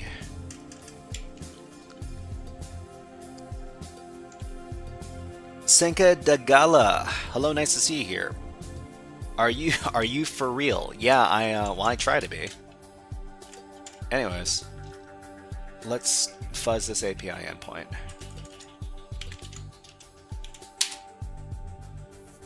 Okay, still haven't found anything. Maybe we shouldn't be looking at this, we should be looking at something else. Actually, error messages, even if we get the correct endpoint, if we're not using the correct method, we're not going to get a good response. Okay, Senka Dagala, willing to see. I don't know what we're talking about. What are we talking about? Okay, so not found. We got API itself says not found. The other API endpoints we found is products 1 price, and this came back, oh, with this. Okay. Don't delay, purchase yours. So can we specify like an item? Oh, maybe we can change the price. If we can change the price with a different API call, that would be pretty cool. Okay, let's put this in the repeater. So send a repeater, and we're just going to try different methods. So if we just send this normally, then we get this price. We might be able to define our own price. Let's see. I think we can change request method. So we can change it to post and see if we get something different. Method not allowed. So we can't use post. Can we change it to something else? So it only changes it between get and post. Can we use patch? Okay, so only application JSON content type is supported. So we might be able to use the patch request to send a new price. So we'll get the original request. Thantos says, I think due to the New Year's discount, the Coursera Premium only costs $80, which in my opinion is very cheap. Coursera, well, I mean, if Coursera Premium gets you access to a lot of different stuff that you want to get, then yeah, like. But if it's just one course, I'm not too sure about that. Definitely do your research. Okay, so we'll send this, and we get a response that looks like this.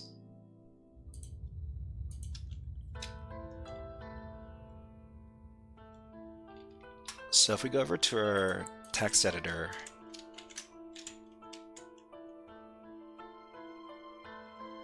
okay, so price equals this, message equals this. I mean, if we wanted to send like a fraudulent patch, this discount was brought to you by HackerFrogs. Okay, and we can set the price to 0. We just need to figure out how to send this kind of thing. So if we're sending I guess we would have to send like JSON application data, right? Okay, I mean, I do plan on taking other courses like malware analysis and reverse engineering courses, which are also included in the premium. The premium, that's for like a year, right? If it's for a year, that's a pretty good price. If it's for like a month, then maybe not. Definitely, you need to, like do an analysis, figure out if it's right for you. Okay, so let's go back. We'll change this to we'll temporarily change this to a post method, but what we're actually trying to send is we're trying to send a patch method. Okay, and we want to send application JSON.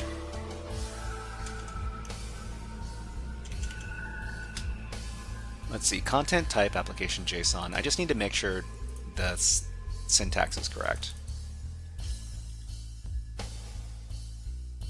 HTTP posts application JSON. What does it look like? Content type header. So content type application /JSON.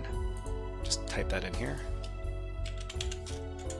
Content length, we don't know what the content length is. So down here, we'll put in our actual JSON information. So the JSON information we want to put in is this.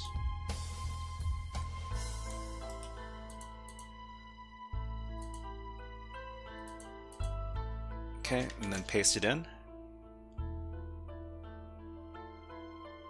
And let's see if this works. We'll just send this off. Client error, price parameter must be a valid non-negative integer. Price parameter must be a valid non-negative integer. So, I mean, 0 is a non-negative integer. Oh, it's just an integer. So they don't want the... So do we just put 0? Maybe. Okay, let's try this again. Okay, and then back here.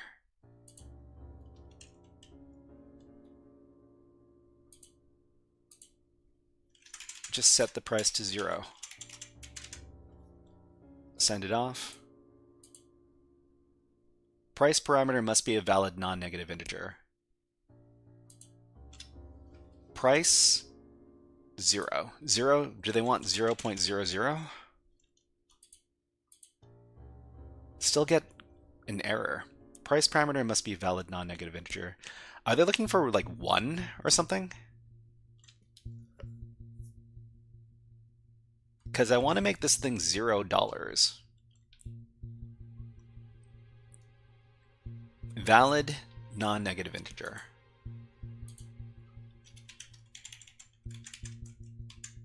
Oh, it's looking for an integer. Right, okay. So we can't make it a string. So price is 0 without the quotes. Send it off. Okay, did it work? All right, let's do this one more time. So actually, we can go back to the application in here. Remove the quotes. Right, Saharan. Thank you very much for letting me know. Thanto says, my only fear is that the job interviewer is not taking Coursera search seriously. Well, I mean, if the certification is from Google, they should take that a little bit more seriously, especially if you're applying for Google. But anyways, let's go back. So the landing page here, not solved. Okay, so we updated the price. So the price should be 0 now. So it is 0. Awesome. So we just need to add this to our cart. And then we need to make the purchase. We can afford to, sure. Let's see. Place order. We bought it! Yay! Done. Great. What's the difference between patch and put? What's the difference between patch and put? So, Vision Bard, hello. Nice to see you here. The difference between patch and put is HTTP methods. So I'm not an expert on HTTP methods by any means. Get is retrieve data. Post is send data. Put create new object, and patch would be modify existing object. Or at least it's not always exactly the same across all the applications, but it's usually going to be something similar to this. Sick in the Mind says, I remember this was a real vulnerability in Amazon about 14 years ago. That's hilarious. What is a model says patch parameters plus body update put parameters plus body insert. What is a model? Hello, nice to see you here. Nice. Oh, and Happy New Year! Happy New Year to everybody who's new to the stream. Thank you. But that's so Vision Bar. That's what I think is the difference between these different methods over here. Okay, so we finished it. Awesome.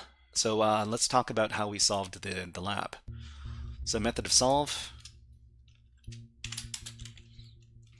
Log in to the application. So Twitch Esmo says put also used to create new data to the web server. I mean, it really depends on the application that is being used. A lot of applications don't use stuff like they don't use stuff like put and patch and delete. They just use post. They just use post with different parameters to do the same thing. It really depends on the application that's being used. Happy New Year! Happy New Year, Senka Gadala King, and what is a model? Happy New Year. Okay, so log into the application, then attempt to go through the process of buying the, what was it, lightweight Leet leather jacket.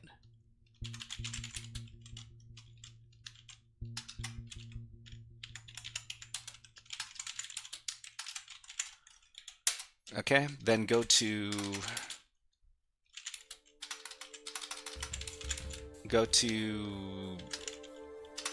the burp HTTP proxy tab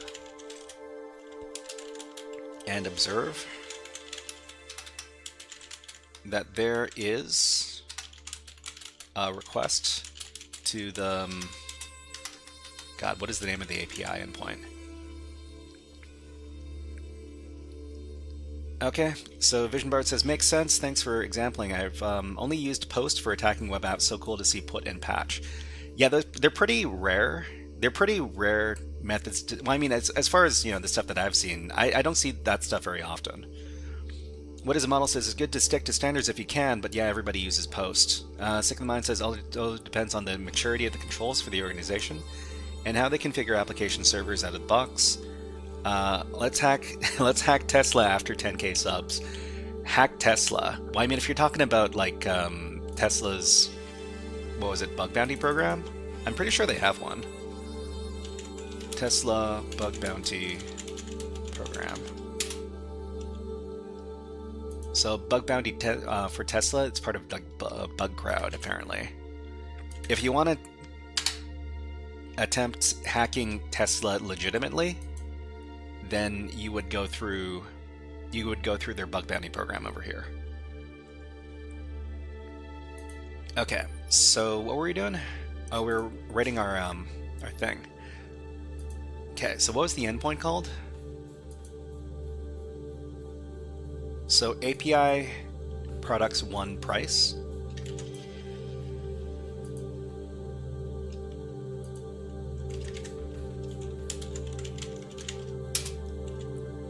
Okay, the response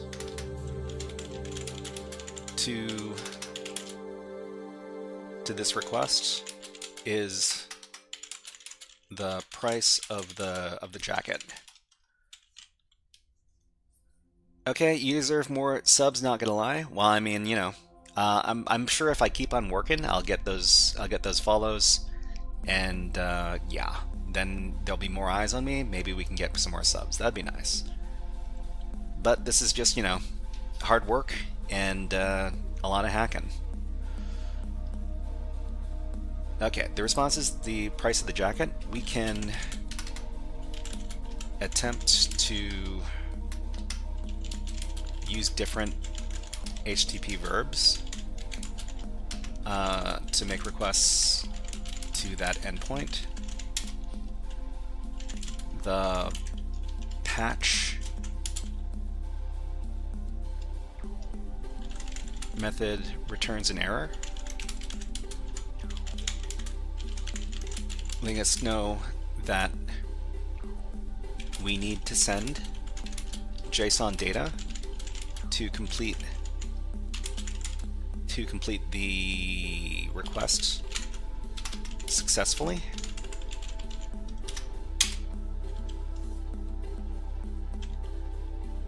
Okay, and yeah, I mean, thank you very much for the kind words, Sengadala. Thank you. Okay, so we need to send the following headers and JSON data to make the request. We'll just put the list of requirements over here. So method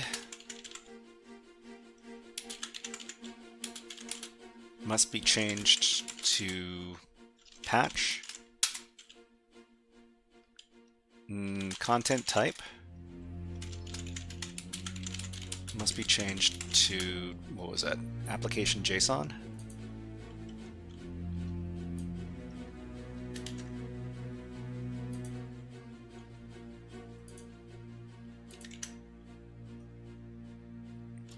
And data must include this JSON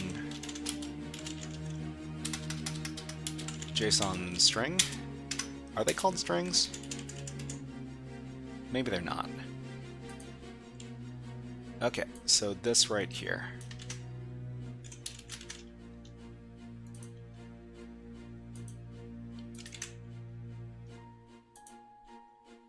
Okay.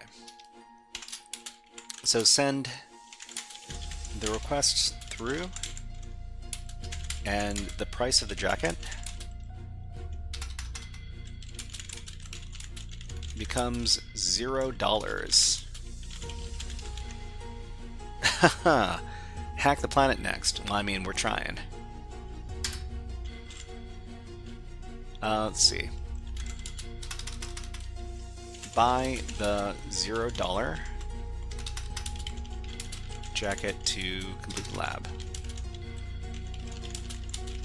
So believe it or not, these have been the easier labs. They're only going to get more complicated after this. Vix Dull, Vix DLL, thank you very much. Hello 2016, bye 2015, Happy New Year. Well, Happy New Year. I don't know if the numbers are correct or not, but sure. Okay, let's move on to the next challenge. So we'll do a little bit of reading, because we need to understand what the heck is going on. So this is done.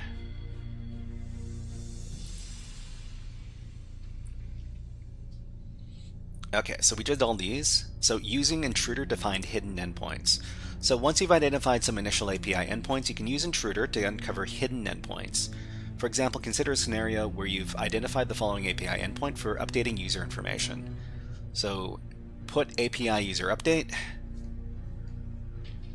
Twitch Esmo says, do you recommend using TryHackMe SOC level 1 path? I'm trying to learn blue stuff. Let's see. It seems like a horror movie when modifying a request can make the object have no value. Well, I mean, these are obvious. These are obvious flaws in the application, like logic. Like normal users shouldn't be able to use that patch request. It should only be restricted to like administrators and like, you know, high-level users. So there are basically no security controls on most of these API calls, unfortunately. So that's why these vulnerabilities exist. Okay, so to identify hidden endpoints, you can use burp intruder to find other resources with the same structure. You can add the payload to the update position of the path. So, I mean, they're talking about using intruder in the literature here, but we could use stuff that's not Burp Suite to look for hidden API endpoints. Especially because the burp intruder on the free version of Burp Suite is complete garbage. Okay, so finding hidden parameters. So when you're doing API recon, you can find undocumented parameters that the API supports. You can attempt to use these to change the application's behavior. Burp includes numerous tools that can help you identify hidden parameters. So burp intruder, using a list of common parameter names. So the param miner, BAPP, enables you to automatically guess up to, that's a lot of parameter names per request. Param miner automatically guesses names that can be relevant to the application based on information taken from the scope. The content discovery tool enables you to discover content that isn't linked from visible content you can browse to.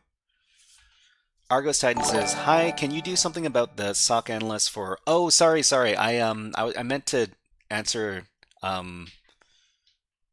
Twitch Esmo's question about SOC level 1. So SOC level 1, I mean, if you're trying to get into defensive cybersecurity roles, it's probably not a bad thing to check it out. So TryHackMe Sal 1, I think is the name of the certification. Security Analyst Level 1.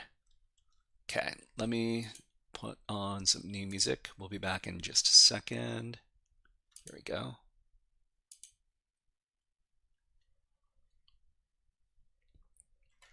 So the defensive certification that gets you hired. Stand out with Security Analyst Level 1, an entry-level hands-on security analyst certification built by industry experts. I haven't tried this out myself, but I'm pretty sure that this particular certification, it's not super expensive. I think it's like, is it like $200 or something? Let's take a look at the price. So Sal 1 is, oh, $350. That's a little more expensive than I thought it would be. But I think it's still less expensive than the equivalent one from... So what's the TryHackMe thing? Some kind of hacking helper? So TryHackMe is it's an education website. So it's like a freemium website. There's a bunch of stuff on the website that's free, but also a lot of stuff that you only get if you pay, like a monthly subscription.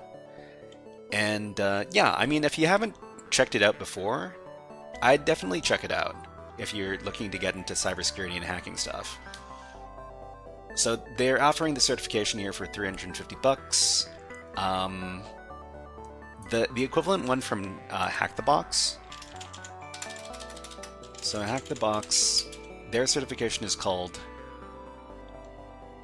it's like Certified Defensive something. So is it CDSA? Certified Defensive Security Analyst. This one is, it's a bit more expensive. I'm not too sure like how they compare. But what's the price? They don't say anything about the price. FAQ, there's no price in the FAQ.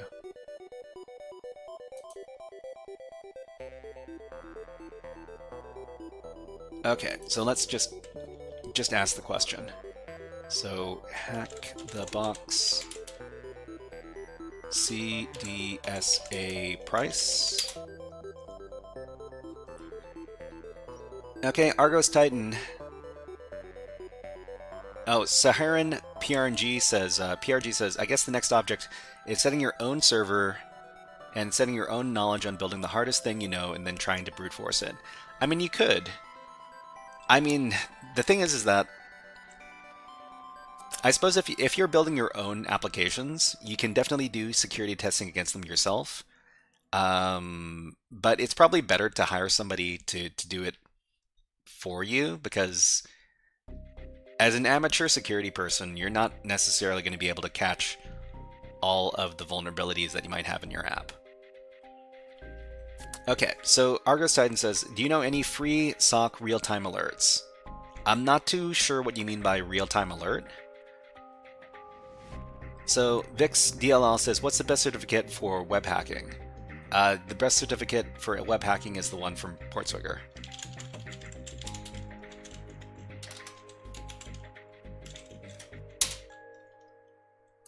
This one over here. So PortSwigger is the most respected the most respected company as far as web app security is concerned, and they don't tell you about the price of the exam over here, do they? Oh, certified for 99 bucks. So it's only, yeah. So you need both of these to do the exam. You need to buy the exam for $99, and you need to get the Burp Suite Professional certification for $475. So that's like $575. It's a little less than I thought it would be.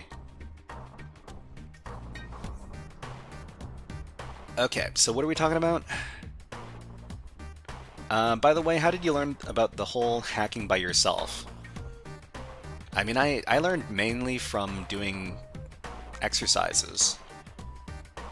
I did a lot of research on YouTube. So YouTube, there's a lot of good resources on hacking on YouTube. Here's my starter pack. This isn't necessarily like all hacking related in the starter pack. It's mostly like technology stuff. So the first two links in the playlists are in the YouTube playlist over there. They're for a certification called A+. It's a general like technology certification. The third link is for a playlist for what is it called? Network Plus, which is a certification which talks about computer networking. So learning about the topics are very important. You don't necessarily need to get the certifications themselves. You just need to know about the stuff that is covered by the certifications. And the last link is easy like cybersecurity exercises, CTFs that are used for learning cybersecurity concepts. Anyways, let's continue.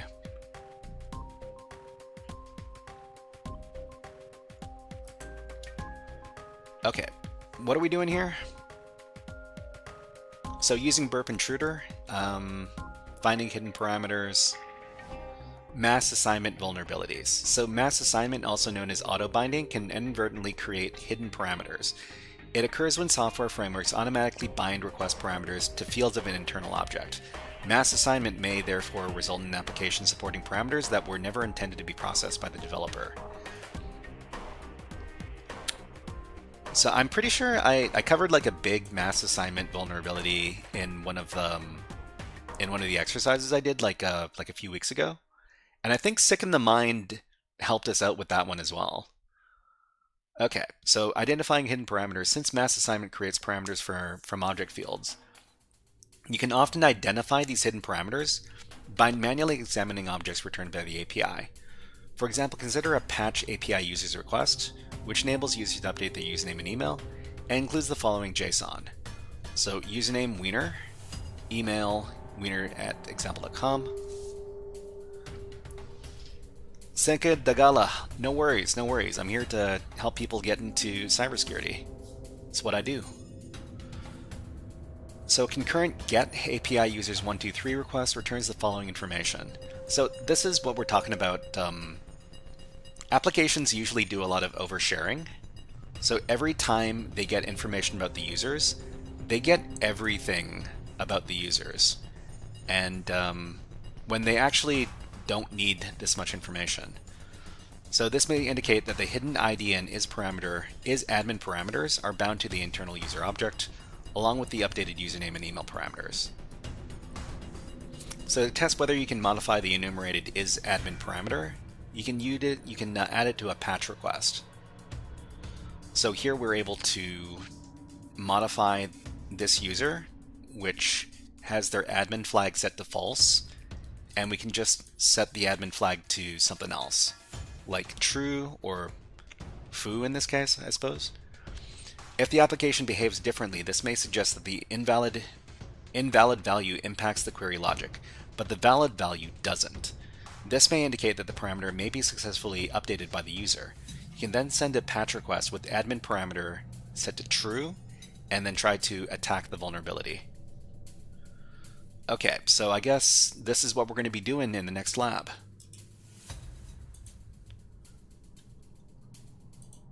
So this one's done, so is this. Okay. So we're going to be doing the next lab, and I'm just going to start my write-up over here.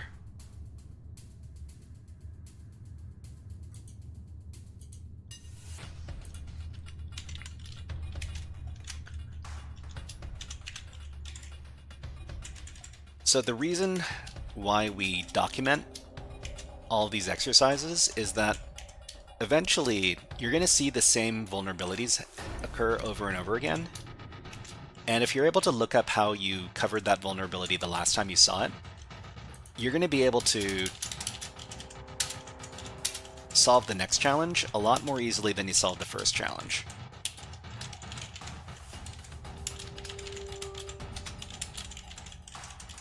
This is why it's really important to keep good notes. Okay, so let's see. The lab is over here. The concept, I think they're going to talk about the concept in the lab description. So to solve this lab, find and attack a massive assignment vulnerability to buy a lightweight elite leather jacket. You can log into your own account by using the following credentials: Wiener Peter. To solve this lab, you need to know what mass assignment is, why mass assignment may result in hidden parameters, how to identify hidden parameters, and how to attack mass assignment vulnerabilities. So let's just copy all this.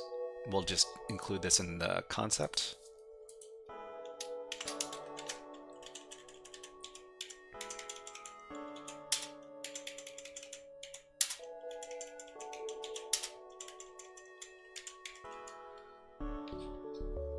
Okay, let's go and try to solve this lab. So the lab is over here. If you're interested in doing these labs along with us, this is the current lab we're looking at. You're going to need an account over at portswigger.net. You can get one for free, and PortSwigger is definitely one of the more generous platforms for learning about cybersecurity. Although they are focused entirely on web app security stuff, most of the stuff that they offer is completely free, and the only thing you pay for is, well, a license for Burp Suite and to get the certification. Everything else is free. In fact, if you're not getting the certification, if you're not, signing up for Burp Suite Premium or Pro, everything's free on the website. It is very, very generous. Okay, let's continue. So we'll access the lab.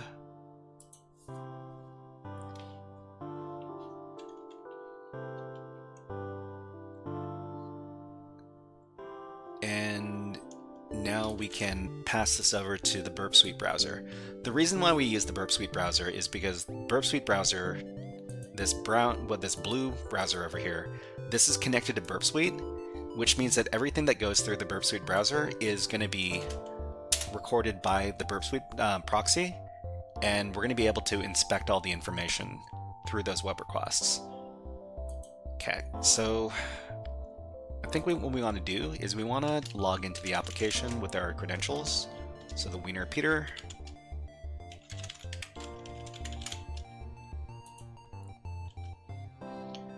Okay, so from here, we're going to try to purchase that leather jacket. So we're going to go home. I'm going to go over to the leather jacket in question. I'm going to try to buy this thing. Add to cart, and then go home, and then place the order. Not enough store credit for this purchase. Okay, so we can't buy it because we don't have enough money. So I'm pretty sure we're going to be able to modify the price of the jacket or something else. Let's take a look at what's in Burp Suite now. So Suzed Sun, hello. Boy, no way, me gonna watch this. I am currently solving these labs, don't want to look at the solutions. Oh yeah, I mean, you could also try to solve the lab before I do. The thing about the labs is that you're meant to solve them eventually. If you get stuck on a lab and it's taking a really long time, I would look at the solution, because the alternative is like spending a lot of time spinning your wheels. Definitely give it your best shot before you look up the solution, but yeah, don't spend like a super long amount of time getting stuck on one exercise, because there's like 1,000 other exercises you need to do after that. Okay, we're in Burp Suite. Go to the proxy. Let's go down to the bottom. So let's see, API checkout. We got,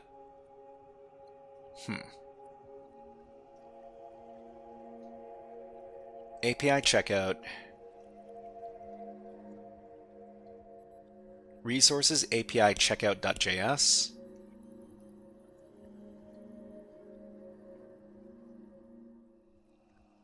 let's take a look at what our objectives are, or what the concept is. So understand what mass assignment is, why mass assignment may result in hidden parameters, how to identify hidden parameters, how to attack mass assignment vulnerabilities. Okay, let's go back.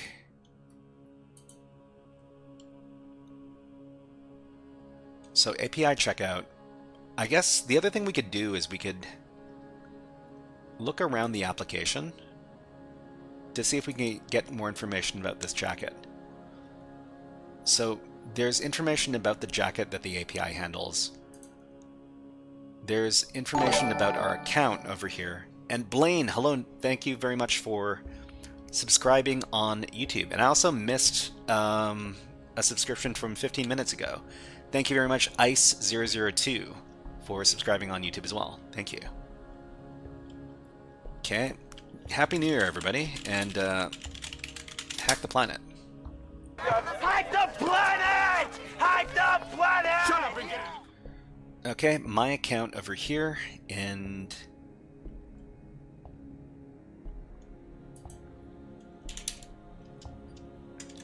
so there's the API endpoint itself. Uh-oh. The API endpoint lets us know about different stuff. So we got post checkout order, and we got get checkout order. Can we change stuff about the checkout? So we got two different verbs. So Yusuf, hello, nice to see you here. What's the name of this vulnerability? So the vulnerability is called mass assignment, and yeah, so the lab is called attacking a mass assignment vulnerability. So I mean, we're reading about it over here. Cypher says, I keep reading pen tests. Keep reading pen testing involves a lot of report writing and steps to resolve vulnerabilities. Well, I mean, most of the time that you're, unfortunately, I would say that most of the time you do pen testing, you're mostly writing your report. So let's do an example. So, okay, say I'm a web app pen tester, and I'm assigned to a customer. So the customer wants a web app pen test that goes for 3 days.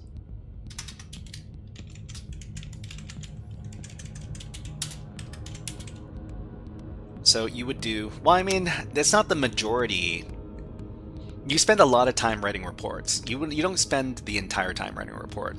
So you'd spend 2 days doing the pen test, and you would spend 1 day writing the report. Well, I mean, realistically, you would want to do, like, you would want to start writing your report on day 2.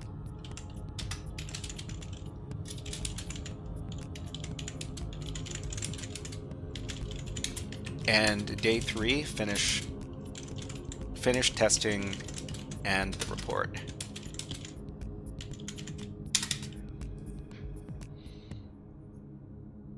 Okay, Cypher says, so aren't these platforms lacking in major aspects of the field?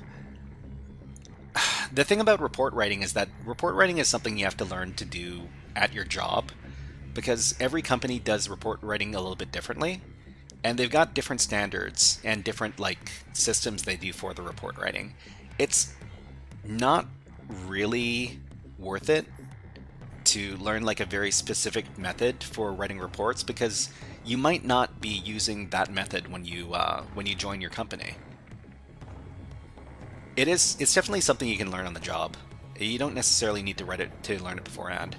VixDLL says, is there a good tool that can help for full scan for a web app and also APIs, because I want to use it for my web app? Yeah, I mean, there are a few different tools you can use.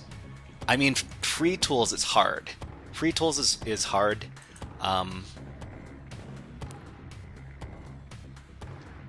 I don't know about, I think there's one called free web app scanning tools.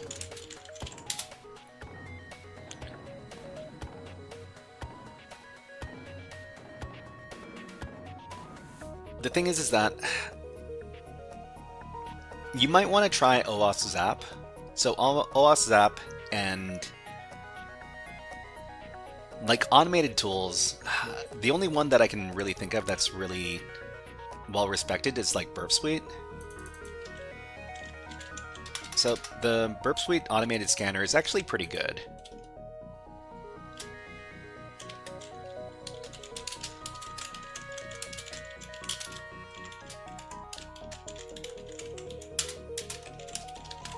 Burp Suite Professional.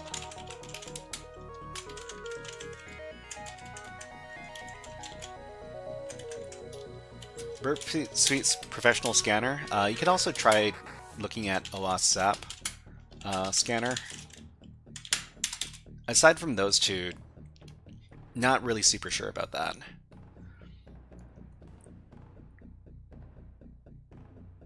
Okay, Saharan PRG says, I think adding graphs will make the report more professional.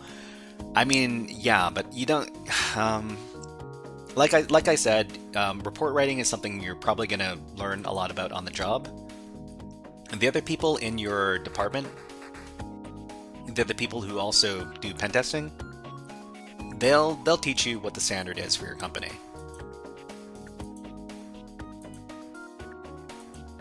Okay, so what were you doing? Oh, we discovered something. We discovered that there's documentation here. So REST API, post checkout order. So created locating location header and get checkout OK order. So we need to pay more attention to the checkout API. So API checkout, we got both the get and the post. Monk Lab, hello, nice to see you here. What is up? Happy New Year. So the get request to the API checkout has this response. So chosen discount percentage. Oh wow. Can we change the chosen discount percentage to 100%? If we can do that, then we can purchase the jacket, right? We also have the post. So the post is created. Ah, okay. So I think we might be able to modify the post request over here to include this over here. So chosen discount percentage 0. And we can change this to chosen discount percentage 100 so that we can get a 100% discount on the jacket. So chosen products is also included in the post request here, right? Yeah. So we just need to add to this. We'll go over to the get request response, and we're just gonna copy this. And then we're gonna go over to our text editor. Okay, so chosen discount percentage 0 we're going to change this to 100%, and then everything else is going to stay the same. Saharan says, Zap is able to detect even the credit cards that are being used. I've been using it as a main app for detecting. I mean, you probably have way more experience with Zap than I do, because I don't know any, well, I've only ever used Zap like 2 or 3 times in the last 5 years.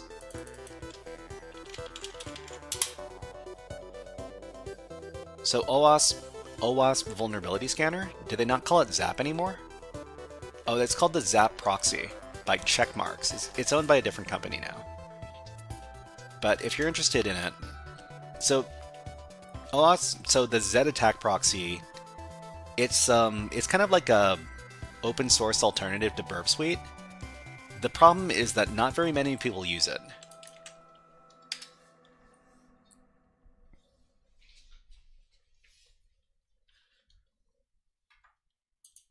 Okay, let's go back.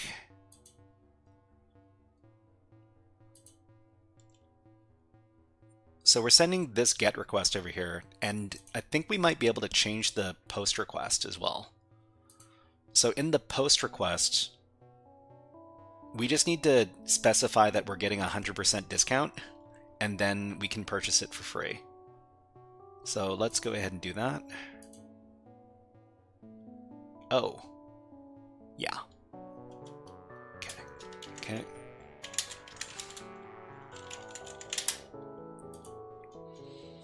Where we put this thing? Here we go. We just need to grab this and paste it into Burp Suite.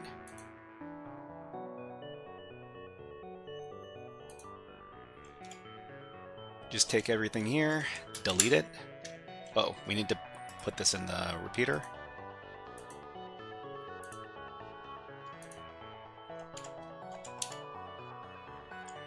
So delete everything here, paste in this. Haha, Checkmark picks it up? I don't even know what Checkmarks is. I've heard the name before. Okay, Kalami Production says, you should I first get CCNA CYS Plus and then learn about hacking? Advise me about cybersecurity and networking. Advise me, I am a cybersecurity and networking student in 3rd term. Checkmarks is one of the more popular SAST tools. Oh, SAST, okay. Dodi Roki says, bro, I want to learn about web pen test from your YouTube channel. Where do I start? Yeah, I mean, probably the best way to do it is, there are a couple of playlists that I can recommend on my YouTube channel. So the first one is for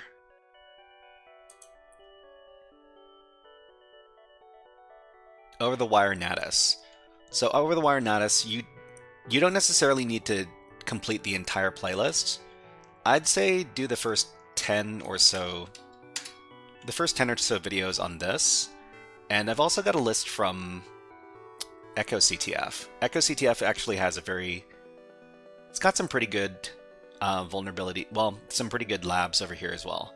So EchoCTF challenges, here's the list.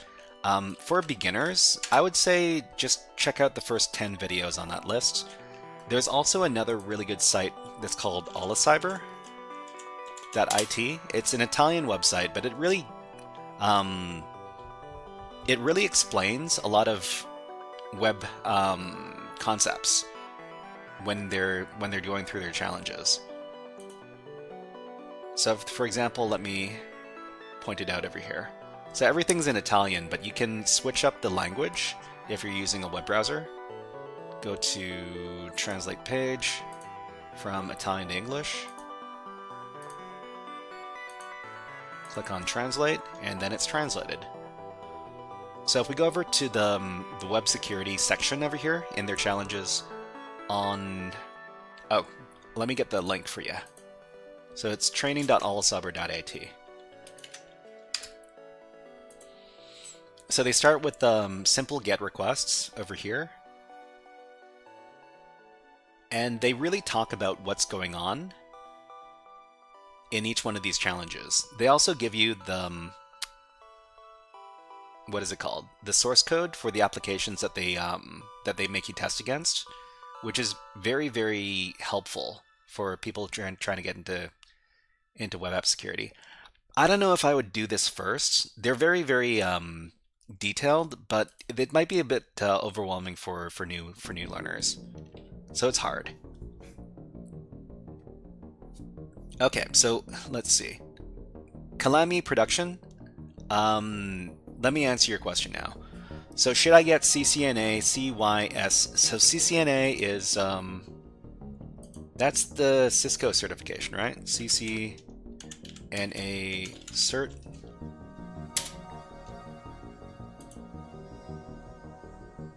I mean, I don't necessarily think you need to get a CCNA certification, but I think what you should do is you should study for. You can definitely study for the certification. You don't necessarily need to get the certification. It's gonna. The problem with CCNA is that it's also going to teach you some stuff that's specific to Cisco hardware. I would go for the Network Plus. Well, where's my playlist? Starter pack.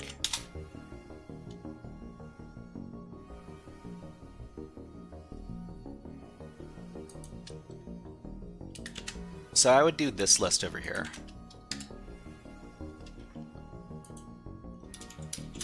So this covers the Network Plus certification.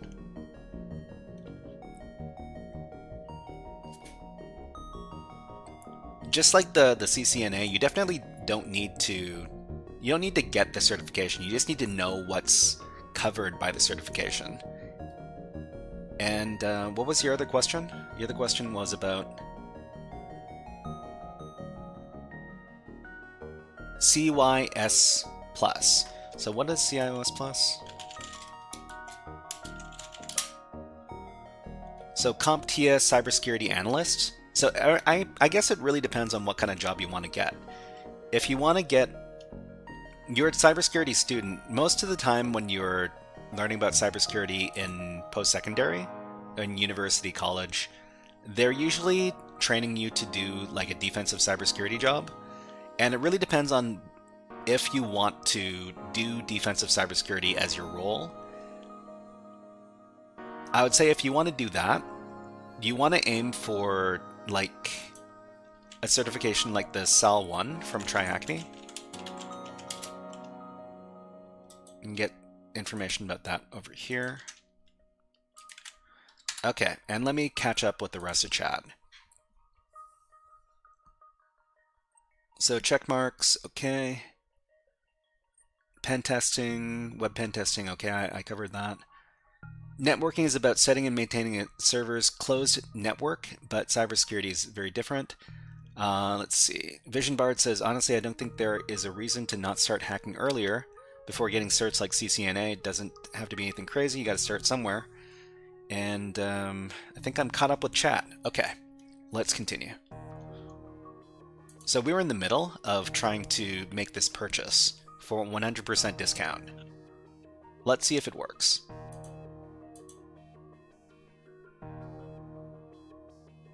Uh-oh, I think the application might have closed on me. Let me try reloading this page. Yeah. Stream file failed to close correctly.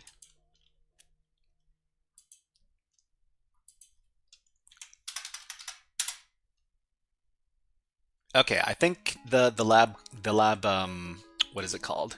It shut down. I'm gonna have to restart the lab. Let's do that.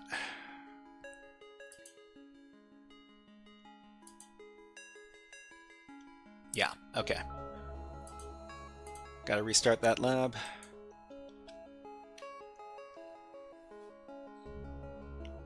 Thanto says, is it soon New Year's Eve for you? Yeah, it's only 8 o'clock over here.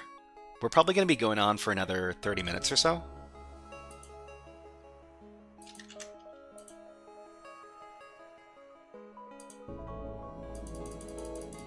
Let me set the countdown for the final 30 minutes of the stream. So we might finish this lab. We're not going to be able to finish the next lab after this.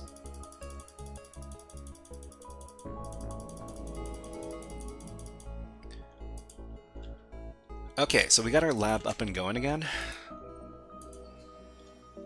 So I just need to go back and try to do the purchase. So we'll try to purchase the leather jacket. Add to cart. Go to basket, place order. It says we can't. Oh, log in to continue. I guess we need to log in. Okay, so we are Wiener. Peter. And then we will go back to our basket, place the order. Not enough credit. Okay, that's fine. We're going to go back to Burp Suite Proxy. Thank you very much, Kokinar. Kokinar? Not sure how to pronounce that, but thank you very much for subscribing on YouTube. Okay, so we got our post checkout. We need to send this to the repeater. Danto says, I think if I keep doing CTF every day, my skill will slowly increase. At least this is better than tutorial hell. I mean, yeah, definitely solve CTF challenges, but document everything that you're learning in the challenge so that you don't forget anything. The worst thing is to do a bunch of challenges and forget how you did them, like, you know, a few days or a few weeks later. Documentation is basically it's your memory. It's the memory of the stuff that you did in the past. It's very important. Okay. Put this in the repeater. And then we just need to modify the discount.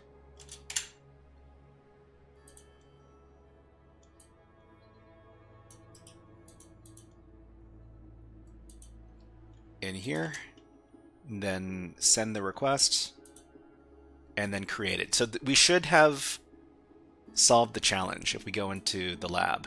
So congratulations, you solved the lab. Okay, so we made the purchase, so we solved the lab by giving ourselves a 100% discount. So Dodi Roki says, do you think every website in the world has at least one vulnerability? I'd say that every sufficiently complex application is probably going to have a security flaw or two. The larger, I mean, I'm pretty sure that if you've got, hold on.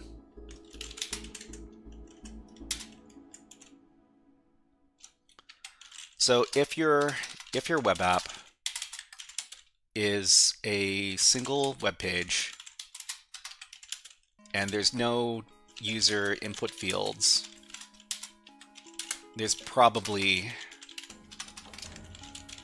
no vulnerabilities. But if you've got a web app that is dozens of web pages and it uses a database and allows file uploads, and it takes user credit card info, this application is most likely going to have a few vulnerabilities. If it's a static web page, it's possible that there's no vulnerability. The more complex something is, the more likely that there's going to be some sort of flaw in the system. If you have a very simple system, there is much less of an opportunity for security flaws to be introduced. And Talha Ops, hello, nice to see you here. Happy New Year. Talha, yeah, that's great. Okay, so Cypher says, would that mean there are 100% secure websites? Well, I mean, 100% secure it's a hard, that's a hard thing to ask for. So the problem is that even simple websites are hosted using software. So there's software that is rendering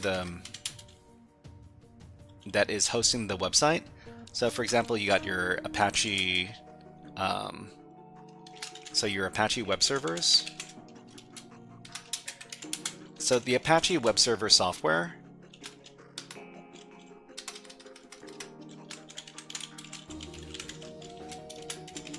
It may have vulnerabilities.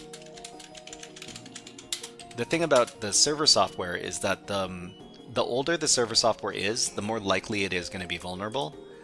And there's, well, I mean, the thing is everybody uses like web browsers. Everybody uses, well, I mean, we're talking about any software. So everybody uses Google Chrome. Everybody uses Firefox. If there are like big flaws inside of these web browsers, and people were to discover, you know, something that, well, let's not think too hard about this. So Phantom says static web pages can be a problem if hosted in AWS S3 or other cloud services. Yeah, I mean the thing is that you might, the site itself might not be vulnerable, but the underlying infrastructure might be. So how can I replace all the content inside a file using Nano? Replace all the content inside a file using Nano? I mean, you probably want to ask ChatGPT rather than asking me. If you want to just delete everything, you can just use the cut shortcut over here or something else. I don't know if you want to use Nano to do that, as opposed to any other tool. Okay, Thanto says, there's no such thing as a 100% secure system. The only 100% secure system is an isolated system that is not connected to anything and stored in a safe that is buried under the sea. And even then, I mean, the thing is that like flawed systems can be flawed, and it's not a problem unless they're exposed to people who want to, you know, like take advantage of the systems.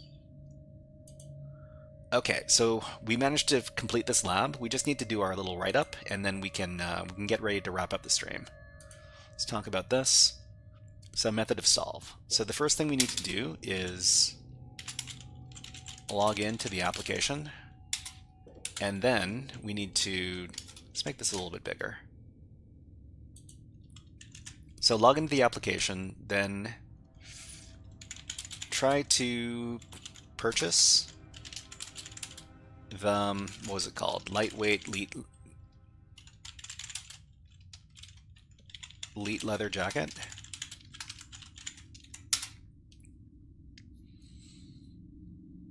Okay, Saharan says, I guess the best way to learn is by playing with big web apps. You should do it at least once a week because of the fact that attacking big tech apps will make it more.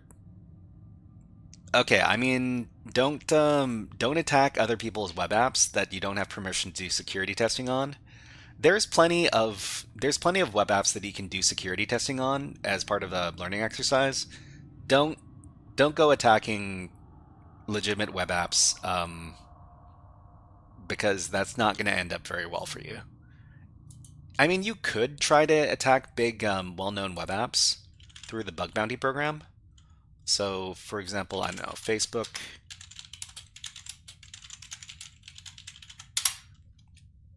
So bug bounty, well, I mean, Meta itself has a bug bounty program that you could check out over here. Ooh. Stuxnet. Yeah, Stuxnet was vulnerable because people started plugging in random, what was it, USB keys that they found in the parking lot or something. Actually, I don't remember how it was introduced. I think it was like USB keys for Stuxnet.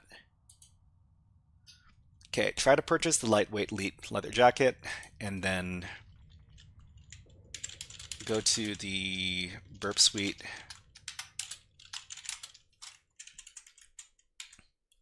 HTTP proxy and locate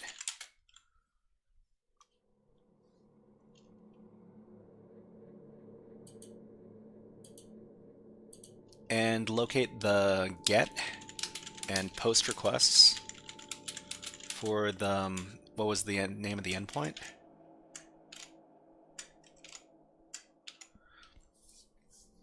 Okay, Cellman, hello, nice to see you here. What is up? What is up? We're just doing some New Year's Eve hacking. Vision Bard says they bought it from a store, but it was supply chain attack and malware USB. They bought, what did they buy from the store? So there was a malware USB that was given to one of, we're talking about Stuxnet. So Stuxnet is probably one of the most famous like hardware attacks. Actually, no, it's not a hardware attack. It was like one of the most damaging cyber attacks in history, and it was done like in the early 2000s. Let me get the Wikipedia article for it.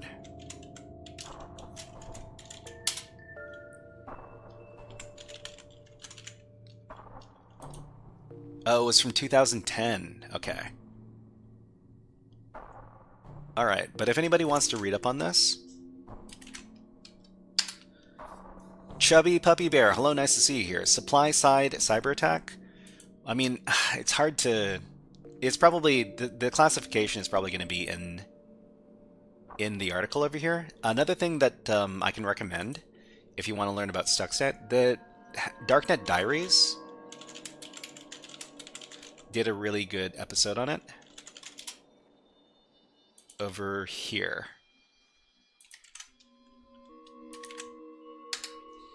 Was wondering if it was the same species as Mirai. Mirai came like a lot later, though.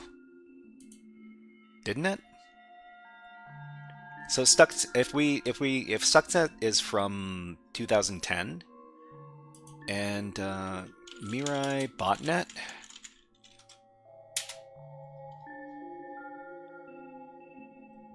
It's a time frame. So 2016. Yeah, I'm not exactly sure if these two things are connected. Stuxnet proved that even isolated systems are vulnerable. Well, I mean, yeah, I mean systems are only as vulnerable as their weakest link, and the weakest link is probably people.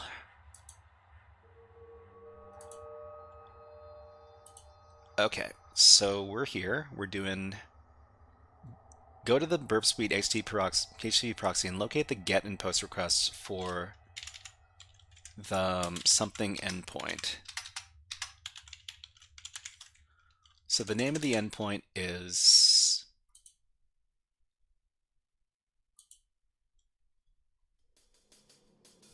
API Checkout.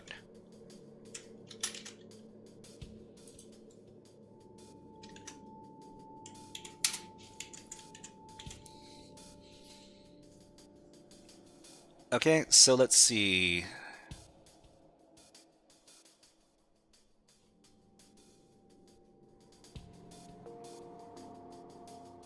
Dodoroki says, not every USB you can use to inject a shell. That, I mean, that's true. There's like, I think there's like, there used to be like auto execute files on USBs, and you could put basically anything you wanted to into those auto execute files.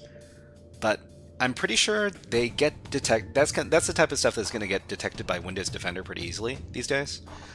Let's see. Saharan says, what about a honeypot? Is it a bright idea? Is it a bright idea? I mean, you could try deploying a honeypot on like an internet connected device, you know, for fun to see what kind of attacks that people are using. Vision Bard says, Loki, the only thing I liked about my industrial controls class for school was looking at Stuxnet and then getting to hack some PLCs. Awesome, awesome. Chubby Puppy Bear says, just in terms of being a supply-side attack. Yeah, I mean, supply-side attack, I guess people... I don't really remember Stuxnet very well.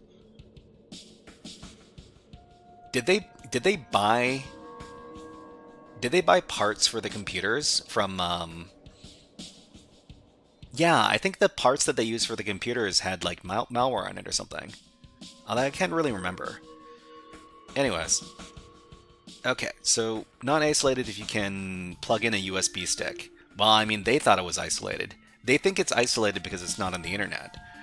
Rakesh says, how do you manage to use an AI on cyber tech? AI does what? All kinds of jobs, and how do they assist? I mean, you can do cybersecurity assisted by AI. The AI, you can't necessarily just have like an automated bot that does things on their own. Cellman says, botnets are crazy, don't even know what's happening.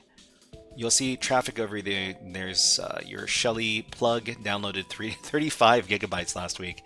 Okay, human error is the scariest part of cybersecurity, to be honest. What his model says, AI equals useless scam for VCs. Selman says rubber duckies. Rubber duckies. I mean, we're talking about those Hack5 rubber duckies. It's a pretty famous. So USB rubber ducky. Made famous by the Hack5 organization. You basically plug in the USB and then it runs a bunch of code. Very handy little product. It costs $100 each. I don't know if that's underpriced or overpriced. I can't tell. Okay, so Saharan says you should know the mechanisms of USB drivers in order to make it automated. Chubby Puppy Bear says neither do I, nor do I do for SolarWinds, right? SolarWinds. INE Science Security licenses. Reading the epic article on Wired about the team and the guys behind Mirai. Can also make it with Arduino Nano. So, Chubby Puppy Bear, you're talking about SolarWinds. So I think I got a little bit more about the SolarWinds vulnerability. SolarWinds. So SolarWinds had a bunch of really popular tools that everybody was using. Everyone was using their, I can't even remember. Everybody was using their software. One of the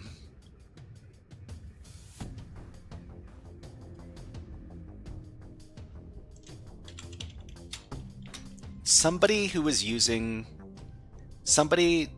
SolarWinds, I think SolarWinds was using a module or plugin from a company that got hacked. And the hackers modified the module that the SolarWinds software was using. So this is called a supply chain attack. That means the SolarWinds software was infected with malware. And thank you very much.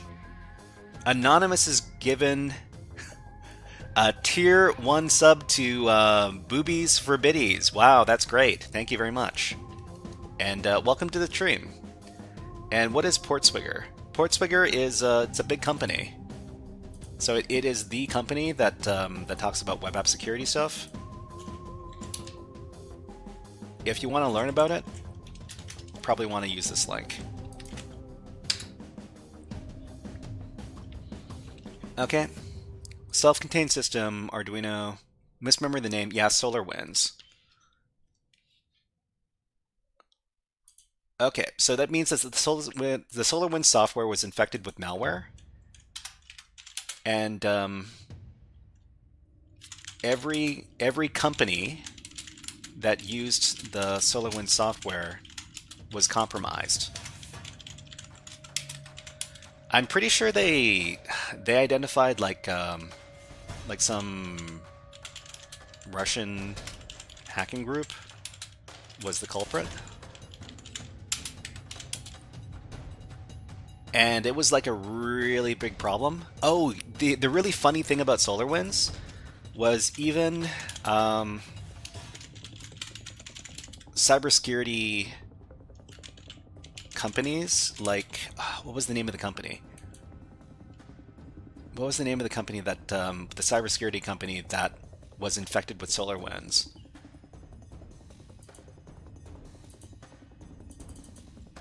SolarWinds.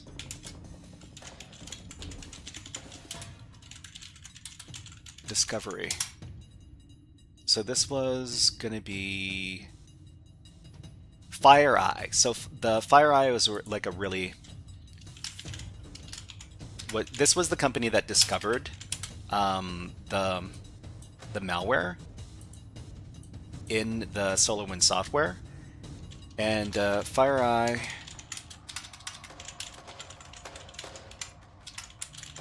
discovered the hack.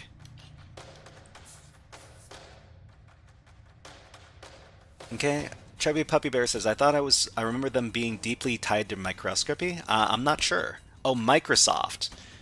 I mean, Microsoft was probably one of the companies that was affected by SolarWinds, because SolarWinds customers were basically everyone.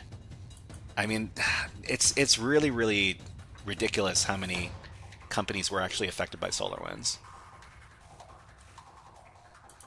Okay, just type in, just for fun, what big companies were affected by SolarWinds. Okay, so technology firms: Microsoft, Cisco, Intel, VMware, NVIDIA, Belkin, Deloitte, AT&T, FireEye, Visa, MasterCard, also U.S. government agencies like Homeland Security, Treasury, State, Justice, Energy, Commerce, everybody. Okay, Saharan says, have you ever tried OpenBSD or FreeBSD? I haven't tried either of those Unix systems. Chubby Puppy Bear says, the Israeli cybersecurity firm, right? I mean, FireEye is American. I'm pretty sure.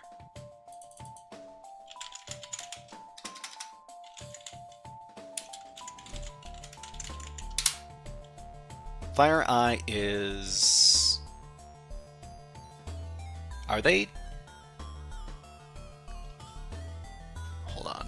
Yeah, no. I mean, they were established in, like, California, but they might be in Canada now.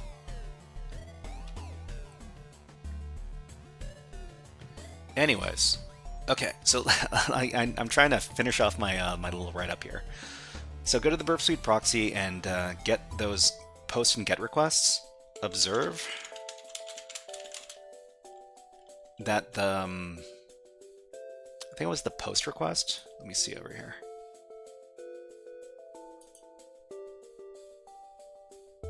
So the post request, no, the get request.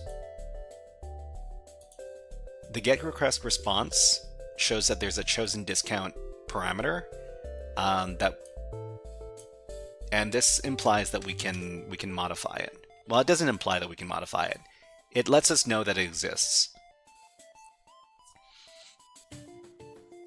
Okay, what is the model says? NPM installed supply chain attacks. NPM is like the really popular thing in the news because everybody uses NPM. So NPM, is it like JavaScript? NPM package. NPM packages are for JavaScript, right? And because everybody uses NPM, this is like the ultimate supply chain attack. If you're able to put malicious code in NPM, then everybody uses NPM, which is a lot of people. They're going to be running malicious code. A repository for JS applications. Node Package Manager. Oh, okay, so we're talking about Node.js stuff. Yeah, no worries. We're all here to talk about cybersecurity stuff. It's what we do. Okay, observe that the GET request for the... so the GET request includes a parameter that is not included in the POST request. The POST request response, not just the POST request, that is not included in the POST request, and it's called something. It's called chosen discount.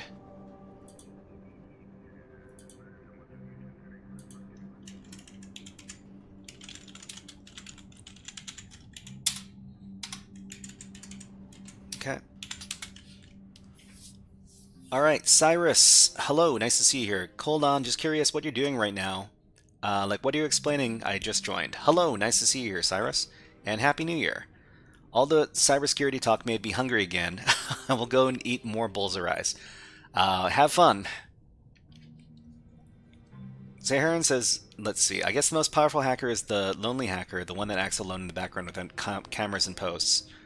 Let him finish the documentation. Listen, I'm here to answer questions and talk about cybersecurity stuff. I'm trying to, write a little report. I can get this done after the stream is over as well. So what we're talking about a lot of different cybersecurity topics. Most recently, we talked about SolarWinds. Oh, you know what? I think I talked about this on one of my live streams once. Let me go ahead and get that. So we used to do a pretty regular segment over at on this live stream. It was called like Famous Hacks or something, or like Hacking History. Hacking History, right. And we talked about a bunch of different famous cyber attacks. So SolarWinds was one of them, and we were answering a bunch of questions about this particular topic. Here you go.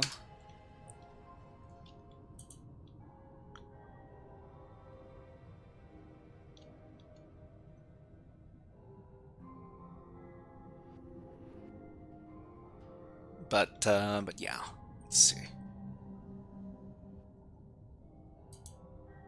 Okay, observe that the GET request response includes a parameters not included. Send the post request for API checkout.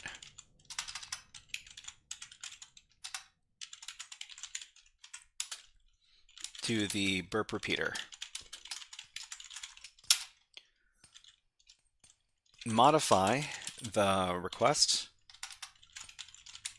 so that it includes the following data. So all we need to do is insert the correct data and then resend the request, and then we are finished.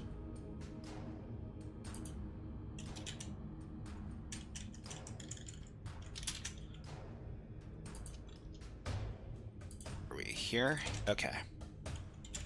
So chosen discount percentage, we set it to 100, which gives us, well, basically free products.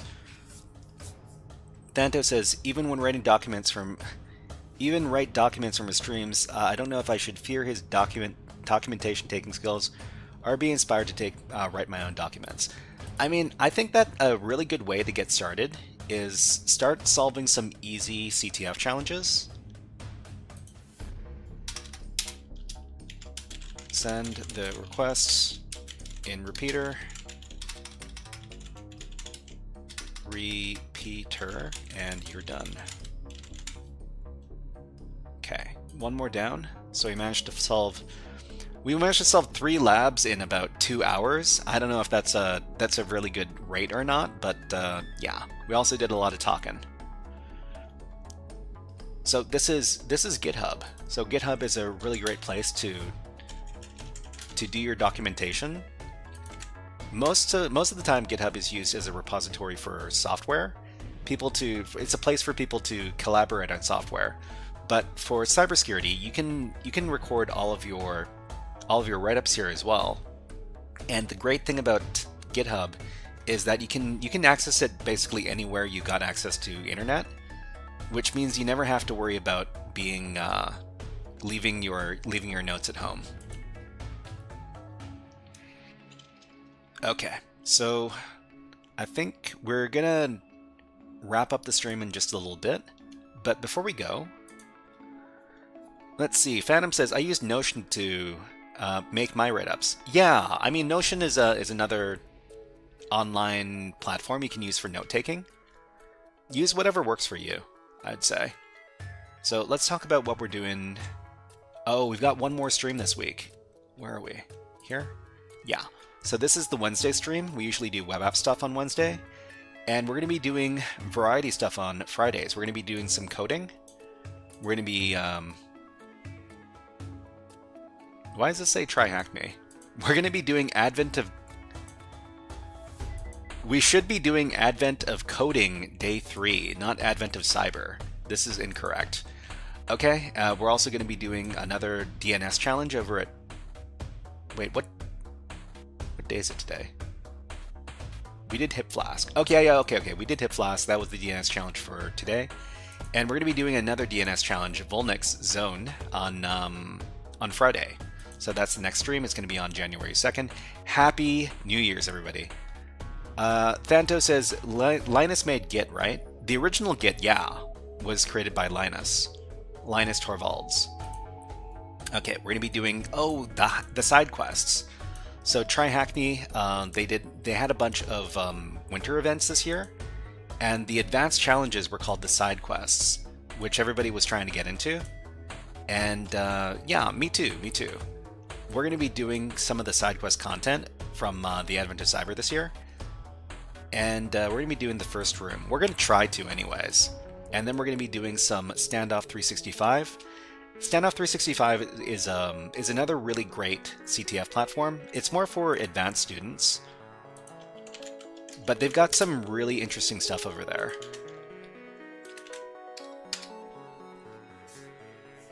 Avanel, thank you very much. Happy New Year. Happy New Year to you. So this platform over here, it has a really interesting exercise that is basically a bunch of network computers together that all have interrelated dependencies. So let me show you.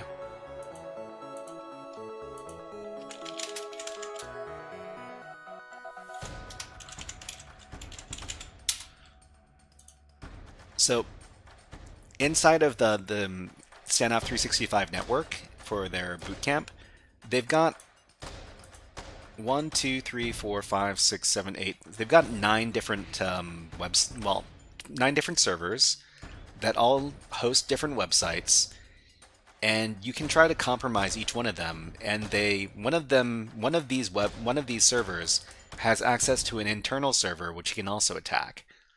So I've been trying to slowly make my way through this network and taking a bunch of notes. It's been a very challenging time. So we're going to be working on that on Friday. Where are we?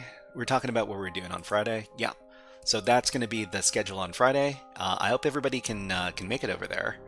It's basically at the same time that we did our live stream today, but it's going to be on Friday instead of today, which was Wednesday. So, but before we go, let's see who is streaming over on Twitch. Oh, no, not Twitch. InfoSec Streams. So InfoSec Streams is a list of people who do cybersecurity and also do live streaming, and it looks like I'm the only person on. But it's a great list to take a look at if you want to discover new people who do cybersecurity live streams. Let's see who's on Twitch. Just a second.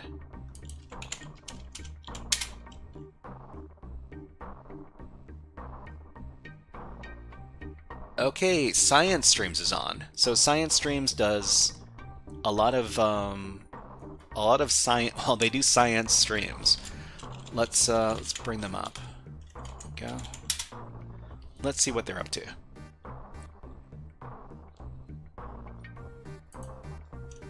Okay, looks like they're doing biology. So New Year's Eve countdown, celebrating the top science stories of 2025. Awesome. So for the people on Twitch, I'm gonna be sending you over there, and let's start that off. And when you arrive on the Science Stream, if you could give this raid message, I would really appreciate it. So it's going to be OS Frog, Hip Hop Hack, OS Frog, just like this. Okay? And yeah, so we're going to be back on Friday. Everybody, welcome to 2026. Happy New Year, and thank you very much for coming to today's stream. So we're going to be going over to Science Streams, and I hope you have a good time over there as well. All right, everybody, we're getting to raid. HackerFrogs out in 5, 4, 3, 2, 1. Happy New Year!